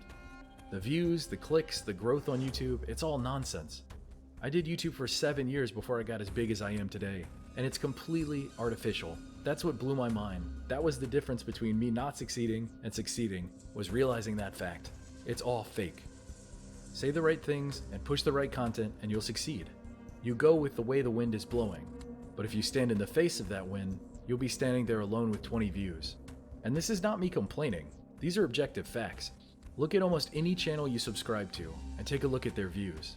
Individuals are being pushed away in favor of corporate news, corporate music, and safe and inoffensive content that makes money. True. There you go, a real point. True. Regarding YouTube and other forms of media are deepfakes. Not only can computers and AI replicate faces accurately, but now voices as well. The safest thing to assume is that the technology we see in the mainstream today was created 10 to 15 years before we ever saw it. So just imagine what AI can do now, what we won't be able to comprehend for years. It's so creepy to think about. Fake people, fake comments, fake faces, fake articles. It's terrifying. How much of the internet is actually real? People, events, news, so many things could be completely fictional. And I mean, honestly, this is crazy barely. know. April 15th, 12 years ago off the Sunset Coast of Perth, Australia, a computer network analyst was arrested for stealing one of the most important pieces of insight and information we have today. Yeah. All of this stuff. Upon his arrest and 8 hours of interrogation, he refused to disclose where he had gotten this But he wasn't real either. He was a What clone. information did he steal? Nothing. I just made this entire scenario up. Damn. Do you see how easy it could be for an AI or a computer program to write up a plausible article like this? How is that plausible? You just said, like, normal shit. Anyone can do that. What do you mean? What?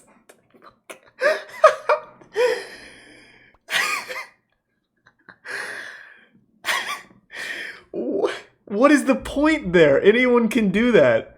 It's not... I don't even know what he's trying to say. It's no different than a kid getting a bedtime story from their parents that their parents make up.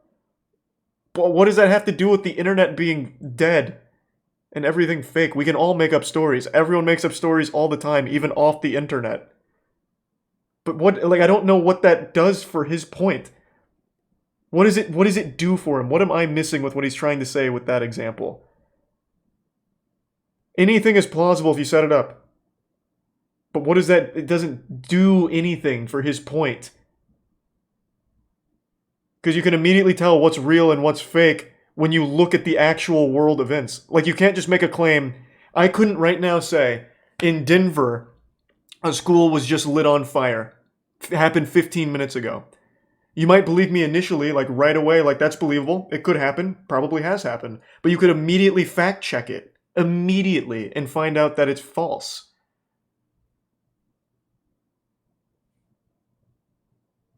Thanks to the resub, Cow God. Like, I don't know what this proves with this point. I thought the whole crux of this argument was everything is fake and we can never know it's fake. Nothing is real. Like, it doesn't take a deep AI to come up with what he came up with. April 2009, someone stole something important. But he didn't, because I made it up. Make 3 or 4 websites push different variant versions of the BS story. Share it to Facebook, Twitter, push it out on Google, and let the unknowing populace read it, believe it, and share it further until a fake story becomes a real story. How long do you think it would take for someone to realize it wasn't real? Things like this have honestly happened many times, and by the time the truth comes out, the internet has moved on to whatever the next objective is. By that future point, almost no one cares anymore, and the facts get moved off of search engines and pushed into unfindable parts of the internet. The internet of old is dead. Here's another interesting thing you yourself can witness. The internet on your smartphone is not the same as the internet on your PC. Try it out for yourself. Go to any popular website with a lot of traffic and spend a few days randomly checking the same thing from your PC and your smartphone. You'll notice from time to time that what you see on one device is completely different from the other. I can't imagine why. Can play out differently. Sometimes you'll see different comments, different like to dislike ratios on comments, all kinds of weird anomalies you'd only notice because you're coming at it from 2 different places. I'm sure a lot of you have experienced the case of trying to find that one comment that you really liked and never being able to find it again. Maybe it was simply deleted, but it's weird that so many of us have experienced that before. The argument for algorithms is that it helps us find what we want to see and caters to our likes and dislikes. It just keeps you on the platform longer. That's the point. I don't buy that for a second. Because for years and years, the argument was that different algorithms for different people Everyone knows why. It isn't real. What are you talking about? Well, years later, with overwhelming evidence to prove that algorithms do exist, now it's widely accepted as a real thing and spun as a positive. There's a Prime Card and that isn't necessarily true Prime either. Slaughter. The algorithm is there to keep you engaged and hooked on websites and apps for longer, to accurately collect your likes and dislikes, and do whatever it takes to keep your eyes glued to the screen and your wallet spending money. That is real. If you linger too long on a certain thread or a video, the algorithm will recommend more like it.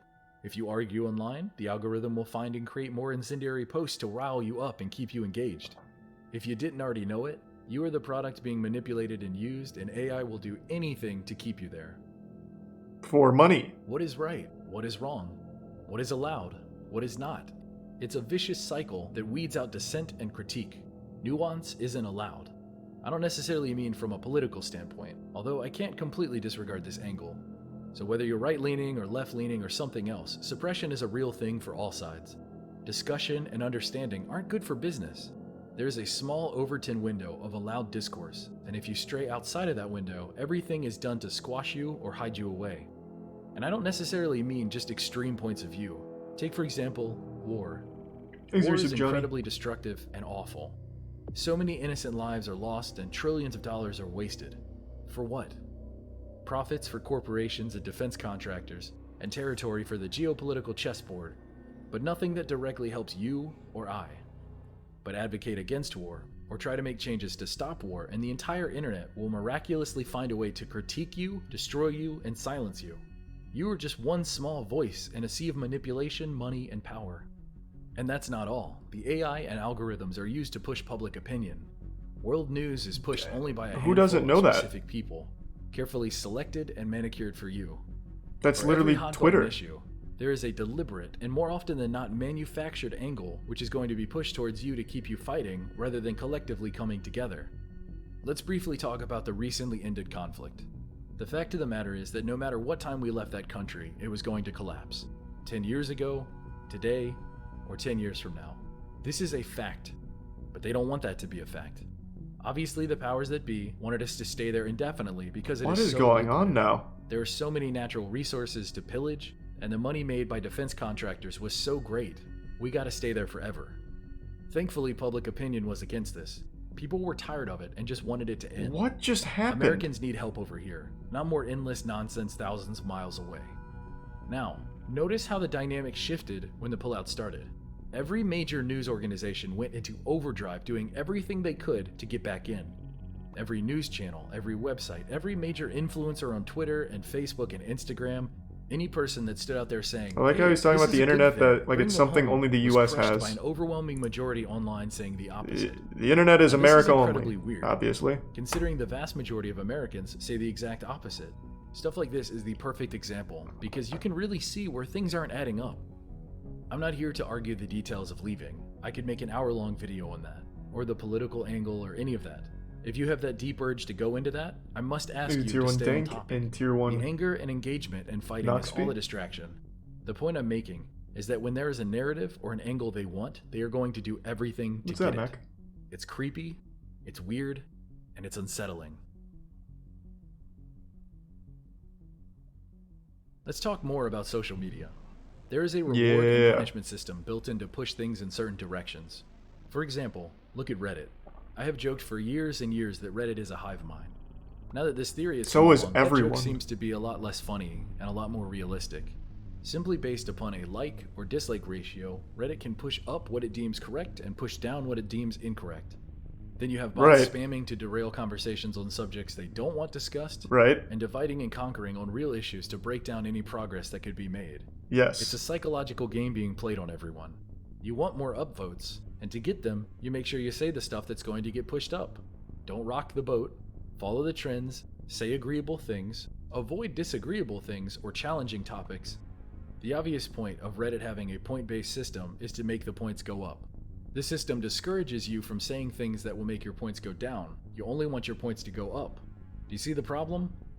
I'm not even that much of a contrarian.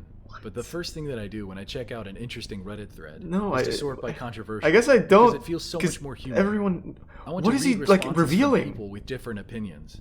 Not so much to get mad or to argue with others, but to have my beliefs challenged. I find it ridiculous that I have to dig so deeply to find this kind of stuff.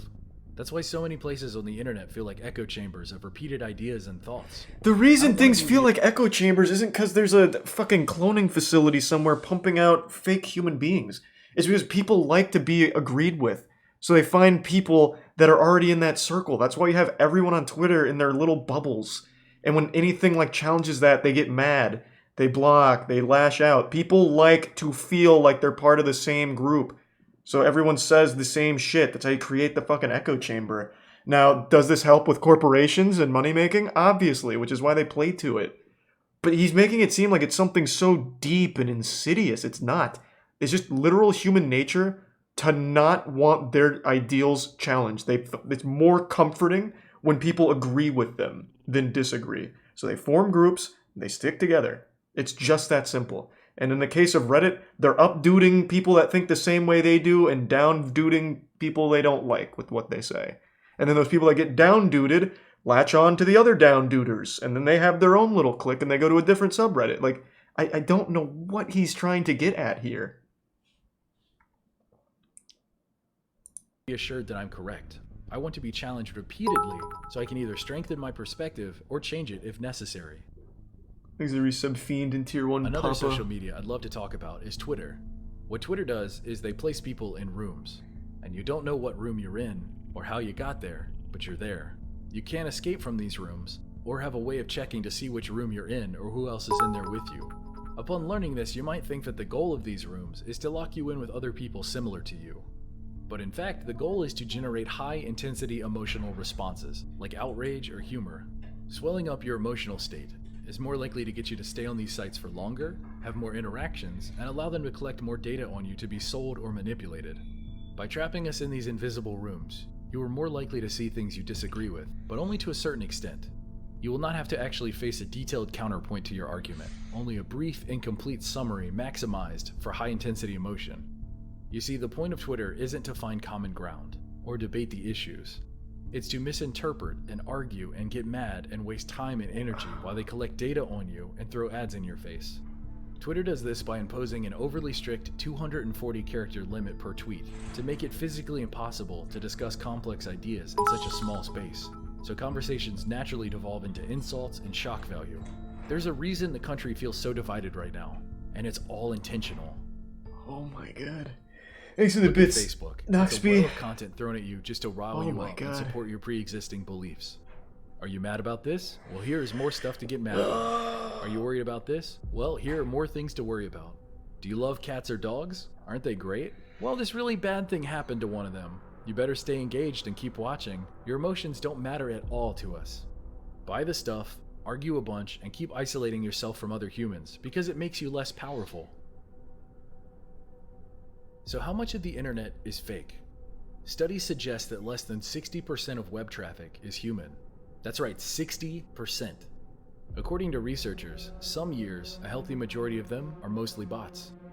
For a period of time in 2013, the New York Times reported that half of YouTube traffic was bots masquerading as people. Oh, my bad. I'm sorry. I got your name wrong. So high that employees feared an inflection point would happen, meaning YouTube systems I need the tabs, for detecting fraudulent traffic would begin to regard bot traffic as real and human traffic as fake. They even have a name for this hypothetical event. It's called the inversion. Remember, this was all the way back in 2013. So it's not a stretch in the slightest to assume that the threshold of bot traffic has been met and surpassed, meaning that the internet is, for the most part, filled with non-living voices. Oh, it really puts it in perspective how outnumbered we are compared to bots. Alright, I'll probably play it tomorrow. The vote counts on YouTube, Reddit, Instagram, it's all manipulated and distorted.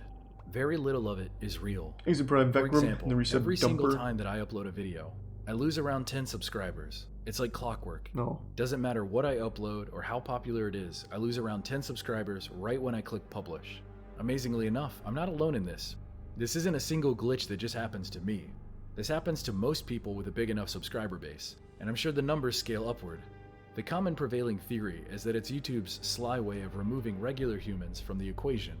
If you're big enough and successful enough, you can weather the storm pretty easily. What? Losing 10 subs isn't bad when you gain thousands. Who has that theory? If you're a smaller YouTuber, or a YouTuber they don't really want around anymore, losing subs is an easy and subtle way to mentally break you down and eventually remove you from the equation. The push for corporate content and acceptable content is all that matters. YouTube isn't about you anymore. Yeah, I mean, that's fair, that's true. And call it Content Tube or Corporate Tube. But let's get even deeper. So what's that? What was that? He thinks... Oh my god, I accidentally... Oh my god, I can't believe I just did that. I accidentally just fucking... Alright, I'll probably just stop the video. I accidentally went so far back. Oh my god, damn it. That's fine. Why did you want me to see this? This did nothing. It literally said things that were... A, ridiculous, or B, we already knew. I don't know what he was going on with. The leading theory is that every time YouTube removes subs, they're removing human beings. That goes against what he was saying, where it's about keeping human beings on the platform to make more money off them. So he's even going against his own grain here. But why did you want me to see this? This didn't do anything. Thanks to tier 1 subsiding and the 5 new subs macho. Thank you, man. I don't know what the fuck that was supposed to be. That was an actual nothing burger.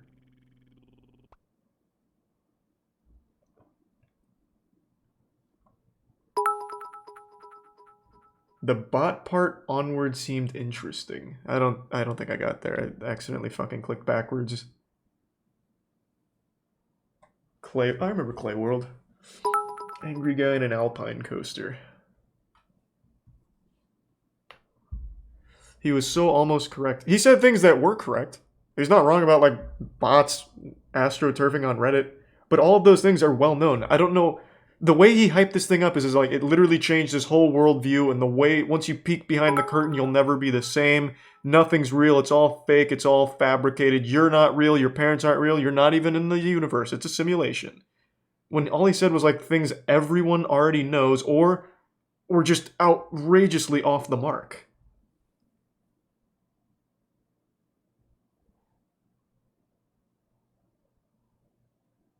Thanks to the bits, butter. Let me see the alpine guy.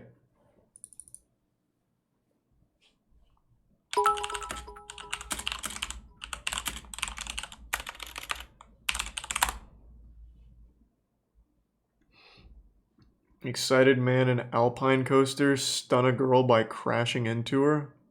This? Bro, I probably can't watch that. Because it's censored here, I'm guessing something happens.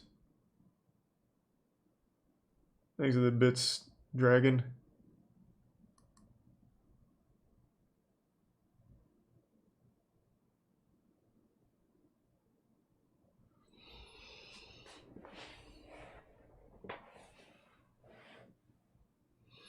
Thanks to the gift sub, one cut.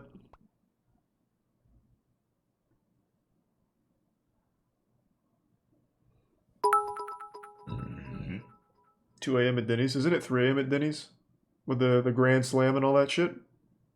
Right? Isn't it?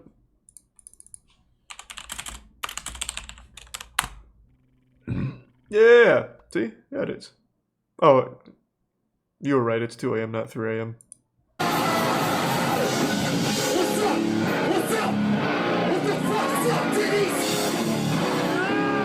Yeah!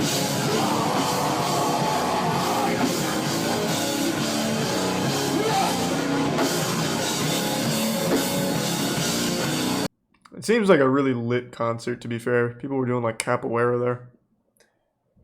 There's a give sub dill in the resub coop.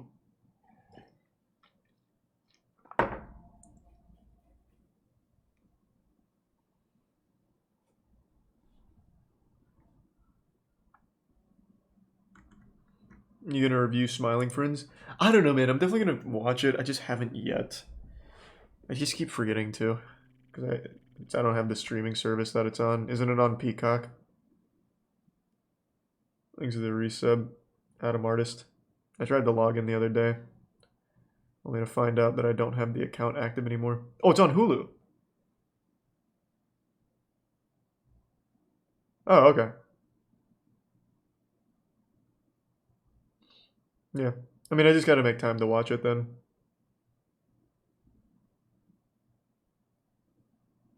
Isn't Peacock free? No. Either that or I just misremembered my password like 100 times. Which I guess is super possible too. I just assumed that it was like a paid thing and like I expired on my trial or whatever.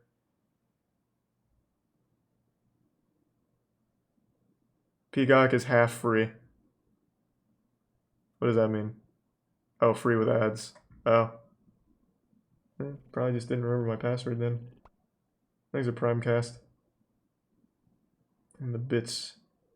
Norms. Why Martin Scorsese is right about Marvel movies. Yeah, he's objectively right. No one's allowed to like Marvel anymore because Martin said you can't.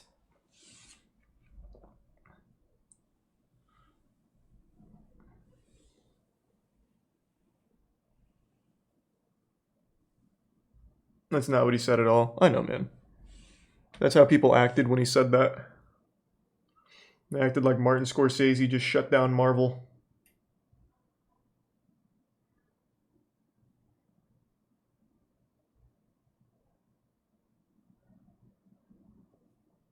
How one man nearly ruined parkour.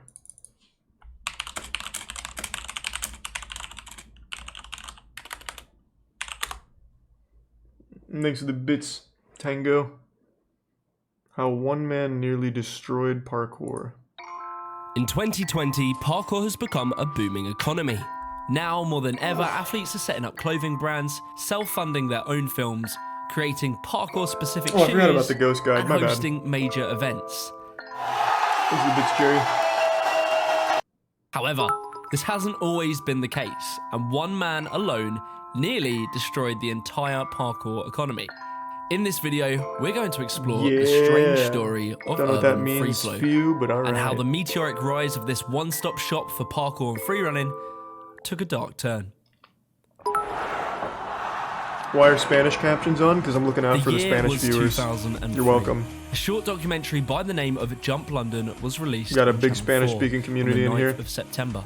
For the first time, the world was showing the art of parkour on their TV Oh, screens. hey! Fate. Fuck yeah, thank you for the raid, Ant. Hope you had a wonderful stream. Waiting for you, friends. Wow, sweet. Thank you for that. Welcome.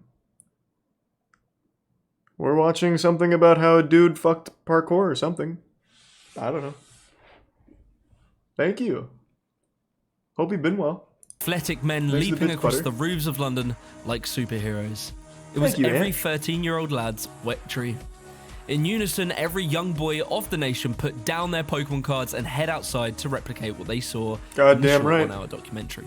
Quick to notice the potential untapped gold mine that came along Parkour one man, was so cool. Paul Corky, Who? better known as Easy Styler, because, well, back in 2003, you weren't a real parkour athlete or Tracer.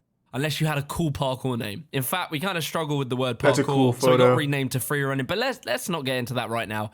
Let's get back to Easy Styler. The former boxer saw the rising fad-like status of parkour and instantly recognized the opportunity to generate money from the is this the guy who like grabbed onto the goal for moving him was car? to replicate the skateboarding business model Like, of sponsored ruined his athletes, career from videos, it? and clothing. Within the same year of Jump London being released, Easy established Urban Free Flow, also known as UF. Easy was a hard-working, smart, and very ruthless businessman. With his quick-moving and forward-thinking attitude, Urban Free Flow very quickly became the biggest and most prominent group within the scene at the time. As the rapid growth of parkour accelerated, so did Urban Free Flow. However, this wasn't to last. I think this is the guy. As the corporate structure of the group was compromised in 2005 when Yeah, we Companies watched Channel House 5 dissolved earlier. Urban Free Flow for failing to properly file their accounts and pay the correct taxes.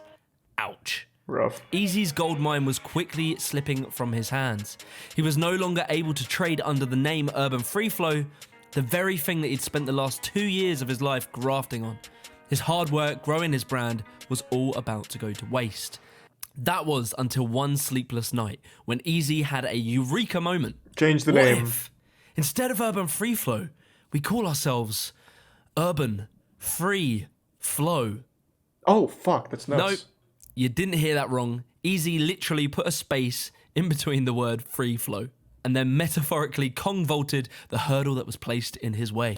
After an awkward conversation with his previous business partner, Mark Torok, or his cool parkour name was M2, Easy was set to dominate the parkour industry, and this time he didn't need to cut the check 2 ways.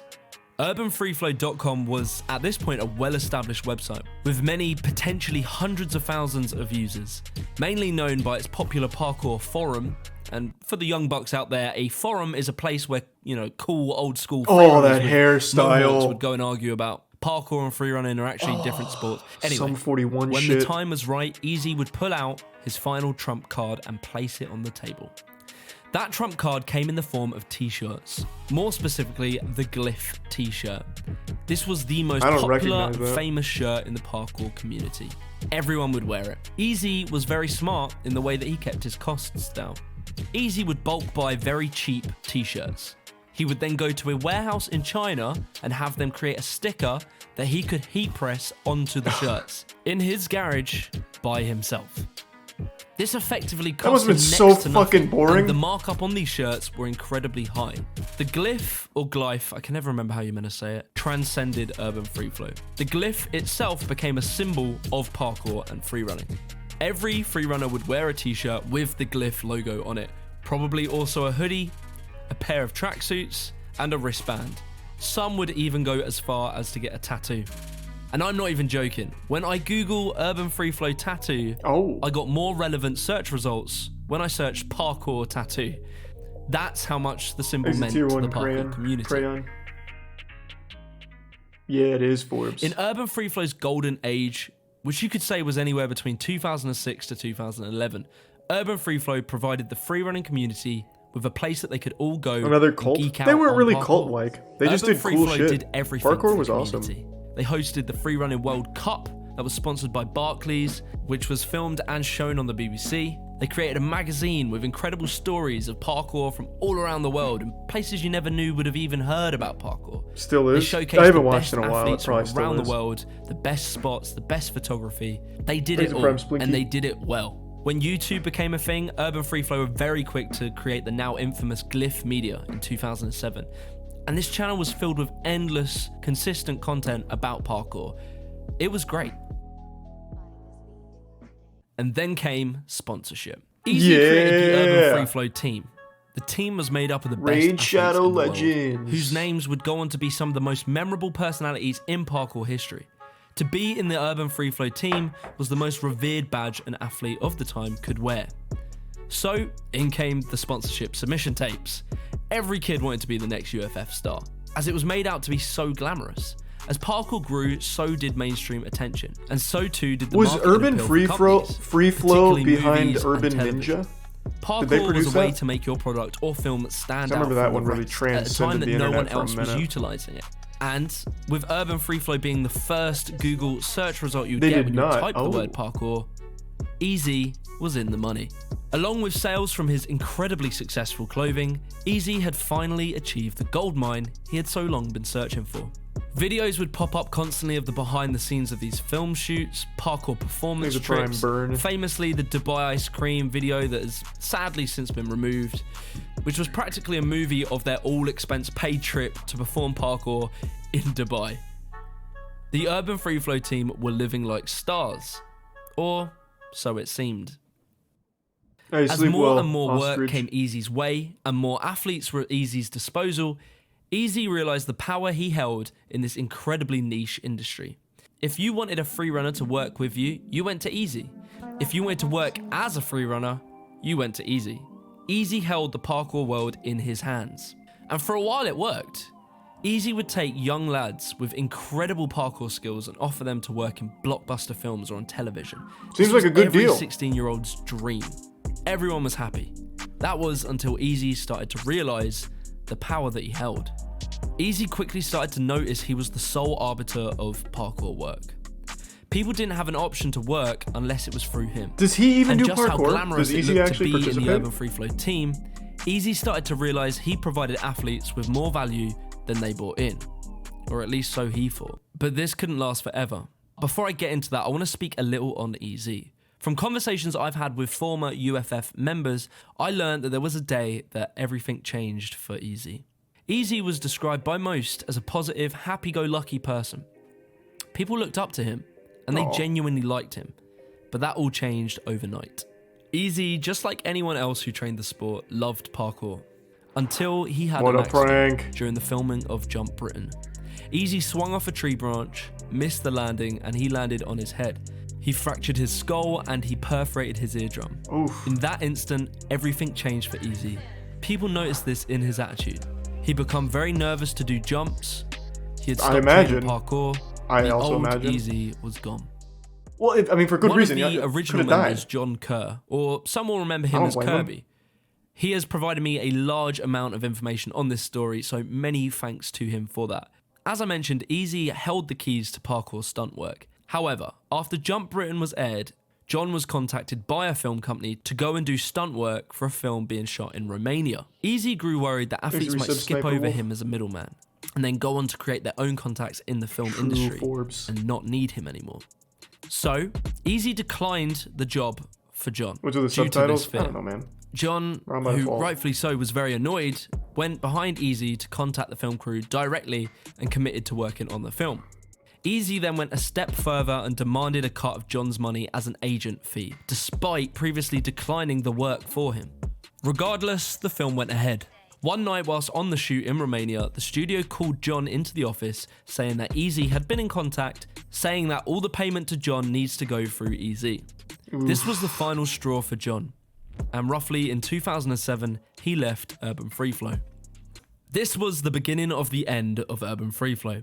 Tensions were rising between Easy and the many talented athletes who increasingly felt they didn't actually need to be in the Urban Free Flow team to earn money in the sport. At least 3 times it was found that Easy was taking roughly between 70 and 90% of the money athletes were being paid for jobs. As I'm sure you can tell, that is a very high cut for an agent. There were a number of instances when athletes would see Easy taking something like £9,000 or £12,000 out of the athlete's performance fee. Plus, on top of that, Easy would also charge his own personal fee for the work. There was only so long that this could I've go seen on. that a lot. Hold on. I don't mean to blue ball you. What does Dana White take of fighters' pay? I see that so much. It's become like a big meme. What does Dana White get? It's got to be a fucking ton.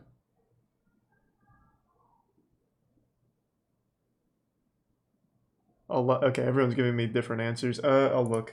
I don't even know why I'm asking. Twitch chat. Dana White not only gets all their money, he also gets their wives. Let me see.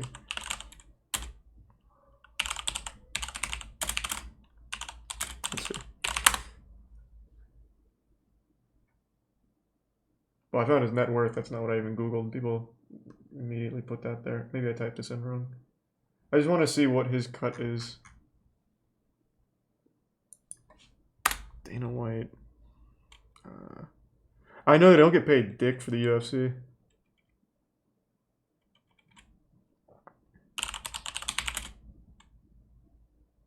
Let's try that.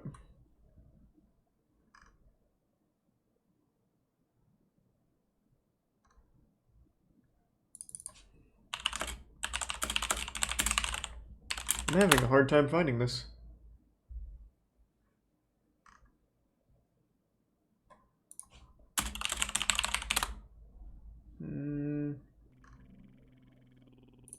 Thanks to the gift sub Cleaton and the Prime Grim. Okay, I can't find it. UFC total payout was 1.8 mil for fighters, and pay-per-view just bumped up to $74.99. UFC 270's total payout was 1.8 mil for the fighters? How many people were on the card?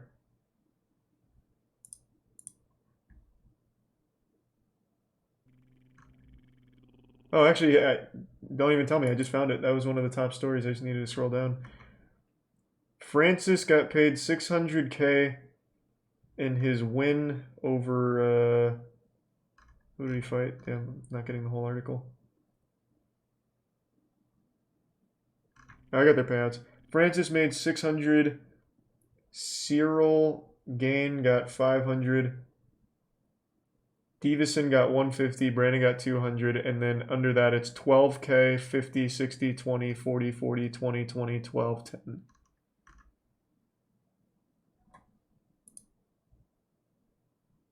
Wow.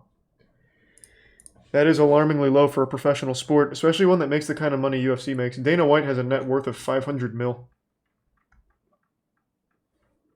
And Dana White makes that, I'm assuming, mainly through the UFC buys.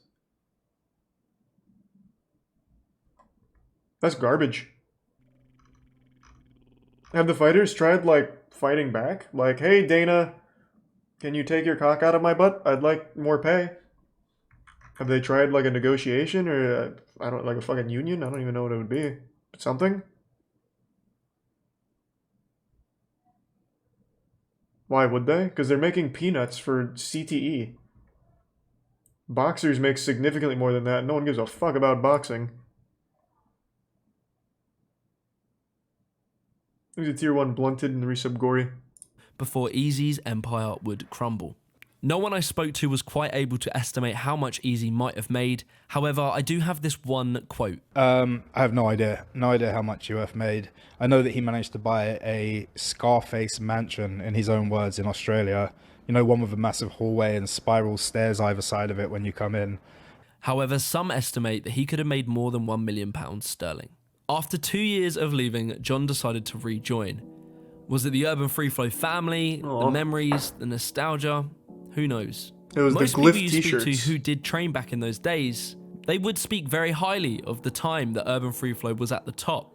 It really had a community feeling, provided a worldwide family for these oddball kids who spent their time jumping on walls. And despite the management of the team, they really did make an incredible platform.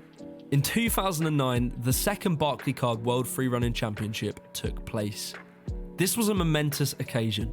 Broadcasted live on BBC Three, it had celebrity presenters. The event had approximately 8,000 people in the stands watching, and 25 of the top parkour athletes in the world. After an intense competition of cheesy parkour moves and handstands and stuff you'll never see people do these days, the winner was Tim Sheaf. What? How's that cheesy? That's turned into a cool. figurehead for the vegan movement. He then quit parkour to solely focus on veganism. He then quit veganism to solely focus... Well, I don't really know what he does now, but that may be a video for another time. However, most importantly, Tim won. And in a symbolic gesture, Tim ripped off his bright yellow Urban Free Flow shirt and threw it into the crowd. Oh, And with Steven. that, effectively marked the end of Urban Free Flow. When Tim did that, he was making a statement. He felt he no longer needed Urban Free Flow, and he could go at it on his own. And he wasn't wrong. Is that what it Almost was? half of the original Urban Free Flow team left with him.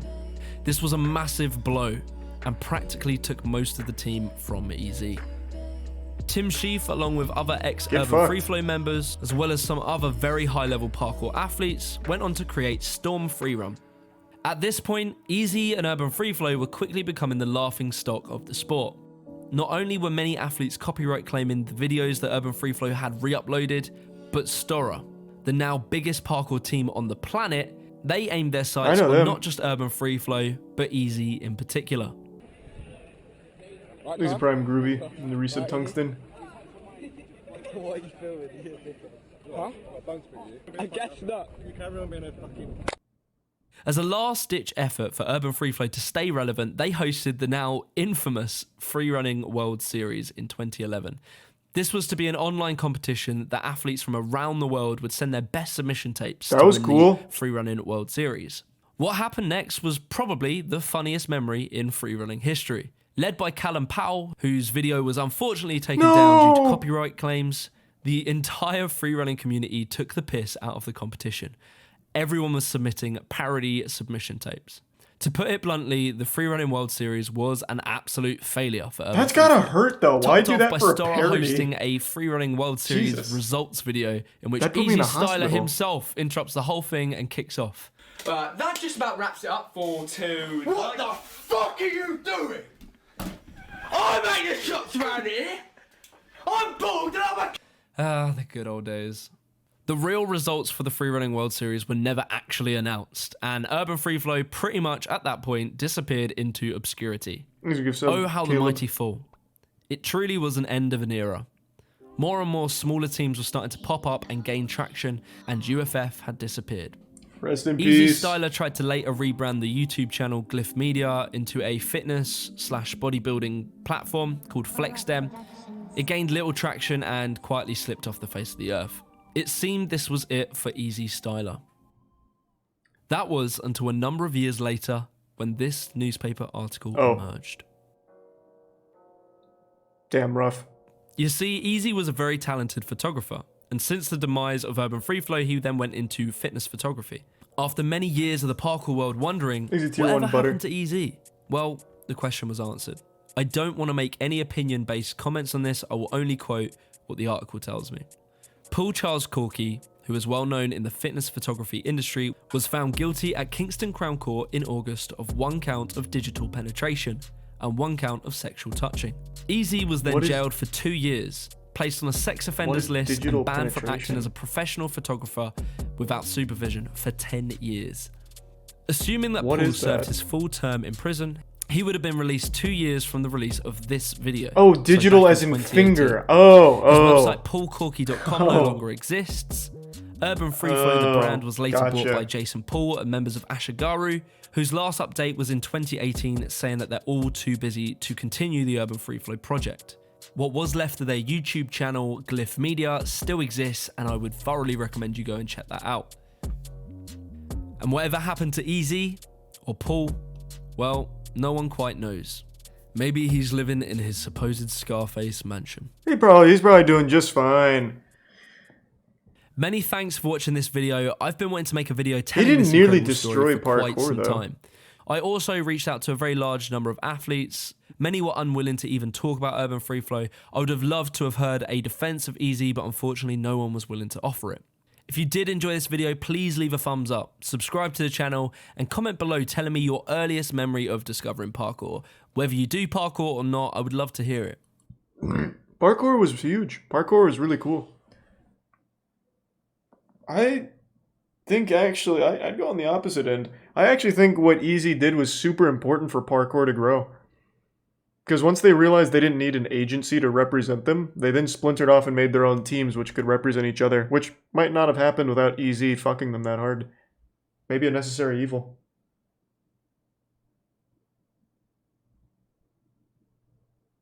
Did you ever do parkour? Oh, I tried. Thanks, resub Logan. I definitely tried to do some parkour. That didn't go very well. Playing devil's advocate? Not really. Dude sucks.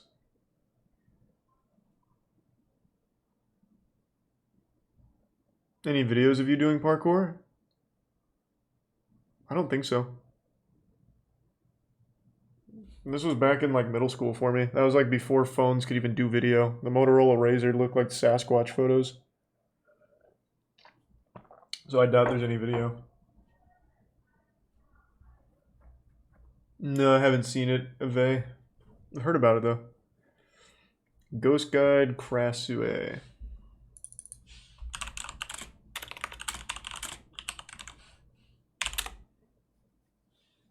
The floating head that eats flesh. Is this just a creepypasta? I certainly hope not. Thanks for resub, Black. Is that a video, or are you just saying you want VR robot boxing? Thanks to the bitch Pine. Centuries ago, the Angkor Empire had lost a battle to the Siamese army. As part of the agreement, the Khmer princess Tarawadi was to be wed to a This is powerful absolutely Siamese just a nobleman. copypasta. Or But, creepypasta. like in most tales such as these, she was in love with another man, a young soldier who fought in the war. One night, the nobleman caught the princess and the soldier. Man, get cooked. Infuriated, he sentenced the princess to death by burning. Oh man. Afraid for her life, the princess went to a sorceress and asked her for magic to help her survive the flames. The sorceress gave her... It's absolutely real. It's a ghost in Thailand. Do you mean like it's a real ghost? That would certainly be a first for me. I would love to see a real ghost. Let me see. It was Krasue?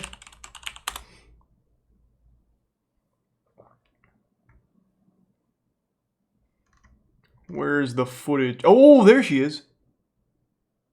Well, they caught her. Well, then it's safe.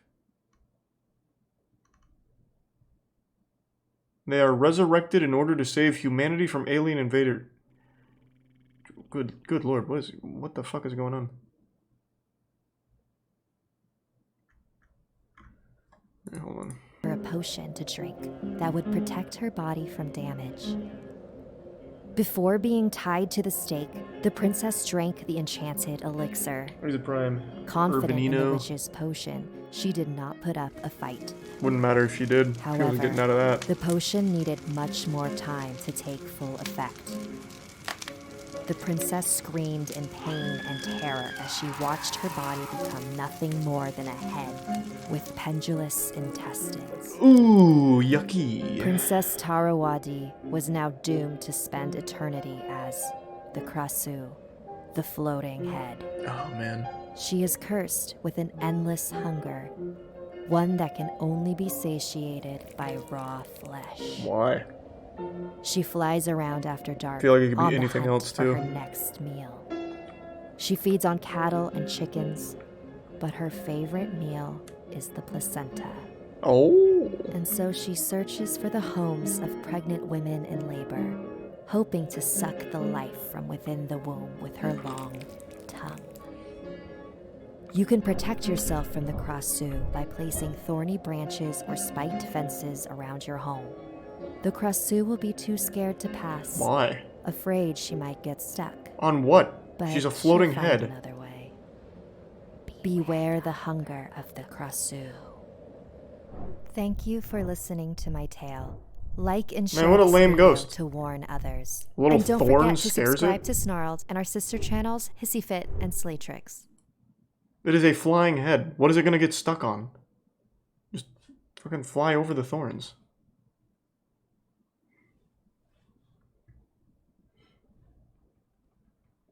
Oh, right, the cooking with matches person.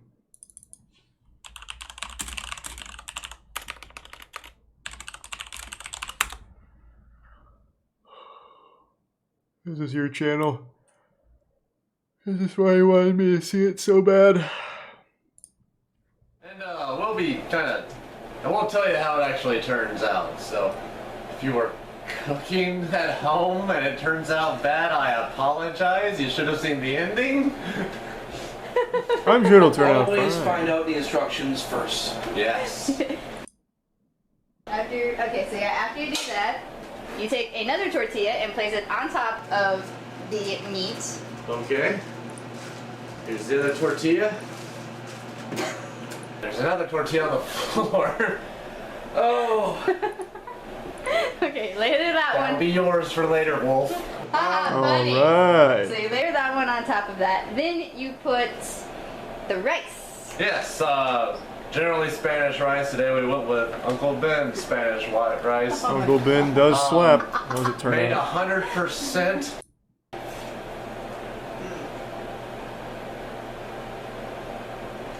Might suggest mixing some of the cheese with the beans. Or the rice here? You could. Just for solidity. Nice. I'm glad it turned out well. Already watched the new Channel 5?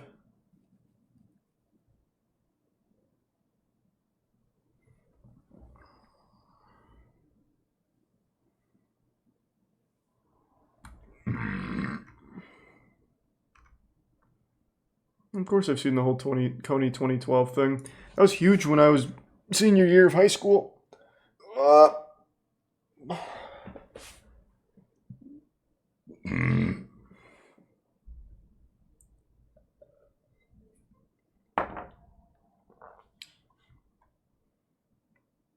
I just don't like analog horror. I just think it's too boring. Any other horror is fine, though.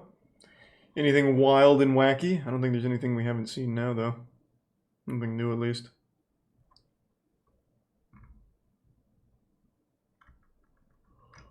Oh. NFT video's 2 hours. Oops, wrong one. So not tonight.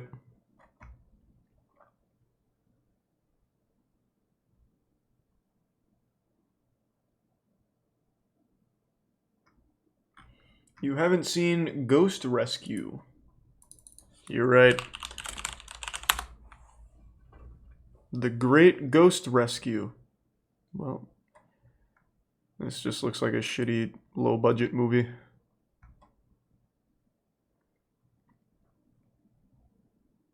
The first video.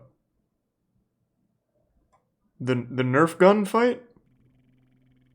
Why? Thanks, Risa Perseus. Thanks, I guess so low.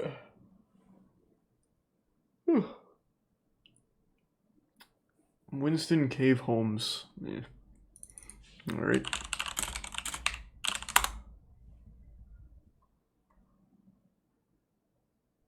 Oh, Winston Cave Homeless Vlogs.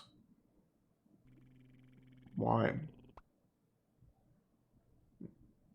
It just sounds sad.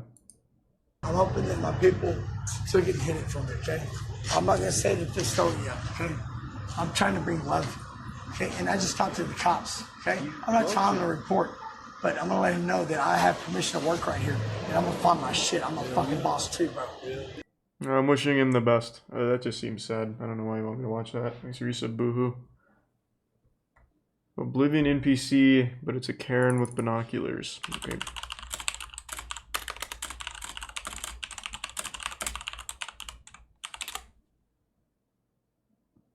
But it's a racist Karen with binoculars. Does she drop the N-word? Because I can't watch that on stream.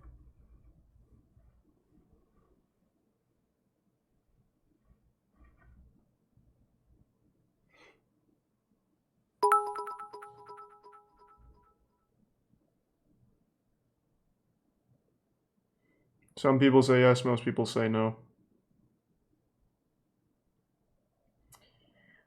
Yeah, I don't know if I'm gonna risk it. Watch it on mute. What? She just yells. Watch old lightsaber duels. Oh, I actually watched one recently. Did you see my search history or something? Yeah, I just watched a really cool old lightsaber duel where a guy got really mad and broke another guy's lightsaber. It was really disrespectful. Thanks, I guess, Boohoo. What was it called again?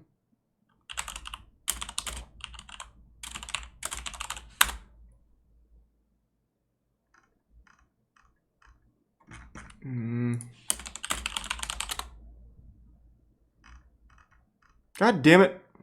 What was it called? Does anyone know what video I'm talking about? Some guy was cosplaying as Kylo Ren, the other guy was cosplaying as Obi-Wan, and he just, like, really got upset and just busted his shit right in front of him. Thanks to resub Sona.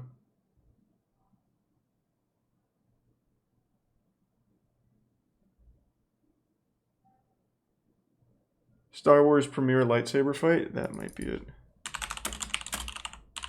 Whoops.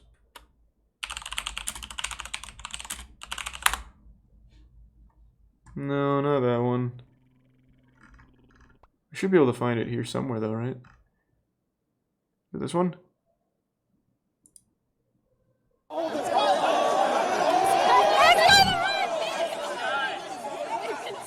I don't know. I don't remember. Oh shit!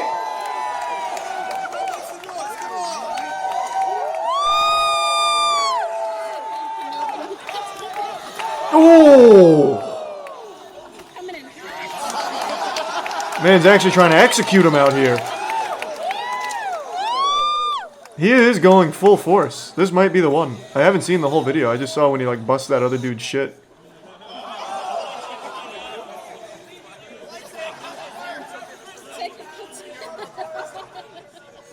Channel the dark side, Kyle. Oh my god.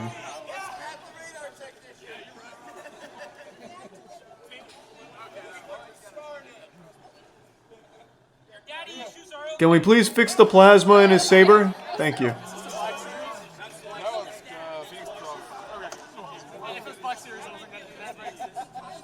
He's only trained with the Hasbro model.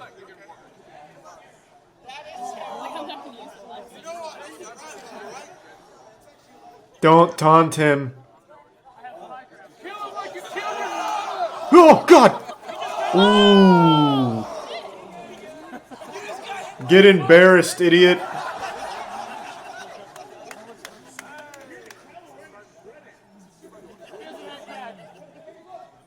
Thanks for resub. Hey, good to see you, Miss Tango Down. Hope you're doing well. And thanks for resub.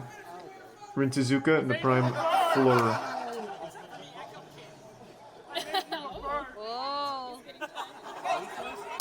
Oh, shit! This guy's got some moves.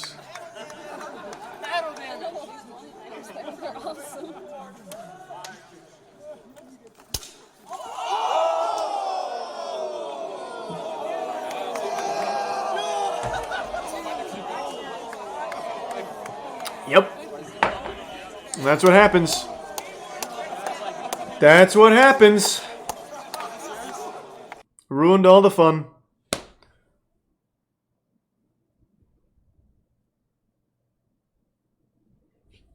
Thanks to the bits, Trinch. Batako versus Codfish. Yeah, I know what that is, man. We watched beatboxing last time. I really only like, I already forgot the dude's name. First guy we watched was the only good one that I really liked. We watched a little of Codfish.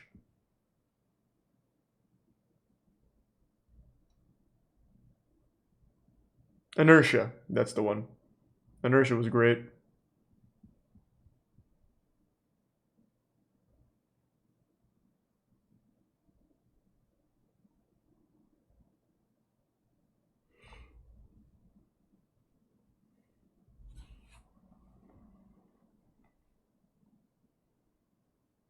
Quaaludes re-upload. People really like that Quaaludes video, huh?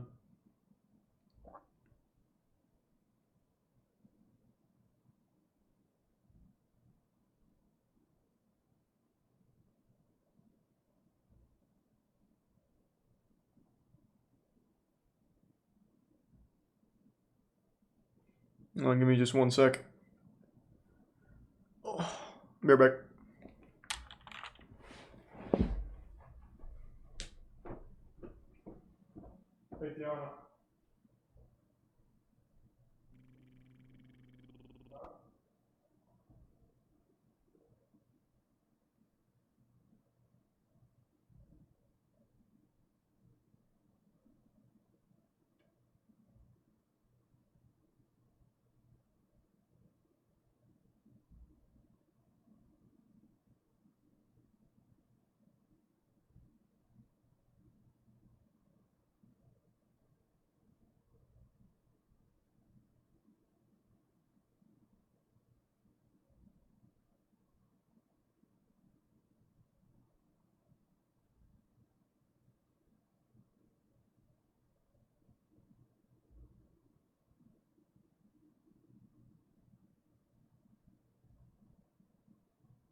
I'm fucking back. Thanks for the resub, Kian.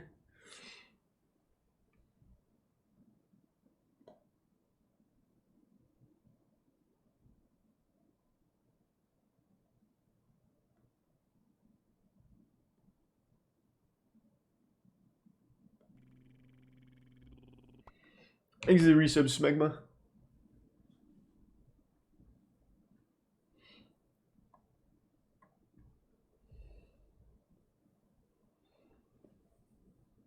How's Chronicles of Illyria doing? I don't know.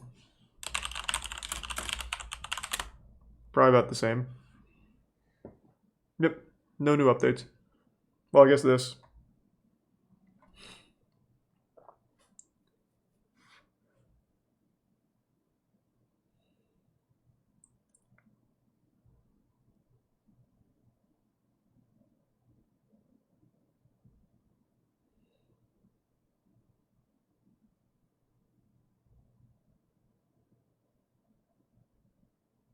I hope you enjoy, Mangus. You need to watch Dramatize Me Again. Not tonight.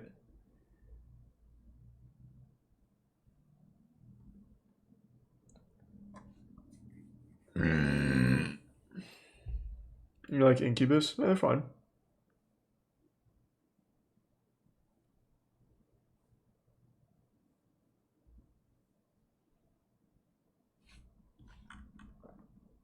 Watch Professional Marine Pillow Fighting. I actually saw that whole pillow fighting circuit. They even had like a little underground scene for a while. And of course I saw Gwyneth Paltrow and her Bored Ape. All the celebrities are hopping on board, baby. The big Bored Ape Yacht Club. Yeehaw. NFTs. Let's go.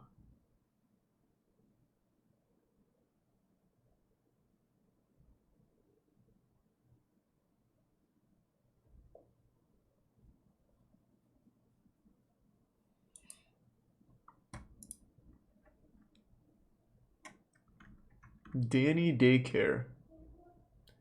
Danny Makaskill. Okay.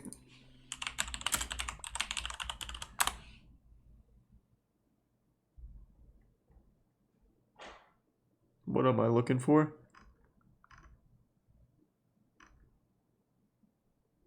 Damn, this guy's videos really go wild. On the Red Bull channel.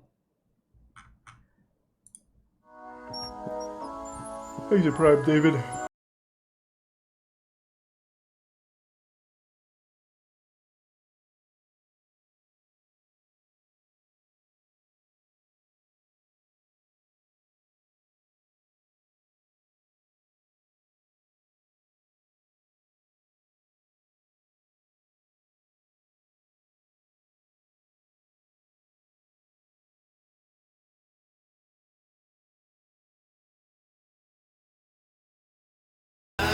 DMCA, yeah, I guess.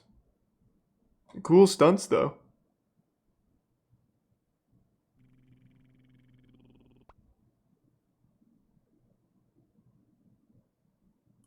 You practice falling. Yeah. Yeah. Falling is cringe, so I don't do it. True. Falling is cringe. Thanks for resub, Dusty.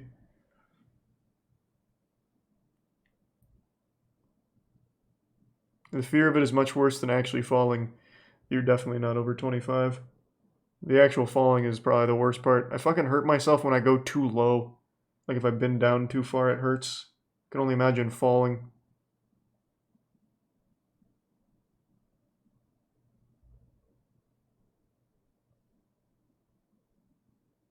I missed a step on my stairs the other day and I thought I was dead. I went from the third step to the first step, skipping the second one by accident, and I thought, oh my god, this is it. Life flashed before my eyes. I was like, oh no. Straight to Valhalla it is. Thanks for resub, Strup.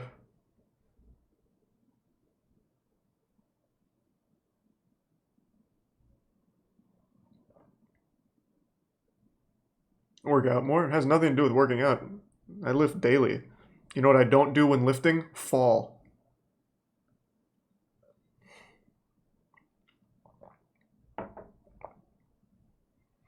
That's a whole different ball game.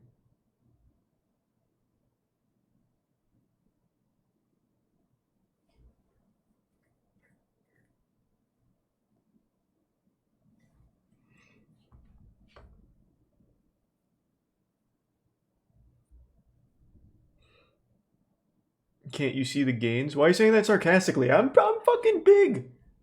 My lower body needs a little work, but I'm pretty upper body heavy. We're not bad. We're getting there. I need to put a little bit more on, but it's not bad. I got the horseshoe triceps. Just need to add a little bit more weight, and that starts with more lower body.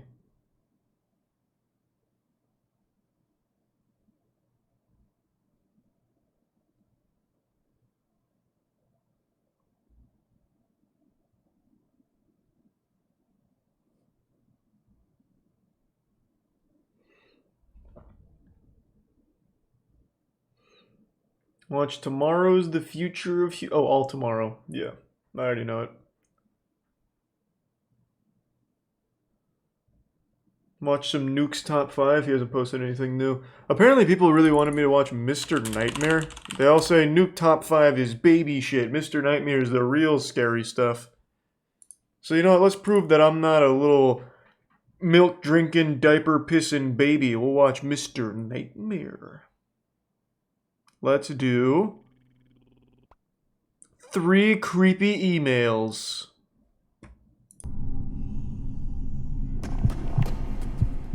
If you ever check your spam folder in your email, there's a chance at one point you received an email with one of your passwords in the title, and inside the email would be threats of leaking your information or worse unless you paid a certain What does it have to do with usually in ghosts? Bitcoin. This usually happens when a hacker, or even often a regular user, will likely find this info by merely searching any of the numerous data breach databases available on criminal forums. In March of 2019, a 25-year-old man named Joe Albanese received a similar email to what was just described.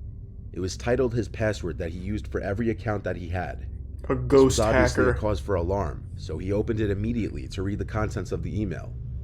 This is what it said. Hey Joe, all you really need to know is that I know your password and other personal information.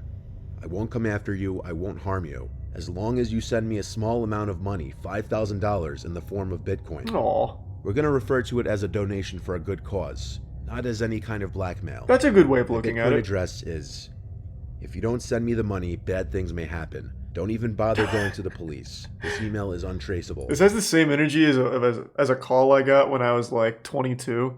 I had just got an apartment. I was on my own, and like it was pretty early. It was probably like within the first month or two. I got a random fucking call from a dude, and he's like, "Hey, your mom just hit my brother with her car." And I was like, "Oh my god, Mom, what are you doing? You can't you're driving like shit out there." He's like, "Look, I'm gonna need you to bring a lot of money to cover these medical bills, and I'm gonna need you to bring it now." And then he gave me like a local gas station. I was like, okay, Jesus Christ, all right, just please, oh my God, I'll call the police. And he's like, don't you dare call the police, I swear to God, I don't want to get violent. But what your mom just did to my brother is unforgivable, and I'm only going to allow this to slide if you bring the money to me now over at this gas station. I'm keeping your mom here, she's safe, she's fine. I was like, can I talk to her? Nope. And I was like, okay, this is getting fishy, but I was still panicked. And then eventually I was like, hey, just give me a second. Then I called my mom and she's like, hey, what's up, Charles? Like, hey, Mom, did you hit a kid with your car today? She's like, nope. So then I went to the other guy. I was like, hey, man. And then I hung up. That shit works, though. I guarantee if I was like a year younger, not quite as wise as 22, I would have fallen for it. I would have went right to that gas station and got my ass beat. Then I would have been pissed at my mom. I'm like, man, Mom, what the fuck?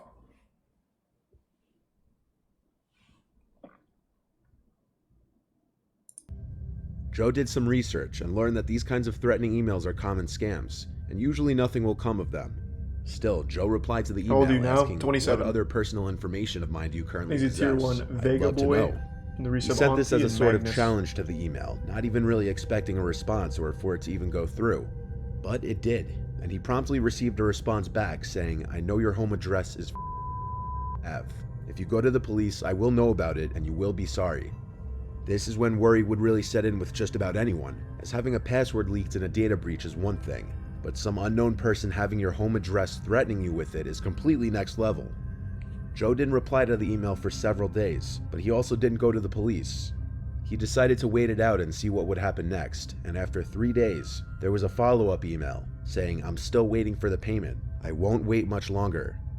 Joe replied this time saying, "I'm not paying you $5,000. If you want to come to my house, you'll get a Joe. fistful of lead." This was a complete bluff though, as he doesn't actually own a gun, and the hacker likely knew that, because that same night, Joe received a follow-up email containing a picture of his house. It was the side of his parents' house and zoomed in on his bedroom window upstairs. He didn't want to tell his parents in fear of worrying them, but now that his gun bluff didn't work, he knew he may have to get them or the police involved. He's a tier 1 He dread. responded one more time saying, "I don't have $5,000. I'm broke paying off student loans. The house you sent a picture of is my parents' house. They did nothing wrong. If you need to do this, please do it to someone else. I don't have the money to send you even if I wanted to." There was no response this time, but within an hour, the sound of glass shattering from downstairs traveled throughout the house, and everyone, including his parents, heard it. There was one of their decorative bricks from the front of the house, laying in the dining room among thousands of tiny shards of glass from the broken Fuck is this, window. Hitman? Joe tried to explain the situation as quickly as he brick? could, and while he and his dad took a quick look outside for anyone who could be out there, his mother called the police. Joe showed the police officers the emails and everything, which were forwarded to the police department. A police officer stayed parked outside the Albanese house for a couple hours that night. Joe blocked the email address from sending any further emails, and as far as he knew, he was never contacted again. The police had a hard time tracing back the original source of the email, as it was sent from an untraceable device, likely an iPod Touch or similar device.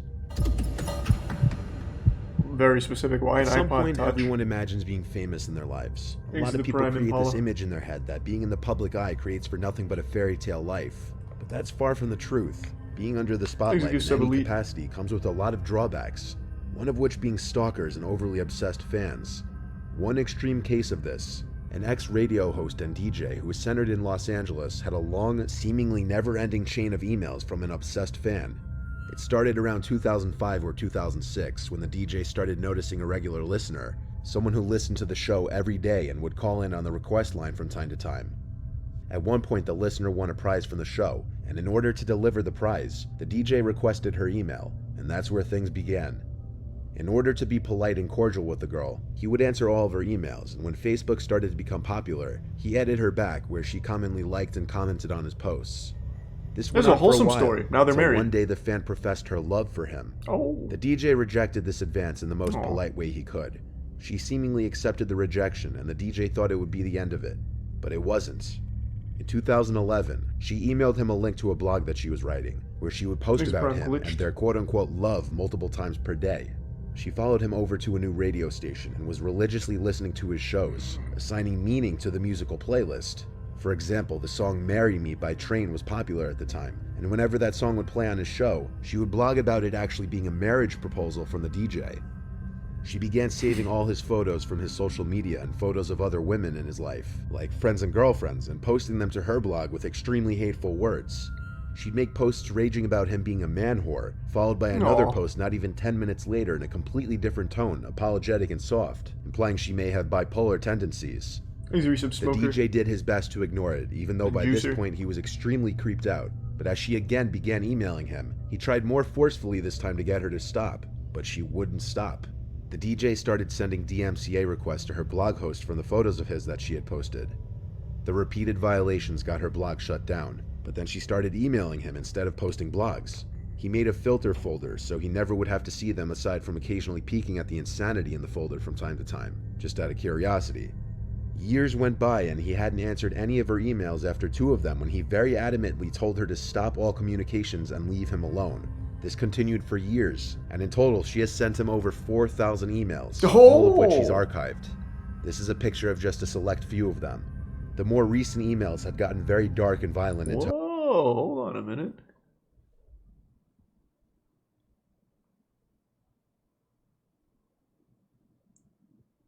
Damn. These are pretty intense. Oh, she made a typo. 4,000 emails How many of them are full of typos? You kidding me? You got me fucked up. Shove it where the sun don't shine, or according to In Mandy's vagina. Fuck off. Get lost, Janet motherfucking Jackson. Kiss my ass. Well, yeah, this is just mental illness. Yeah, that's rough. Tone. In one of the most recent ones, she was threatening to find and hurt the DJ and happily go to jail for it. In another one, she listed the specific neighborhood in which he lived, which he worries she may have his address if she already knew what town he lives in. In an effort to stem the flow of information, he deleted all of his social media accounts a while back, but she would still email him pictures he appeared in from his friends who had public profiles, as well as radio station photos that he appeared in. Most disturbingly, she sent the DJ photos of a shrine she had made of him in her home, with framed photos of his Good social picture media to that use. she posted up on the walls, desks, etc. Hell yeah. Being a DJ, his appearance schedule must remain public, so she could technically find him working at nightclubs anytime she wants to, and understandably, he's freaked out and worried He's about a his prime safety. criminal. After calling multiple attorneys, none seemed very interested in helping him with this matter. Due to his fear of facing the girl in real life or even being in the same room as her, he never went through with filing a restraining order. He also worried that on the off chance she didn't have his home address, the legal process would reveal it to her. To my knowledge, Prime there was Eli. never any follow-up with this, and it's not known if the harassment continued or what route the DJ pursued, if any. But this is one of those extreme cases of how a fan's obsession could have a very negative effect on someone's well-being and mental health. In this last one, a viewer who wanted to be referred to as Christian received multiple emails that he wanted me to share in a story video. Christian has a friend named Katie who was out for a job interview. They used to be co-workers, which is how they met. Nothing was out of the ordinary until Christian started to try and contact Katie after her interview was supposed to be done, He's a only to prime find cat. that his texts weren't delivering and calls were going straight to voicemail. It was very possible that her phone could have been off or she had no cell service, but as hours passed and still nothing was delivering, he started to get concerned. The most likely and obvious possibility was that she lost or broke her phone, but finally, hours later, the text said delivered. However, Kate never replied. That same day, as Christian was checking his email, he saw an email from Katie's old work email. He opened it, and it read, "Hey, I lost my phone and keys. Can you come pick me up?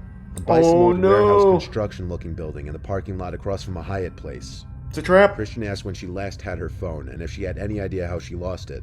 She replied, "I have no idea. Just come soon, please. It's cold." The address that she then sent to better help Christian get to her said it was 20 minutes away. But looking at the location of the address on the map, it led to some abandoned-looking warehouse parking lot, evident by the green growing in the parking lot and decaying-looking rooftop. Christian sent another email back, demanding she go to a less Thank you, sketchy Subson. pickup point. She took a few minutes to answer back with, "I'm already sitting on a bench here. I'm comfortable. Just please hurry." Christian got in his car and started following the directions to the Damn. location he was told to go. But about halfway there, he stopped the car when he had a thought. And that was, how is she using her laptop to email him in the middle of some random parking lot by an abandoned warehouse? While it was maybe possible that there was some free Optimum Wi-Fi nearby or something, it did seem very unlikely. This is where Christian became suspicious of the whole thing, and the fact that she was using her laptop to contact him instead of going to the hotel across the street and calling him just made it seem more suspicious. He tried calling her number a few times, and now it was ringing instead of going to voicemail. On his third try, the phone rang twice and somebody picked up for a second, though most likely on accident. By this point, Christian was suspicious all of Katie's things were stolen. He called Katie's brother to tell him about the situation and ask his opinion. Chris, But kinda when he asked, smart. "First thing, have you heard from Katie?" Katie's brother said she had been home for 2 hours, and that her entire backpack and phone were stolen. Christian yelled into the phone that he was being led into some sketchy parking lot at that very moment by someone who was on Katie's email, most likely on her laptop. Christian drove to Katie's house immediately to pick the two of them up, and they called her But it phone was and an left a voicemail, elaborate all trap. three of them yelling threats of what they The real do if Katie they was didn't at the return bench. phone and laptop. Those were the Probably criminals. went unheard if the thief didn't have her passcode. They also sent a number of texts which went unresponded to. After calling the police and requesting assistance in the parking lot, a police car did show up, but the entire parking lot was abandoned as expected, and no further emails were received. Kate's phone was never turned Thanks, on Reset One again. Drop. It was likely disposed of. She never got any of her stuff back, but on the bright side, Christian may have avoided being lured into some kind of trap that would have led to him being robbed or harmed. Yep, true. Good work, Christian. Well, there was nothing paranormal there. So it wasn't scary. No ghosts, no spooks.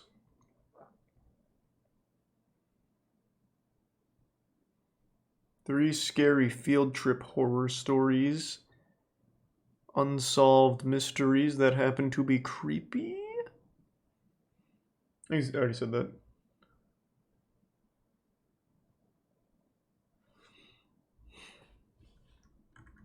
I feel people trying to lure you into a warehouse is scarier than a ghost story. Bro, have you ever seen a ghost? Shit's horrifying. You kidding me?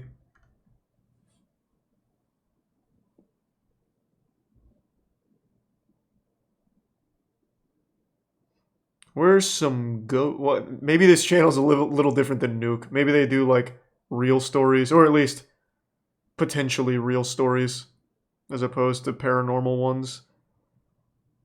I don't know why this True Scary Stories is a picture of a bird. What are these called? Gray, right? Something gray. American gray birds or some shit. Fuck. It was something like that. Is the prime squillium?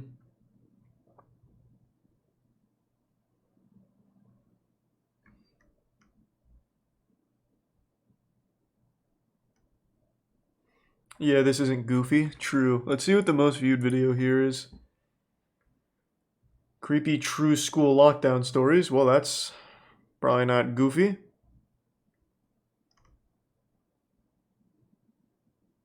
The Ring camera one.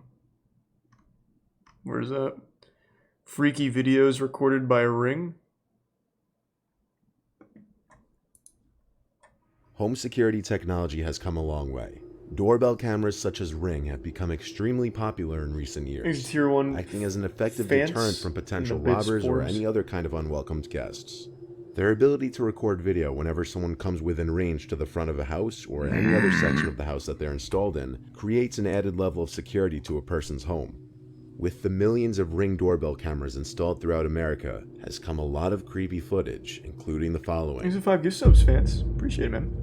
This first piece of footage was captured by the Ring camera in the Thanks for LeMay Jay-Z. household. It happened on a cold December night in 2019. A stranger hacked into the LeMay family's Ring security system and had watched them around their home. And for nearly 10 minutes, he interacted with 8-year-old Alyssa. Not only was he able to watch her, but he was able to communicate noises to her, as he had access to a second system placed in the girl's babysitter's room downstairs. Alyssa then heard Holy music coming shit. from upstairs in her bedroom, which she shared with her. What just happened? The audio just cut out? Is this part of the scare? Yeah, is the video haunted?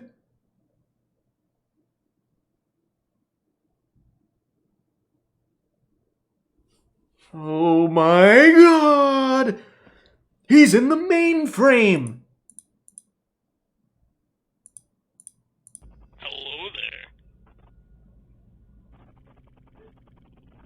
The 8-year-old gasped and tried to figure out where the voice was coming from. She would pick up her toys to see if they were what was making the noises. She scanned the room, and moments later, the man started screaming a racial slur at her over and over, Oh, until God. Alyssa responded by screaming this. Oh. I see. It was the Man infamous proceeded hacker to known tell as her to go 4chan. call her mom the racial slur and demand that she repeat it back to him. Moments later, the voice would reply to Alyssa, asking who are you, by saying he's her best friend, he's Santa Claus. I'm your best friend. I'm Santa Claus.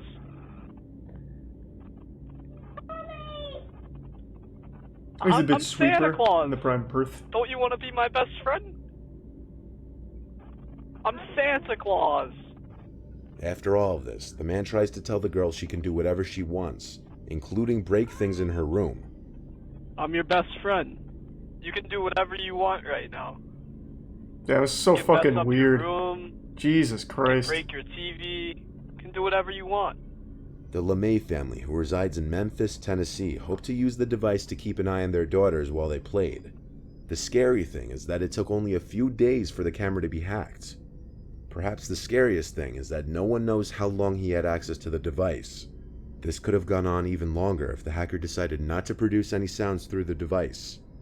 Put yourself in the little girl's shoes. Jesus Imagine Christ, hearing a that's so creepy song playing in your fucking bedroom, weird. not knowing where Oh it's my coming from, God. only to realize that it's coming from a camera system that you set up in there, and that someone could be watching you.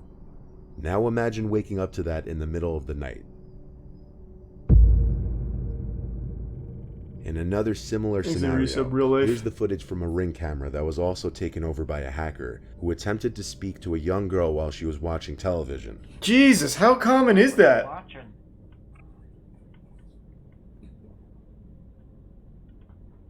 Hey, what show is that?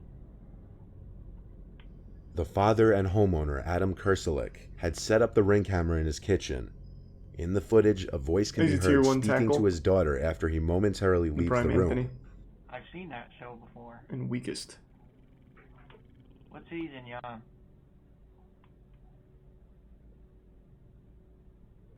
Hello?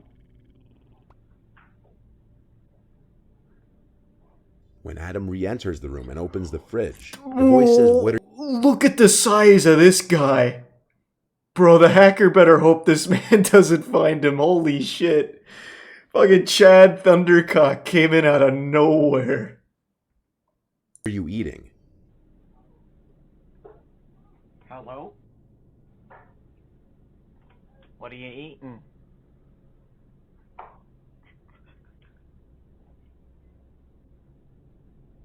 You hungry? What? He looks around at first, rightfully confused as to where the voice could be coming from, though he eventually catches on and approaches the camera as he asks, "Who is this?" Powering off.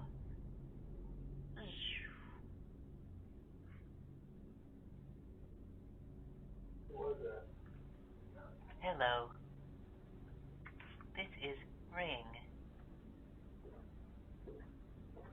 Who is this? Oh man, that's a big guy. That's a big boy. Adam disabled the camera shortly after the video ends, and he expressed his disappointment in Amazon's lack of security on their products. He said he was never advised to set up two-factor verification when he installed the camera 6 months prior. He's a Prime Team in.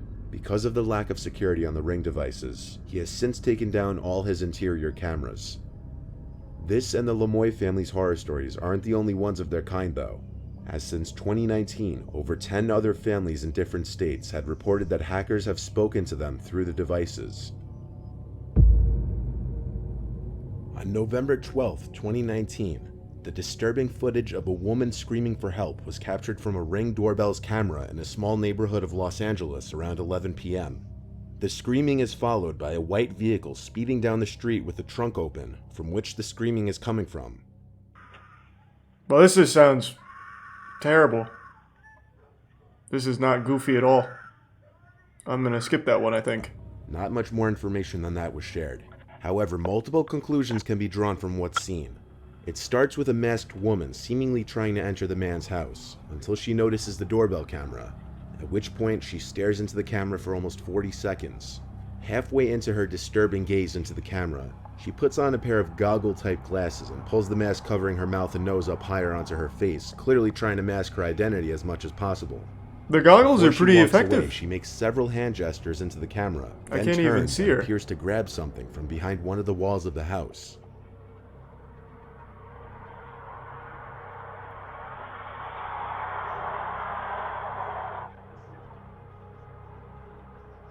These are the Prime King B.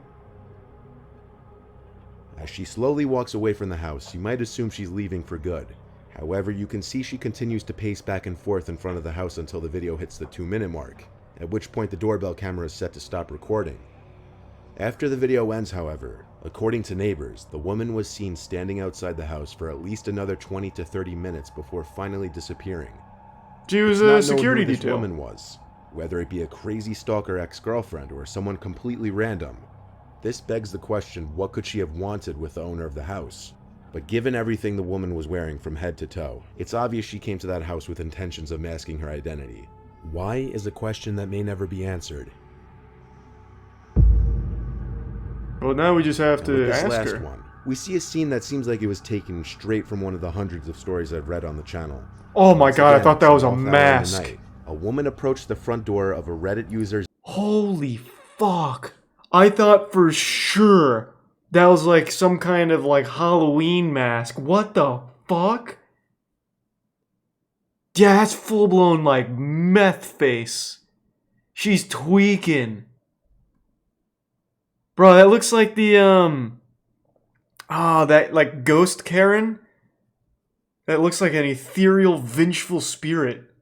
This looks more like some kind of paranormal sighting than any of the other like weird proof that like YouTubers make. Dad's friend's house somewhere on the east coast of the United States. The woman seems to have a slight smile on her face at first, as she looks around the front door of the house all confused like. Is that a wand or a knife? She stands there for two That's a full knife. minutes at least, acting nervous and confused, looking behind her several times in a paranoid manner. But what is most concerning about this unexpected visit was the large kitchen knife in her hand that she looks down at several times in the footage.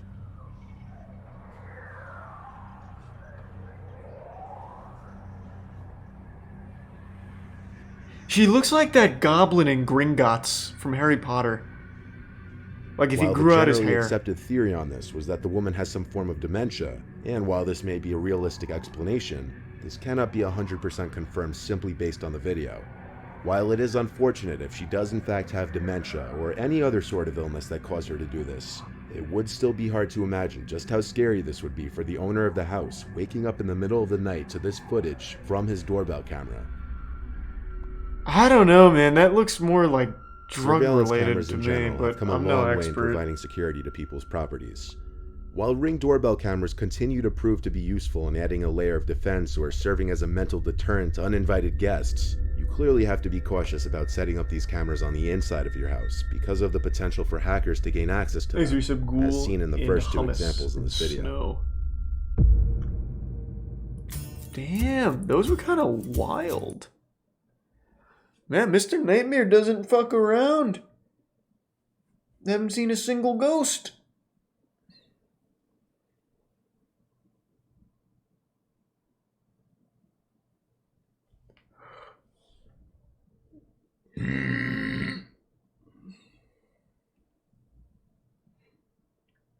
There's a volume 2 though. Yeah, we'll save that.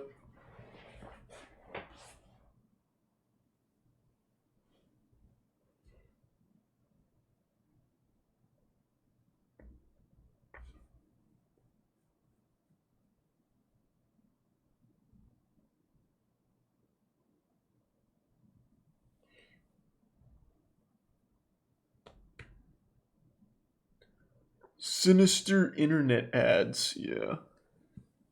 They're probably very weird. The next Moist Esports event is the Ludwig tournament. Epic back crack. Wow. Okay.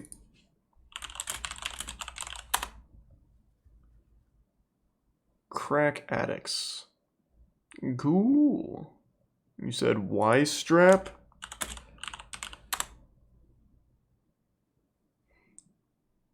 This? Oh, this is the thing that looks like they're water skiing and they yank their neck back, right? It's like a ring dinger, but with an extra step. Yeah. It's a bootleg ring dinger.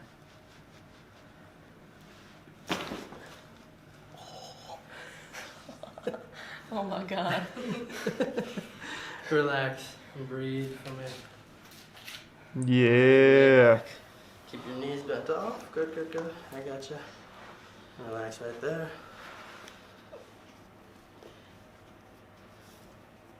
There we go. Holy fuck, people do that? Yeah, they do. Just relax your arms and your hands on your stomach like that. This is like a safer ring dinger. Safer, I'm using very loosely. Going all the way down.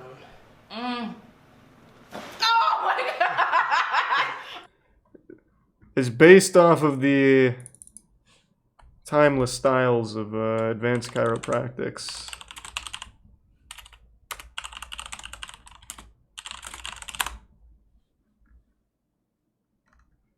Yes, sir. Ring dinger. This is your Houston chiropractor, Dr. Siri. I can just breathe through your nose. Just like that. See, at least with the strap, it's not like a full-blown cupping of the skull and blasting it back. Not that either one of them are good, obviously, but the ring dinger is the final boss of decapitation. That girl. Good job. All anchored in? Oh, yeah. Okay, you two, all you crack addicts out there. Here's Dr. Johnson's turn. All right, Doc, breathe. Do that again for me. Ringed and dinged, baby. Easy tier 1. McDougal.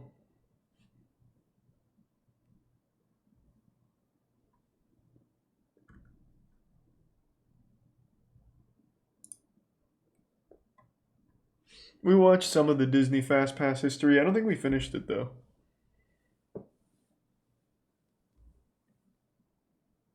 Thanks for the gift sub, McDougal.